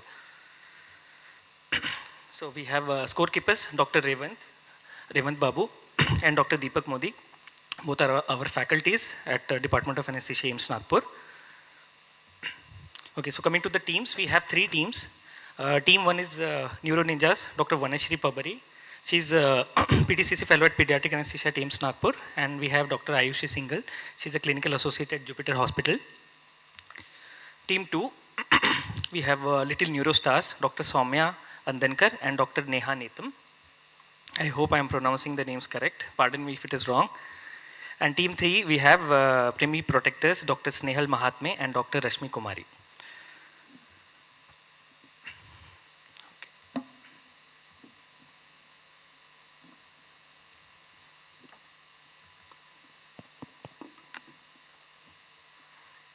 A very good afternoon. As I hope you all have had a very hearty lunch, and let's wrap whatever the hyperglycemia or whatever the sedation post lunch, let's break it with an entertaining quiz. So as Dr. Ashutosh has already introduced the teams, so this is the entire quiz. It is going to be of 4 rounds. So the first round, this is going to be a rapid fire round. Here, these are quick response multiple choice questions based on the basics of your neuroanatomy, neurophysiology, pharmacology in neonates. After finishing off the reading of the question, each team will be getting 20 seconds, means whichever team the question arises, you will get 20 seconds to give an answer. In case if you are unable to answer within that 20 seconds, the question passes on automatically to the next team. The next team will get 10 seconds then to answer the question. In case if it is not done, then this question automatically goes and the next question comes in. Okay, so each question will be carrying 10 marks for a correct answer. There is no negative marking for this. So I will definitely encourage all of you to participate in this, even if it is, because it is much more easier to this round. So starting ahead with the round. Yeah, one more thing, sorry. The scorekeepers, they will be giving you the buzzer at 20 seconds. And once it goes on to the next team, at the end of 10 seconds, again the buzzer will be given. Thank you. So let's start in. So the first question is, the germinal matrix in neonates is located primarily in which region? This is for team 1. Whether it is the thalamus, subependymal region near the chordothalamic groove, corpus callosum or hippocampus. The timer starts. The answer is 2, subependymal region near the chordothalamic groove. Yes, that's the correct answer. Now, all the explanations, because of time constraints, we'll be giving it later on. So moving on to the next team, the second question. Which fontanelle is used most commonly for cranial ultrasound in neonates? Is it first one, anterior fontanelle, posterior fontanelle, sphenoid, or the mastoid fontanelle? Anterior fontanelle. Yes, again, correct answer. Now, question for the team 3. Which myelination pattern is correct for the neonatal brain? 1, it starts in the frontal cortex and moves posteriorly. 2nd, it starts in the occipital cortex and moves anteriorly. 3rd, starts in the brainstem and cerebellum, then progresses to the cortex. Or 4th, starts in the spinal cord and ends in the medulla.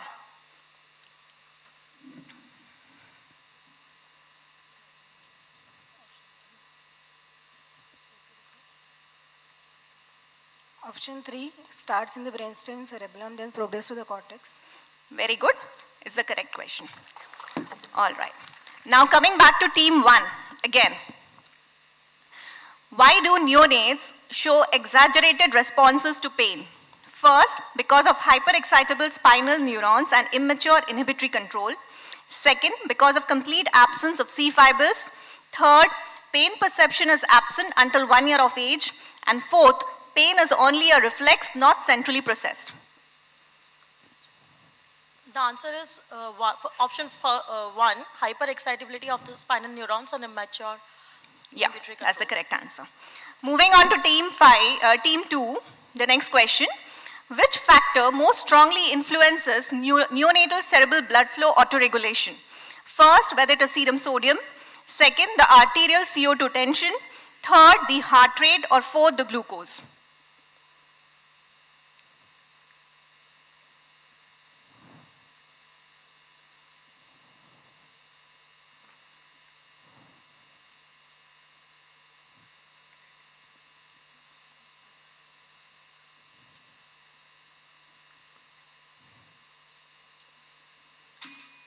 Twenty seconds are up. Goes to team 3.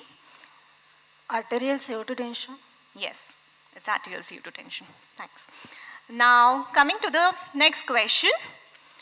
We had originally gone for team 2, so this will be coming to team 3 again. So, what is the characteristic EEG pattern of a preterm neonate? 1, whether it is a continuous background with synchrony. Second, whether it is burst suppression. Third, whether it is a discontinuous background, that is known as a trace discontinue or alternant. And fourth, whether it is an alpha rhythm dominance. Option 2, burst suppression. No, it's the wrong one. It is the discontinuous background or trace discontinue alternant. Coming to team 1 again, the next question. Which neonatal condition is worsened by blood-brain barrier immaturity due to bilirubin penetration? Is it Rey syndrome? First. Second, kernicterus. Third, Dandy-Walker malformation. Or fourth, porencephaly.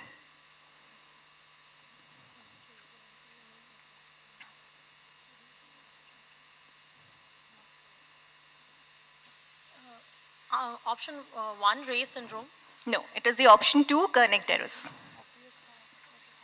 Next question. So this is for team 2. Why is GABA excitatory in the neonatal period?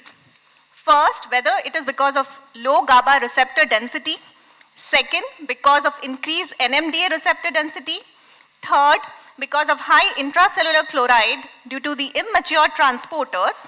And fourth, whether because it is because of underdeveloped dopaminergic pathways.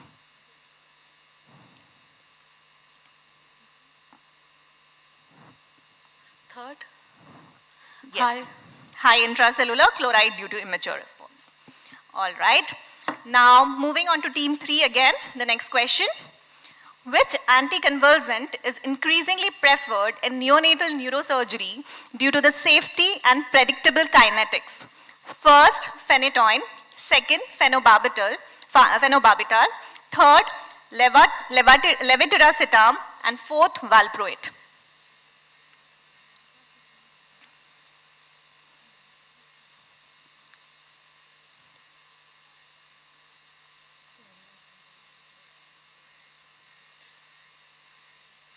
Levetiracetam. Yes, that's the correct answer. Now, moving back to team 1, the next question. Which is the preferred opioid for neonatal neurosurgery? Is it 1, morphine, second, fentanyl, third, pethidine, or fourth, tramadol? Please do keep into mind it's neonates.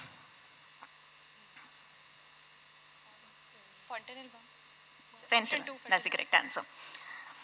Moving on to next team, team 2. So, which volatile anesthetic is preferred in neonatal neurosurgery due to minimal effect on the intracranial pressure? 1, whether it is halothane, second, isoflurane, third, sevoflurane, or fourth, desflurane? Third, sevoflurane. Yes, that's the correct answer.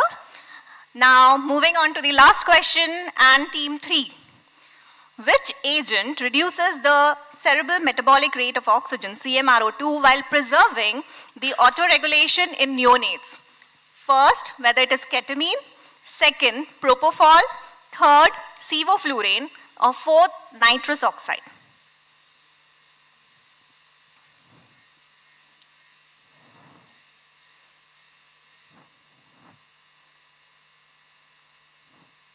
Sevoflurane. Sevoflurane. No, it's the wrong answer. It is. Can you go move on to the answer? Next slide. Yeah. No. So it is propofol. Okay. So with this, we come to the end of the round 1. Scorekeepers, can you just give a summary of the end of the scores, and then we move on to the next round. At the end of the first round, all the teams stands at 30 points each.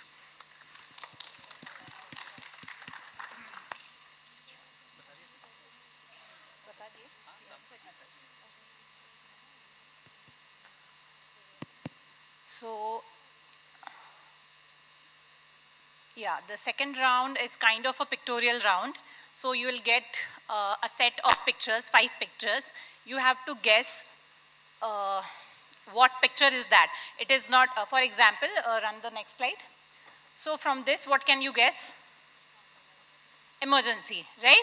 So you will, from that set, if you identify this picture, you will get 5 questions from this set. So there will be 2 options, whether you can choose questions with options or without options. Okay? So if you identify the picture, suppose you identify that it is an emergency. So you will get questions from emergency, neonatal emergency specifically. Okay? And from that, again, you have to choose whether you are choosing to go with questions which will have options or without options. Okay, if you are choosing with options, you will get plus 10 mark, and it has negative marking also. So minus 5 will be the negative marking. If you choose without options, obviously you will get more marks, plus 20, and for negative, minus 10. Is that clear? But you cannot choose both. So think and proceed. Yeah. Whatever option you choose, it will finish with that. And first of all, to go with, it's a buzzer round. If we just display that picture, within 20 seconds, you have to identify, whosoever buzzes the buzzer will go first. The second buzzer will choose the next, and the third will choose the subsequent picture. Okay? Is that clear? Any doubts?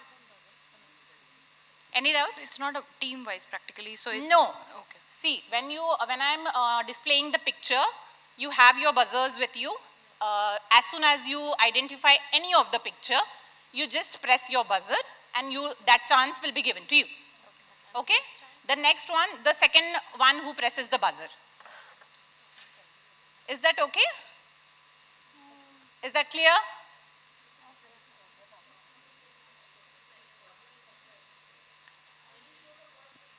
So in the first picture, there are 5 pictures in one slide. So they have buzzers. Whichever picture they are going to identify, if they identify at that moment, they have to press the buzzer. They can choose which picture that is their choice, which picture they want to go with. So that preference will be given to them. Yes. Understood? Yeah. So 5 pictures are there. Whosoever presses the buzzer will get the first chance to choose. Next 2 teams, again, we'll give you chance to press the buzzer. Okay. Are you guys ready? Ready? You have understood the rules? Team, any doubts? And one more thing. In those 5 questions, if you choose next part, this is the first part to choose the picture. Next part to choose the questions, with options or without options. And you will get 5 questions in each category, 20 seconds for each question. Okay? Okay? Good? It's not a transferable round. It's not a transferable round. Okay? Teams, ready? Ready? Okay, let's go. Okay, here comes the slide. Yeah, display the picture. Bajaya? Yeah. NICU? NICU, yeah. So, yeah, that is prematurity basically. So you want to go with it. Okay. So next, you guys, abdominal surgeries, right? Second and third, you guys are remaining. Which one you want to choose? Yeah, picture. No, image दिखा दे. I cannot go back. Okay.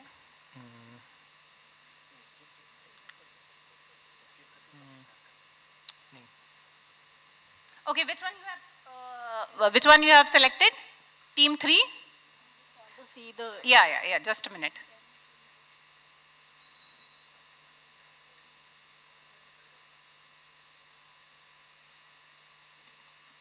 Ma'am, can we change? No, you cannot change, and you are team 3, you are not going to get any extra time to identify, okay?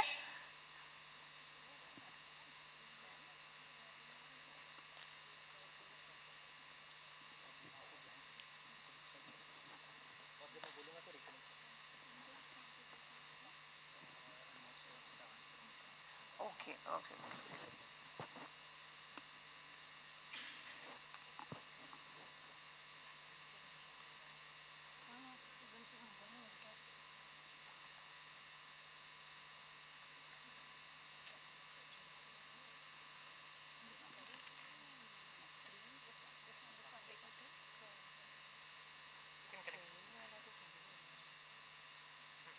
Yeah, team 3, you are not going to get any extra time. Team 3, TV with aeroplane, takeoff, induction. sorry, it's airway. It's not. It's not. So we are going to go with 2 teams only. Team 3, you haven't identified any of the picture, sorry. So team 1, you were on prematurity. And second option, whether you want to, yeah. Okay. Okay. So your questions will be on airway, okay? Neonatal airway.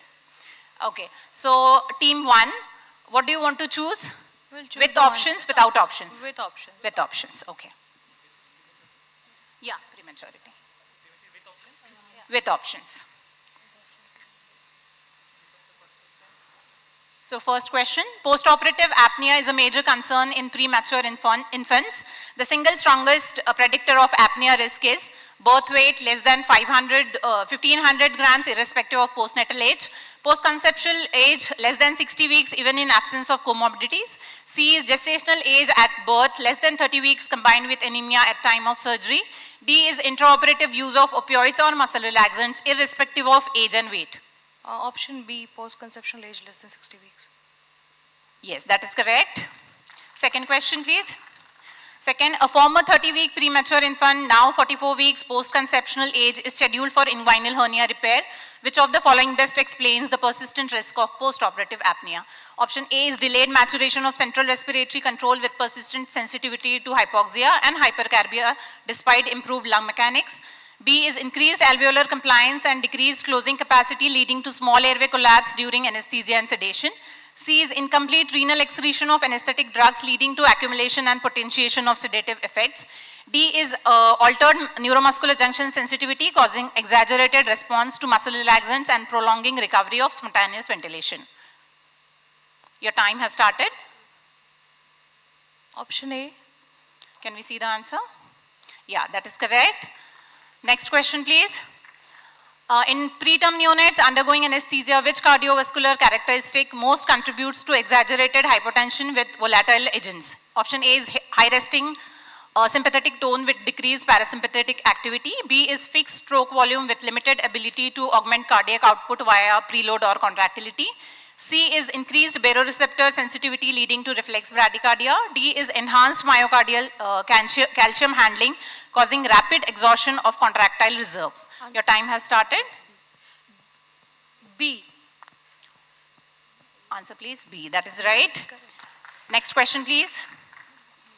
A 28-week preterm neonate presents for laparotomy for NEC, that is necrotizing enterocolitis. Which factor most strongly predisposes to perioperative hypoglycemia? Increased insulin resistance with stress response, limited glycogen and fat stores with high glucose utilization rate, maturity of hepatic gluconeogenesis pathways, increased renal loss of glucose due to tubular immaturity. Your time starts now. Time is running. How many seconds? Like 20 seconds for each question. A. Can we see the answer, please? Sorry, that's the wrong answer. Question 5. Which factor explains the requirement of relatively higher intrathecal local anesthetic doses per kg in preterm neonates compared to older children? Decreased protein binding of local anesthetics, increased cerebrospinal fluid volume relative to body weight, greater penetration of local anesthetic through immature meninges, enhanced sensitivity of immature sodium channels to local anesthetics. Increased cerebrospinal fluid volume relative to body weight. Okay, can you see the answer? Yeah, that's the right answer. Okay, next team. You had chosen abdominal emergency, right? Yes. So can we go to abdominal? With options. Yeah. So what do you choose? With options. With options, okay. Yeah, with options. So first question, which abdominal emergency is characterized by herniation of abdominal contents through the umbilical ring covered by a sac? Gastrococcyx, omphalocele, interception, volvulus. Your time is running. Time is running. Omphalocele. Answer? Yes, that is right. Second. Question 2. Necrotizing enterocolitis is most common in term neonates, preterm neonates, infants of diabetic mothers, neonates with congenital diaphragmatic hernia. Preterm neonates. Yes, that is right answer. Question 3. Which of the following is true regarding gastrococcyx? Covered by a sac associated with chromosomal anomalies, lateral to umbilicus without sac covering, associated with Beckwith-Widman syndrome. C. Yes, that is the right answer. Question 4. Okay. Thank you. Okay. Yeah. Bonus to us. Next. Okay. Yeah, this is the 4th one. Bilious vomiting in a neonate classically indicates tracheoesophageal fistula, malrotation with midgut volvulus, pyloric stenosis, Hirschsprung's disease. C. Sorry. Wrong answer. Next. This is the 4th question. This is the 5th question. Coming question. Yeah. Classical electrolyte abnormality in pyloric stenosis. A is hyponatremic hypokalemic acidosis. B is hypochloremic hypokalemic alkalosis. C is hyponatremic acidosis. D is mixed acidosis.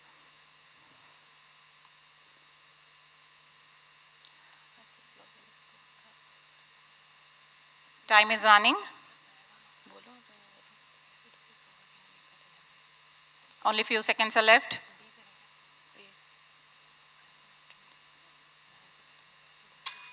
Okay, you have lost the chance. Team C, you have chosen airway, right? Yeah, we'll show the answer. Yeah. Huh? No, they haven't given. So. Team C, airway.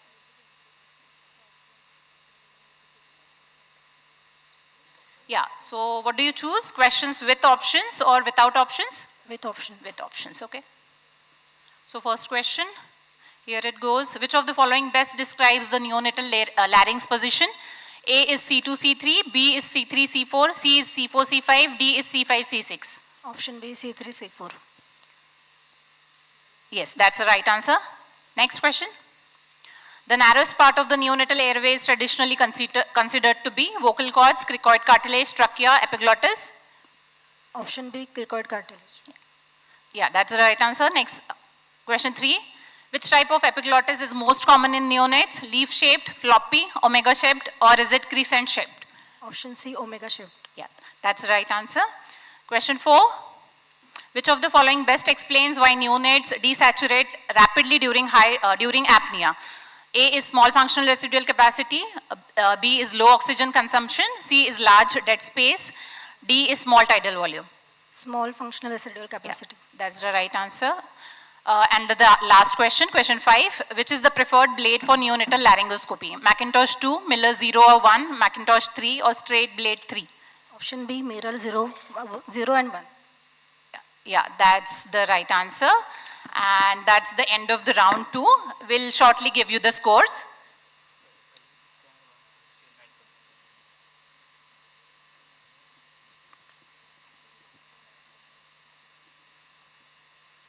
At the end of second round, in this round, first team has scored 35 points and total they will be getting 65 points. And in team 2, this round they have scored 25 and previous round 30, so they have got 55. And team 3, in this round they have answered all the questions, they have got 50 points and previous 30, so they are 80. Team 3 is leading with 25 points. Okay.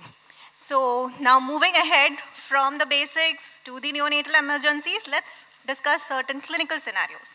So this is a clinical challenge round. So what we'll do is, you will be presented a clinical vignette, you have to decode it. Once you decode it, then there are 3 options. You can, first and foremost, you can get helplines or you can answer without using any of the helplines available. If you are answering without using any of the helplines, you will get 50 marks for a correct answer. But mind you, there is negative marking also. In case if you give a wrong answer, there will be straight away negative marks of 30, which will be deducted. Now suppose this correct answer without using any of the helplines, you have to give within 20 seconds. Within 20 seconds, you can take a decision whether you want to use one helpline. So the first helpline will be a hidden clue. Once you have utilized one helpline, then you again get 10 seconds to give an answer. If you give a correct answer now, you get 40 marks. If you give an incorrect answer now, 20 marks will be deducted. Now again, after 10 seconds, suppose if you are unable to still move ahead, you can opt for a second helpline. In this, we will give you the multiple choice options. Now depending on that, you can decide. Now if you give a correct answer, you will get a total of 30 marks for each question. And if an incorrect answer, there will be a deduction of 20 marks. Now this is a non-transferable round. So each team has to answer one round. You can opt that whether you want to answer or not. So that is your option if you want to take it or not. But that option has to be taken prior to the question being displayed. All right? After the second helpline, again 10 seconds you'll be getting. So it will be 20 seconds, then you get one helpline, 10 seconds, again you get helpline and 10 seconds. So total 40 seconds if you're using the helplines. So, shall we move ahead? Yeah. The first question is for team 1. You will be ready? All right. So this is a day 2-old full-term female neonate weighing 3.5 kg with the following MRI brain being displayed, underwent lumbosacral meningocele repair at day of life 2 itself. Now at the end of the surgery, after turning the patient supine, the neonate developed weak respiratory efforts, stridor and intermittent apnea despite adequate reversal. So the question for you is, what is the most likely cause of delayed recovery and respiratory issues in this neonate? Your timer started. Your timer starts. We have to say a condition or just the answer? What could be the cause? It could be the rupture of the sac, CSF leak, and that causes this brainstem herniation. Wrong answer. There is something you have to look into the question. Do you want? It's a wrong answer basically. Yeah. So I will go into the next slide. Basically, this is a minus 50 for you. Minus 30, sorry, minus 30 for you because you have to see the MRI which was being displayed. The MRI brain is showing a downward herniation of cerebellum and brainstem. So we told that herniation, we told that. You have said after the rupture of the sac. No, but actually that only we want to know, whether we have to say a single word, single herniation we talked now. You have to see the clinical condition there because there is already brainstem. If you go on to the next slide, this is an Arnold-Chiari malformation. It is a meningomyelocele. If it is along with a syndrome, and if you have Arnold-Chiari malformation too, it is known to have this brainstem herniation and it can present as a delayed recovery. Yeah, ma'am, after the lumbosacral, this has been repaired, but this condition they had to identify. Okay. Moving on to the next team, team 2. Okay, so are we ready? So now you have a 5-day-old neonate who has undergone an encephalocele repair. Procedure is uneventful. Baby has been extubated and shifted to the NICU. Now on post-op day 3, the baby develops irritability, tense fontanelli, splayed sutures, apnea with bradycardia, and head circumference has increased by 1.5 centimeter. Now what is the most likely cause of this deterioration? Keep in mind, the kid has undergone an occipital encephalocele repair. Whatever the signs and symptoms, they fit into certain thing. And if you feel that if you want to use your helplines, please use them. They have been given for your help. Your time has started.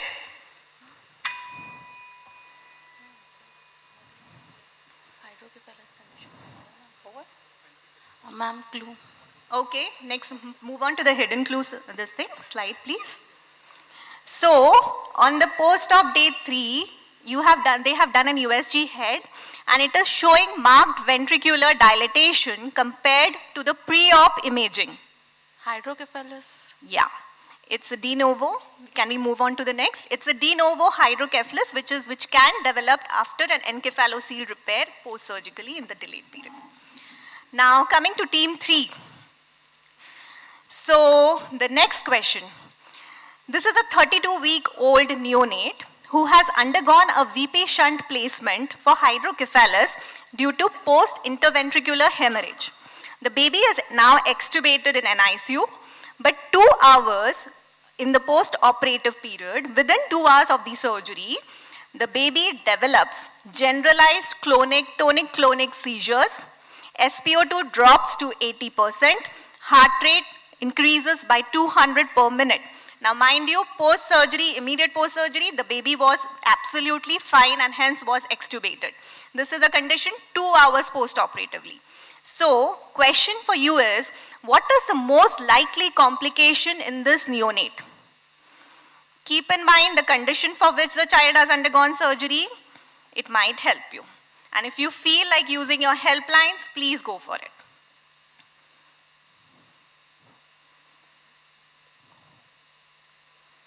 Helpline. Yeah, can you please show the hidden clue? So, in the NICU, post-op a cranial ultrasound was done. It shows persistent ventriculomegaly with periventricular hyperechogenicity.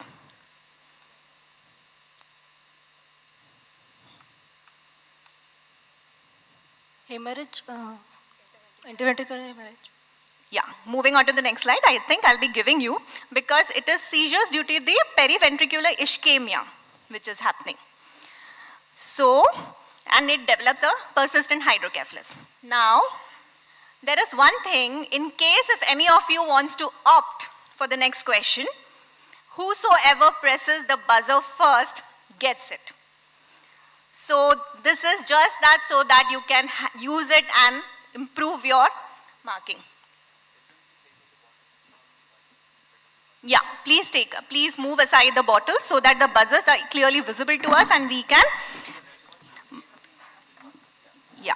So once I tell you to press the buzzer, that is the time you go ahead and the team which presses it first gets to answer the next question.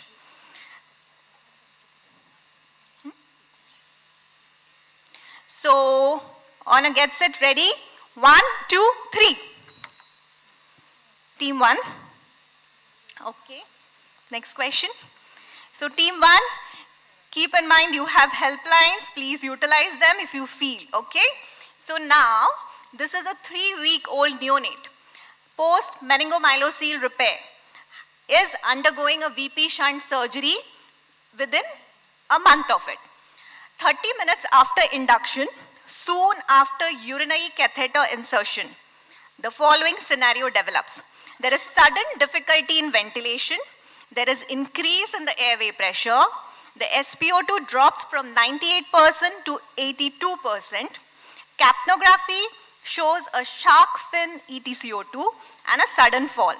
Heart rate goes down from 180 to 70 and the BP also drops to 40 by 22 mm of Hg. What complication has occurred?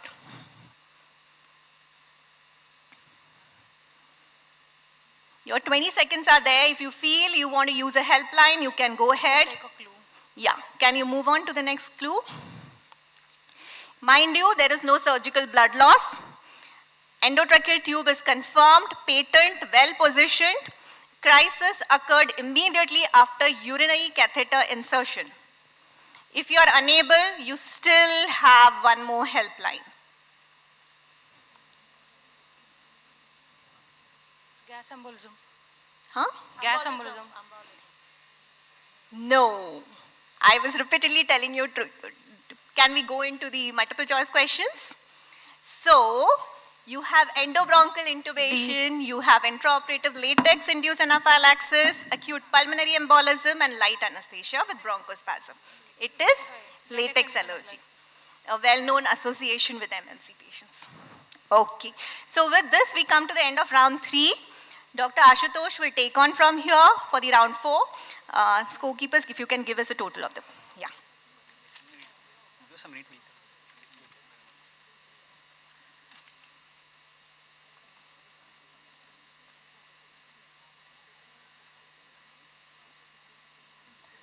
Can we have the scores?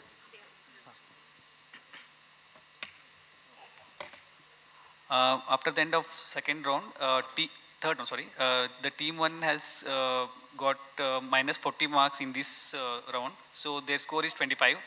And team 2, they have answered after using one option, they have got 40 marks in this round and their total marks is 95. And team 3, they used all the options, they have got 30 marks in this round and previous 80. So they are 110 and they are leading again.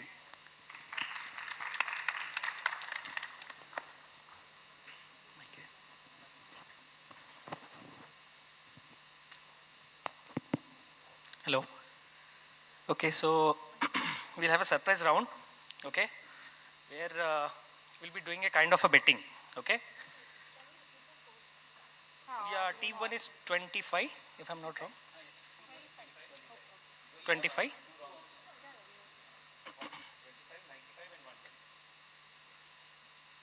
Okay. You've understood? Okay, this is me trying to read neonatal anesthesia after lunch. Okay, so this is going to be a betting round, okay. So each teams will be giving you chits, okay, out of your total collection of marks, how much you have earned. For example, team 1 has 25 points with them, okay. So you have to give it in a piece of paper, how much points you are willing to bet out of that, okay. Next team, you have 95 points, okay, so you can give in writing how much you want to bet. Team C also with the same. Okay, so now I will see which team has given the highest amount. That question for that topic will open to that team. Okay, so mind you, you will get 3 questions in each heading. Okay, and each question will carry 2 times your betting amount. So if you select say 50 marks, if you happen to get it right, you will get for the first question 100 marks. But if it is wrong, you will get minus 50. Okay. Maximum you can bet is the total amount you are having. Okay, I'm sorry, feeling sorry for team 1, that's okay. Anybody has any doubts? Any teams? Yeah, see, I'll be giving you around 9 topics, okay? And randomly out of those 9 topics, I'll be selecting, say, next question is, say, opioids. Then I will ask you to write down without the next team seeing how much points you are willing to bet, okay? The highest amount, whichever team has given, the question of that round will open to that team, okay? And each topic has 3 sub-questions, okay? Each question will carry 2 times the betting amount if you answer right, and minus the amount you have told if it is wrong. No, it is not going to pass to the next team. It is ending with you only. The teams are having pen with them. Can we have pens?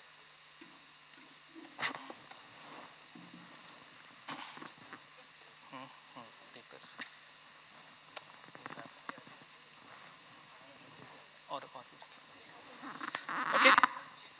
Are you ready? Anybody having any doubts? Anybody? Even if you have doubts, don't bother. Okay? हमारे यहाँ ऐसा ही होता है. Okay, so these are the topics I'm going to start with. So I really love opioids, not for myself though. So I'll start with opioids. So kindly give me how many points you are willing to bet on questions on opioid. Write it and you can give it to Dr. Himangi.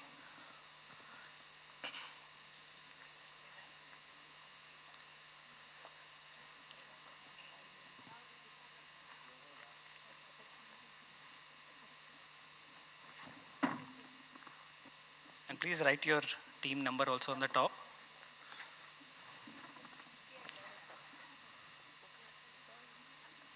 बता दो ना.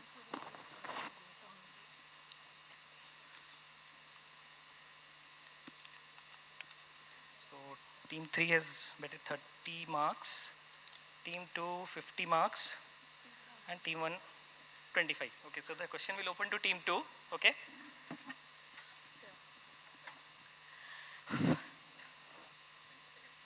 Yeah, each question approximately 20 seconds. Okay. Negative marking is one time the better one. So 50 into 2 is for correct, minus 50 for the wrong. 3 questions. Okay, ready? Here comes the first question. Codeine use is avoided in neonates mainly because of option A, poor oral absorption, option B, high risk of seizures from metabolites, option C, variable metabolism to morphine in ultra rapid metabolizers, option D, ineffective analgesia compared to tramadol.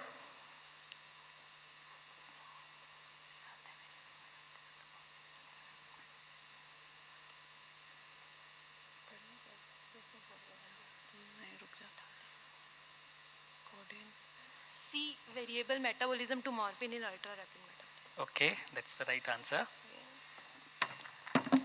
Okay. Okay, coming to the next question.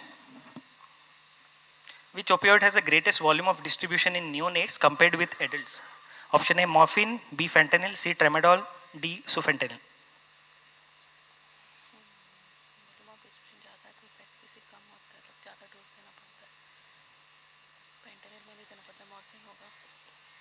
Morphine?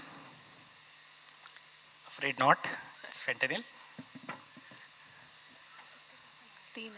Okay, ready for the next one? Last question. Which opioid demonstrates paradoxically faster clearance in neonates compared to older children? Option A, morphine, B, remifentanil. Remifentanil. Oh, okay. No bonus marks for finishing without. That's the correct answer. Okay, remifentanil.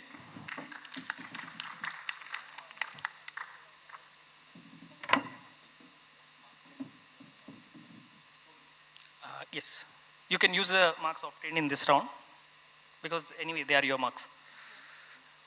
Okay, so next question.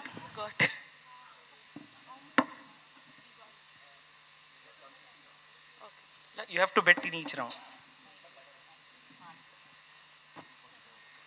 In this round, you have scored 150 marks. First question you answered first question you answered correctly, so you got 100 because you have betted 50, so 2 times the for correction. In second answer, you gave wrong answer, so you got minus 50. And third question, again you got 100, so total 150. Okay, and your total score now is 150 plus previous 95, so 245. Okay, you can bet up to 245. Okay, next questions will be on inhalational. So you can again give your amount in writing, betting amount. Mind you, don't be greedy.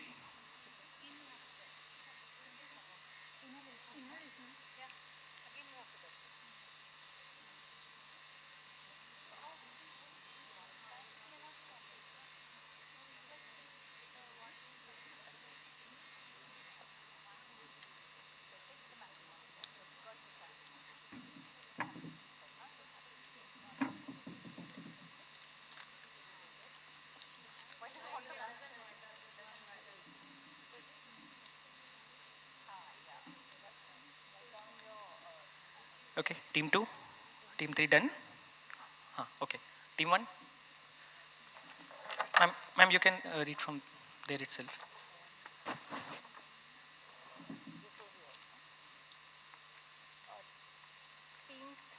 has bet 70 marks.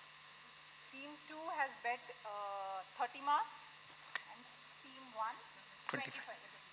So team 3, 70? Okay, so the question will open to team 3.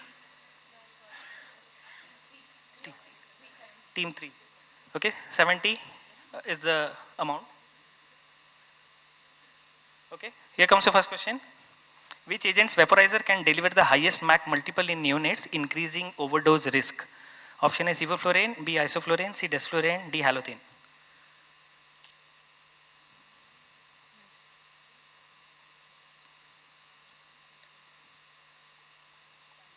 Time is running. Desflurane. Okay, that's the wrong answer. It's halothane. It's MAC multiples. Okay, the most potent agent will be having multiple. Okay, so that would be minus 70. Okay, next question. Which statement about nitrous oxide in children is correct? It has high potency but a slow onset. Option B, it is reliably accelerates uptake of potent agents via the second gas effect. It is a weak analgesic often used alone or with other agents for procedural sedation. Option D, significantly increases postoperative nausea and vomiting compared with adults.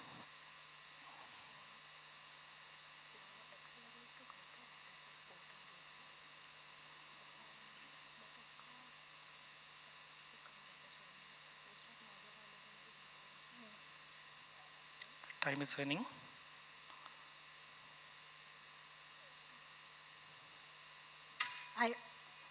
Okay, yeah, please tell.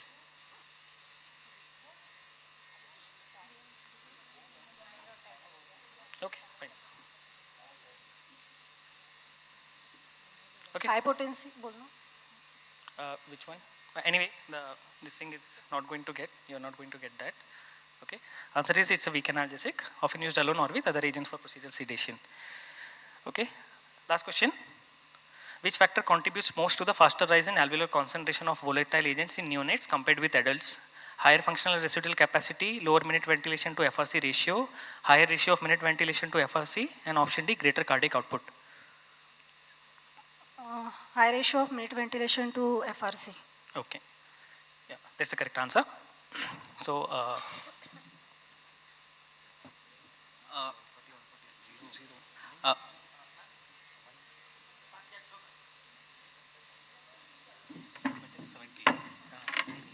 in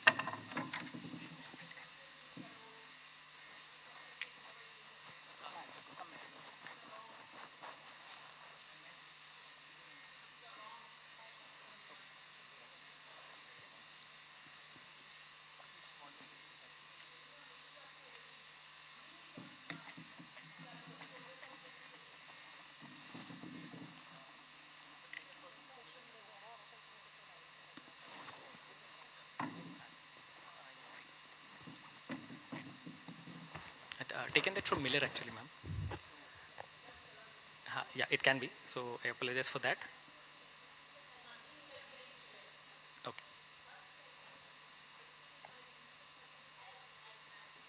Okay. Yeah, got your point. anyway, okay. What the Queen Master want to do? Should we give the points or we shouldn't?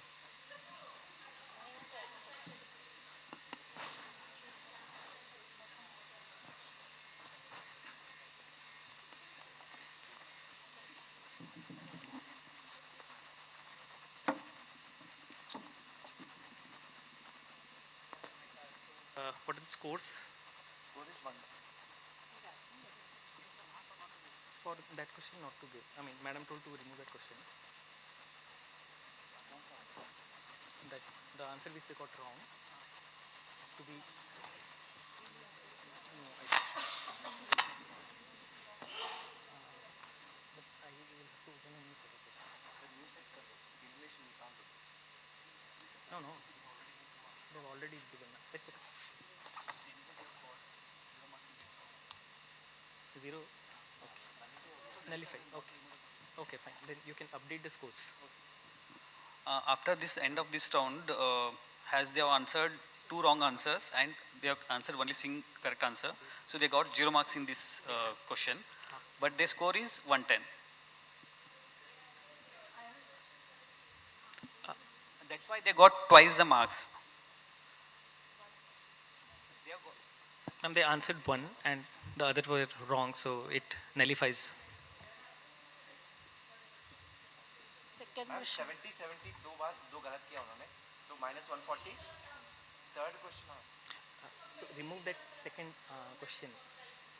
That nitrous wala, you remove it. So you will have only two questions to evaluate. One correct, 140. Okay. Yeah, I've removed that, ma'am. So one question is correct and one they answered wrong.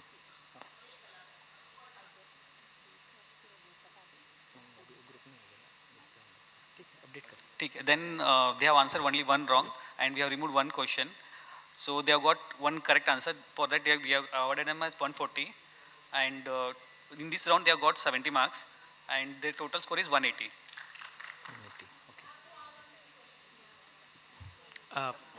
But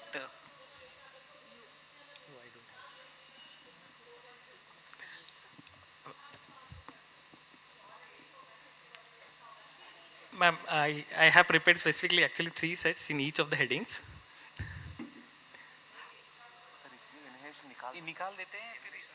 Actually, if you would have considered that question, if the quiz master had already considered as a wrong answer, then they would have scored 0 marks in this round. That means that inhalation has been round. So, but the quiz master who decides the questions and answer, but it is up to them. What do they say? Will the people agree?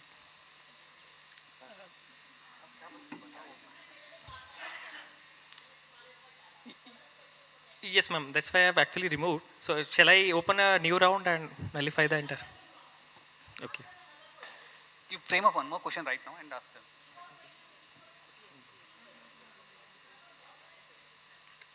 Just give me 2 minutes, ma'am.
Yeah, so we have a third question for you, team 3.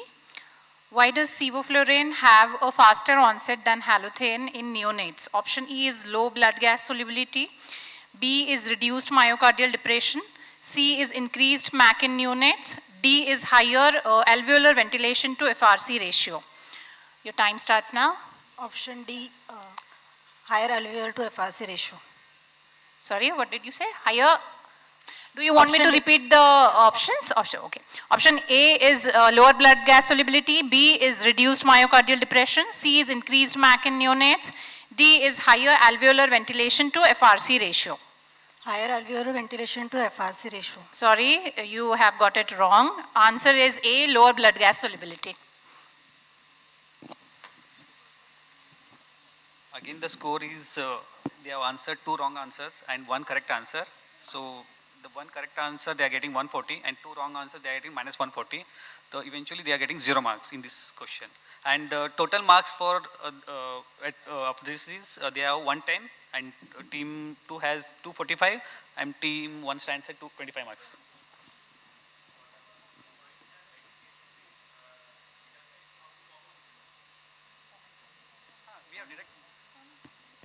Common pool also if I deduct, and at the end we have to add them now anyway.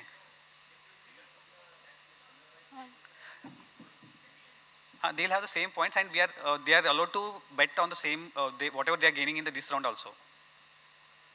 It's like I'm adding up the total marks. So they can use that marks That also, also and also. like for example the team Team 2 has 245 marks. They can so they can up to bet the entire 245. 245 also, or they can bet. No, I have not kept a common pool. This is like I have kept it.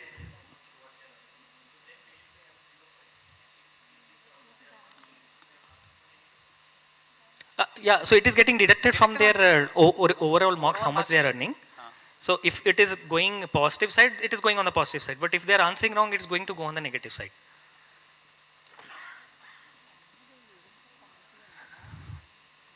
Okay, next question will be on pharmacology. So teams, are you ready?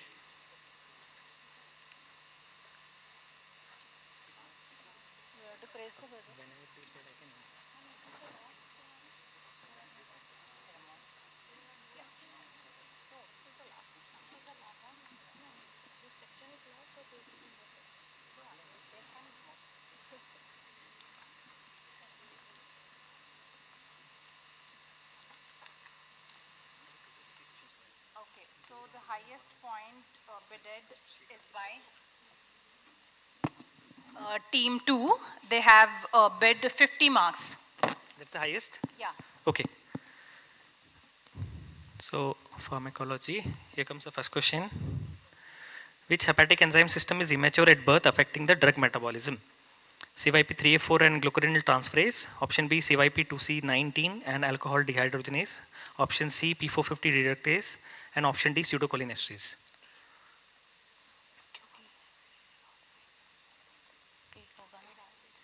A, CYP3A4 and glucuronidase transferase. Okay, yeah, that's the correct answer. Okay, next question. Which factor contributes most to the larger volume of distribution of water-soluble drugs in neonates? Option A, higher fat content. Option B, higher total body water. Option C, reduced protein binding. Option D, enhanced renal clearance.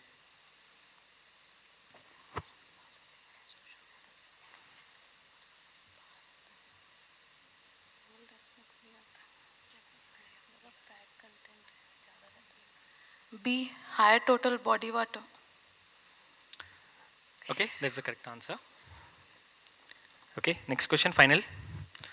Protein binding of acidic drugs is reduced in neonates due to option A, higher bilirubin levels, option B, low albumin concentration, option C, immature CYP enzymes, and option D, high alpha-1 acid glycoprotein levels.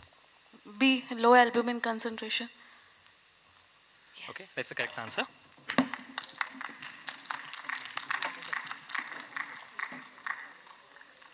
After this question, you all answered all the questions. We have got 300 marks. So your total is now 545, and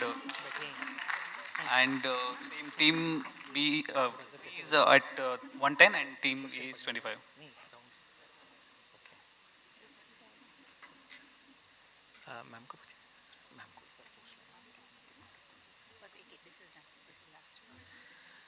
Okay, this will be a last round. So I'm planning to keep this as a buzzer round. Whichever team presses the buzzer will get.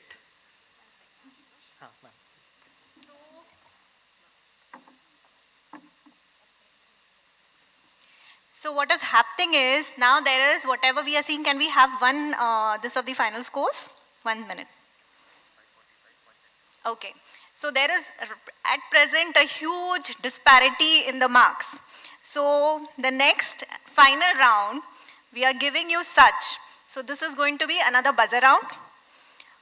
See to it, whoever is on the lower side, higher side, if you want to score more or if you want to improve your scores, at the end of 3, you press the buzzer, the question comes to you, and this time the question will be for 150.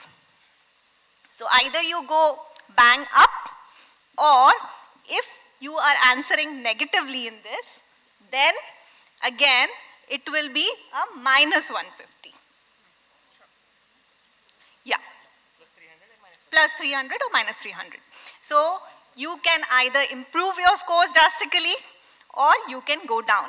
So prior to pressing the buzzer, think very carefully and then press the buzzer. So I think we'll give the scorekeepers, you can count in.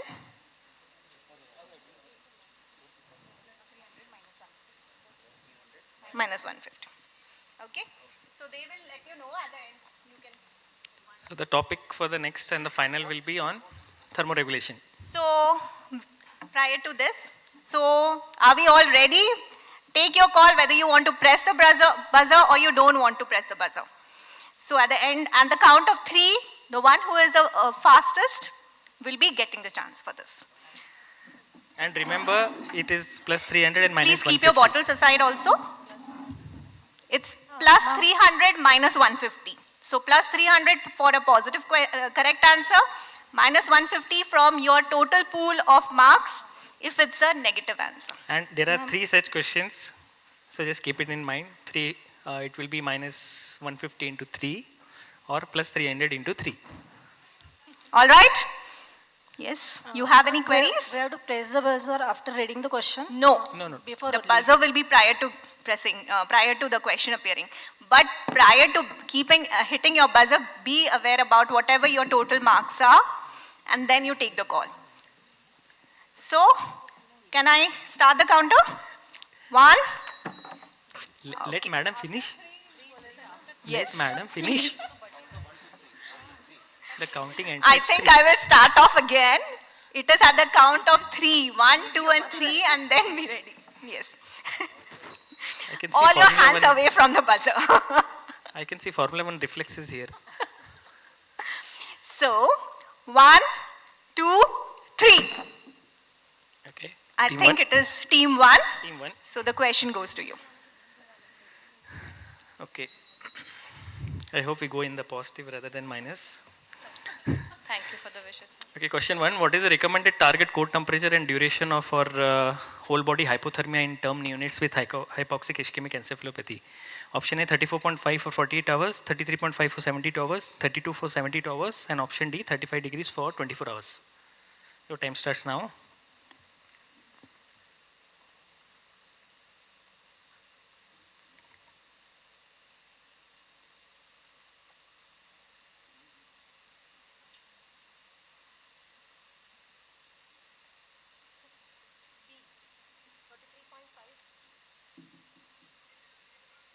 Yeah. Which option? Option B. Option B is the correct answer. Okay. Okay, next question. Within how many hours of birth should hypothermia be started for optimal effects? Option A 1 hour, option B 6 hours, option C 12 hours, and option D 24 hours.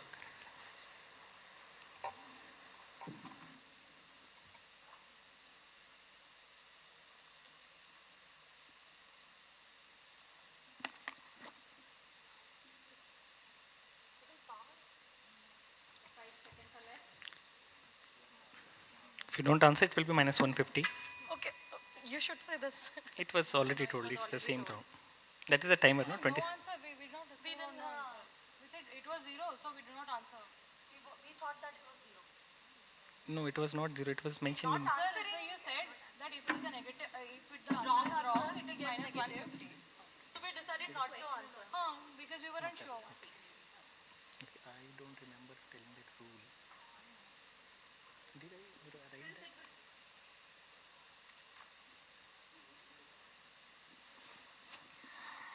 There was some confusion regarding this. So this question as such will be not taken into consideration. We'll move on to the next question. So it is negative even if we don't answer. Okay. Yes. That's what you want to know. Because you chose the bet with the positive, then the negatives also you have to take. You cannot go ahead.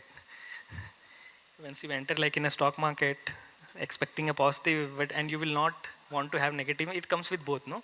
So that's why. Okay, last question. Second last, no? Yeah, the answer was 6 hours. Okay, which of the following mechanism best describes the decrease in central core temperature during the first 30 to 45 minutes of anesthesia after induction? Option A, decreased metabolism, B, radiation, C, internal redistribution, and option D, cold fluid resuscitation.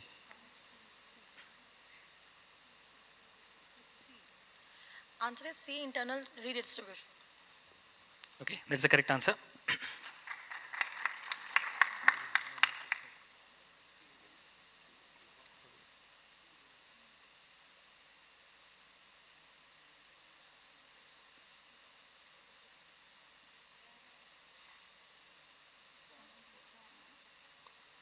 Yeah, can we have the scores? Ma'am, one was nullified, so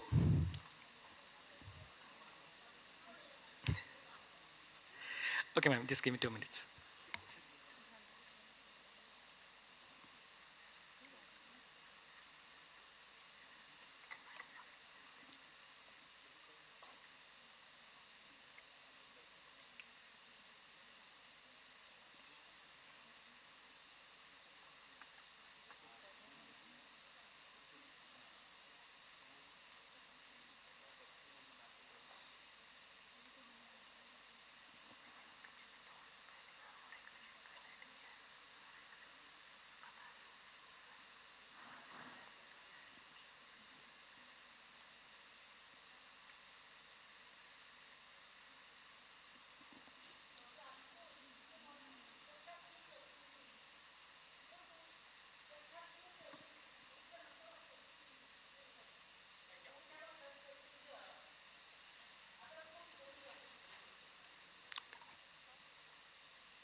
All right, the last question for you.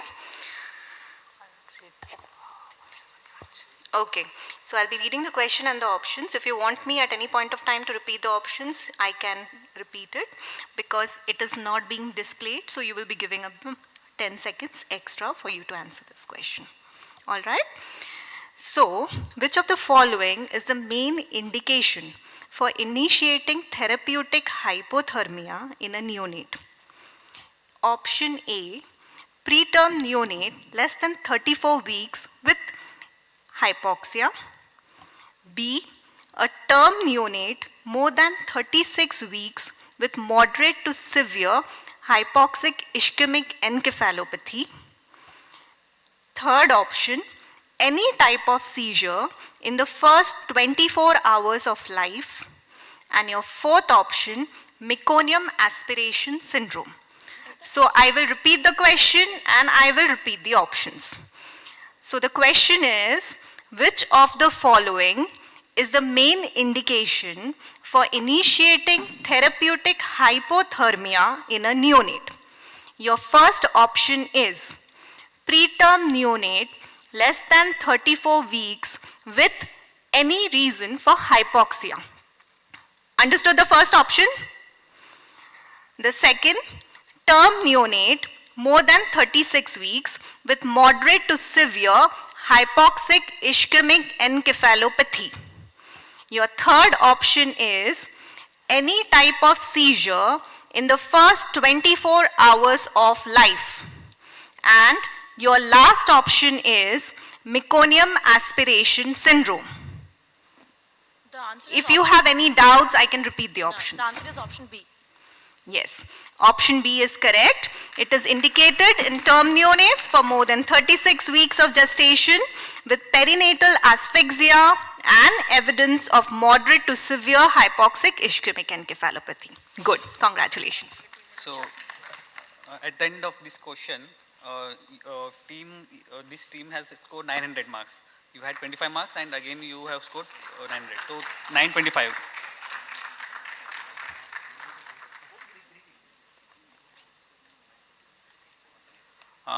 At the end of the whole rounds, team 1 is 925 and team 2 is 545. Team 3 is at 110.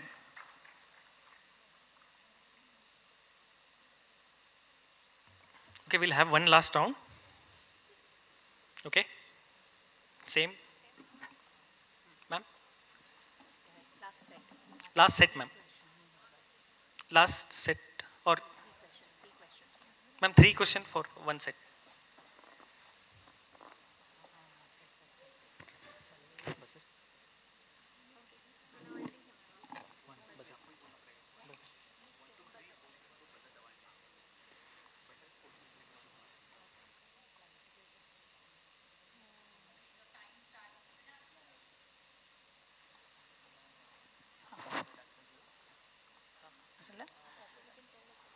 Okay. Okay. So, please keep your hands away from the buzzer. Okay. Away from the buzzer, I said. Away, team 1. Away from the buzzer. Yes. Please be fair. Yeah. So, you will be getting questions from muscle relaxants. When I say 1, 2, 3, that time you have to raise your buzzer. Press your buzzer. Okay? So, 1, 2, 3, go. Team 2. Yes, team 2. Team 2 will get the questions. Okay, team 2 ready? You want to give some time for settling of tachycardia? Okay, here comes your first question. The duration of vecuronium in neonates is prolonged compared to older children primarily due to option A, increased protein binding, option B, immature hepatic clearance, option C, faster redistribution, option D, renal resistance. B, immature hepatic clearance. Okay, that's the correct answer.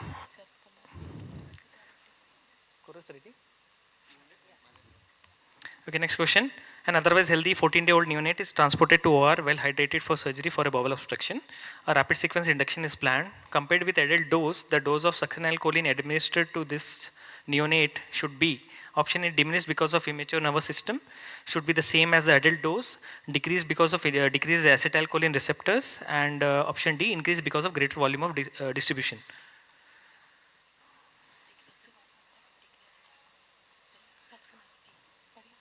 C, decrease because of decreased acetylcholine receptor.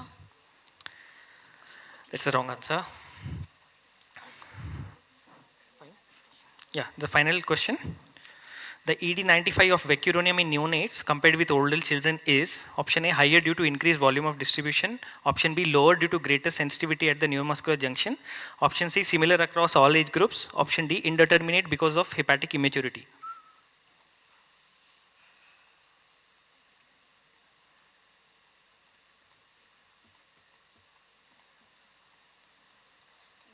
Ten seconds more. Indeterminate.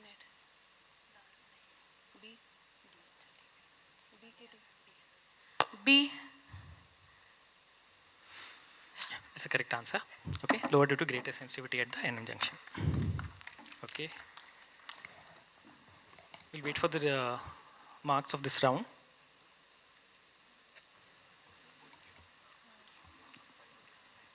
For this set of questions, you answered 2 correct answers and 1 wrong. So you will be getting 300, 300 and minus 150. So you will get 450 in this round. And your total score is 995. Okay, can we get the final scores of all the teams? At the end of all the rounds, team 1 is on 925. Team 2 is 995. Team 2 is 995 and team 3 is 110. So the winner is team B, team 2.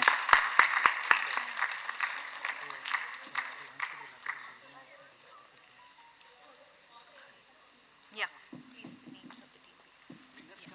Yeah, yes.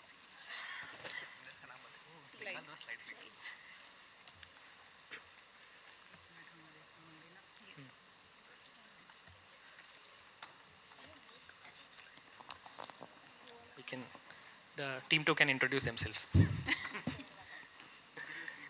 Good evening, everyone. Myself, Dr. Soumya Andankar. I am PG second year from PTJNM Medical College, Raipur. Good evening, everyone. Myself, Dr. Neonatal. I am PG second year from PTJNM Nagpur. So, congratulations, Dr. Soumya and Dr. Neeta, for winning this round, and a very good hearty congratulations to the other teams also. It was a very nice participation for such a niche topic. It's not only neonates but also neonatal neuroanesthesia per se is a very specified and very niche topic. Thank you and good luck to everybody. Thank you. Yes, ma'am. Vishesha. I think you people have done a wonderful job. The quiz masters have done a wonderful job. And so interesting, all the rounds were so interesting. See, the audience is all sitting and sab dimag laga rahe the. और उनको डांट रहे हैं, don't do this. So that's what we want. Very good. And what she said, really, it is a difficult topic. हमें भी नहीं आता सब कुछ. So congratulations to all three of you. You've been brave enough to participate, unlike others who've not even opted for it. And congratulations to you, the winning team, Soumya and Neha. Congratulations. I'm sure Pratibha will be very proud. She's gone, no?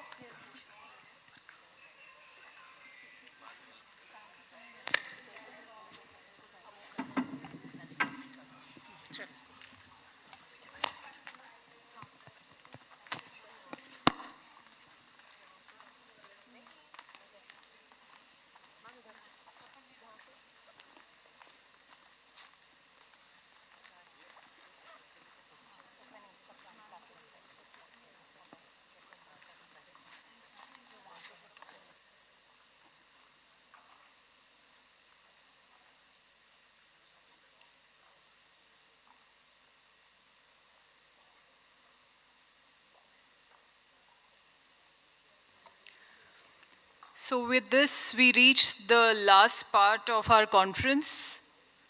To conclude the proceedings, we would like to start with the valedictory session.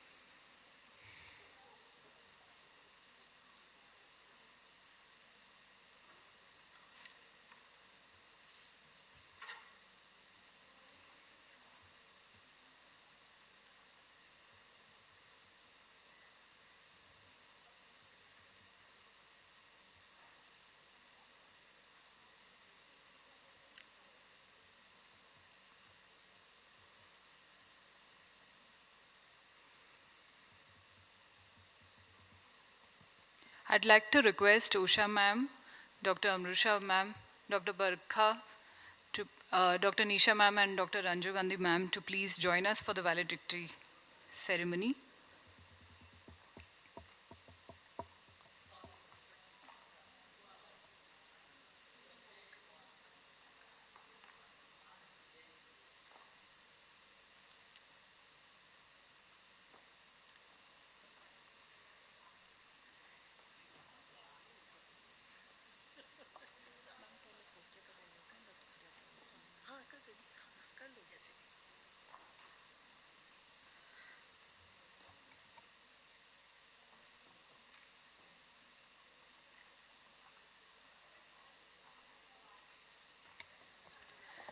So we'd like to start with the winners of the poster presentation.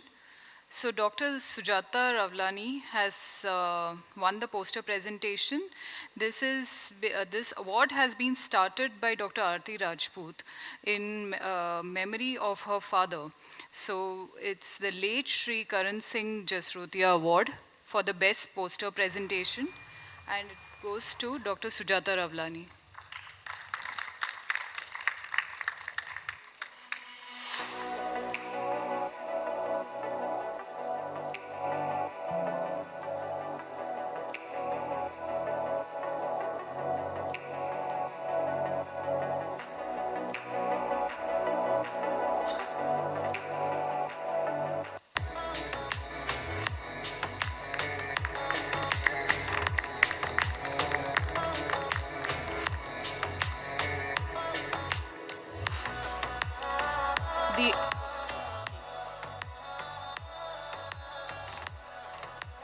And the other winner is Dr. Trisha K.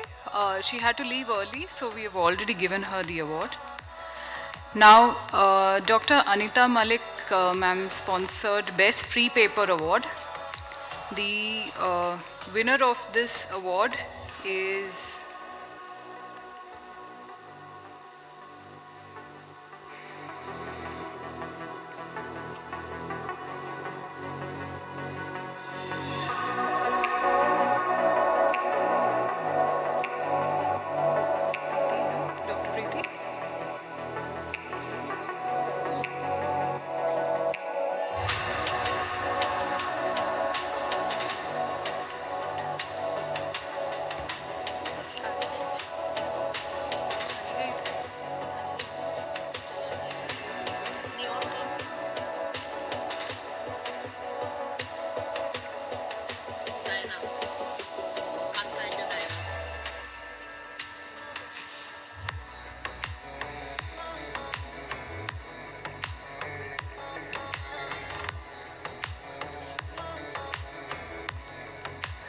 Okay, so by the time we figure this out, let's celebrate the winning team of the quiz. So this award has been sponsored, sponsored by Dr. Anju Gandhi ma'am and Dr. Gaurang Kothari. And the winning team is from Pandit JNMC Raipur, Dr. Soumya and Neha. Please come forth.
So the best free paper award goes to Dr. V.K. Krishnan.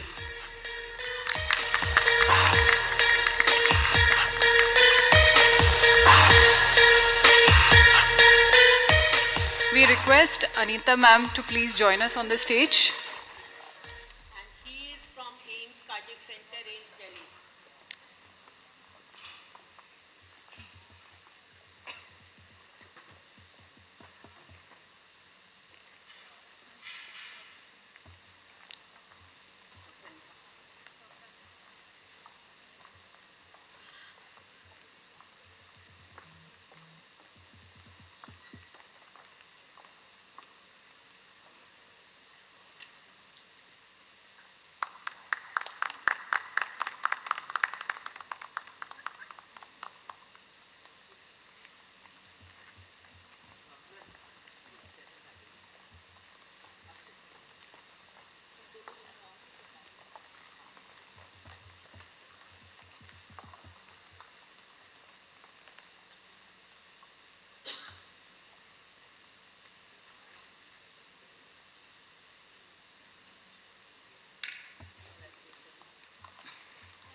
So we had 3 pro-con debates, and the winner in the pro session was Dr. Lieutenant Colonel Akhil Goel, and in the con session was Dr. Mridul Dhar. So these are the winners of the pro-con debate. And they're not here, they've left. Coming to the jam winners. So the first prize goes to Dr. Trisha K, who is also left. You can take your name. And our own, very much own, Bhuvneshwari. Now,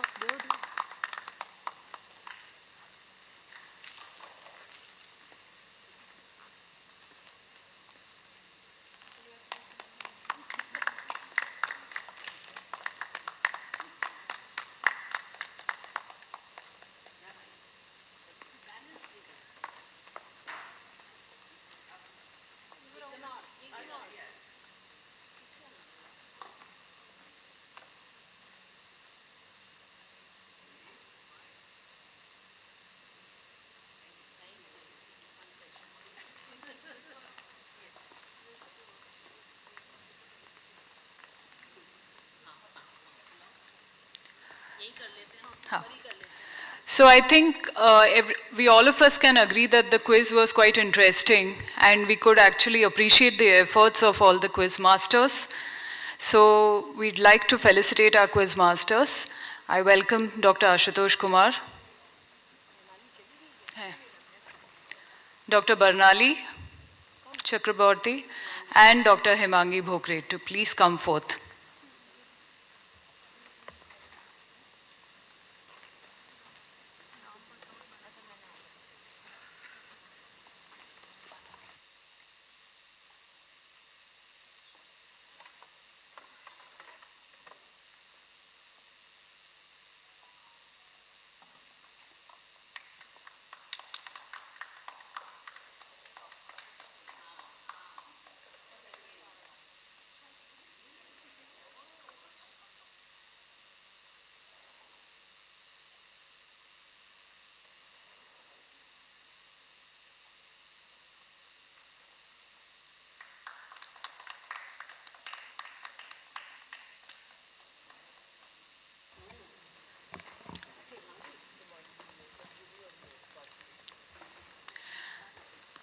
And our timekeepers as well, and the scorekeepers. Please welcome Dr. Deepak Modi and Dr. Revan Chella.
thank you, Bhuvneshwari. I am now going down.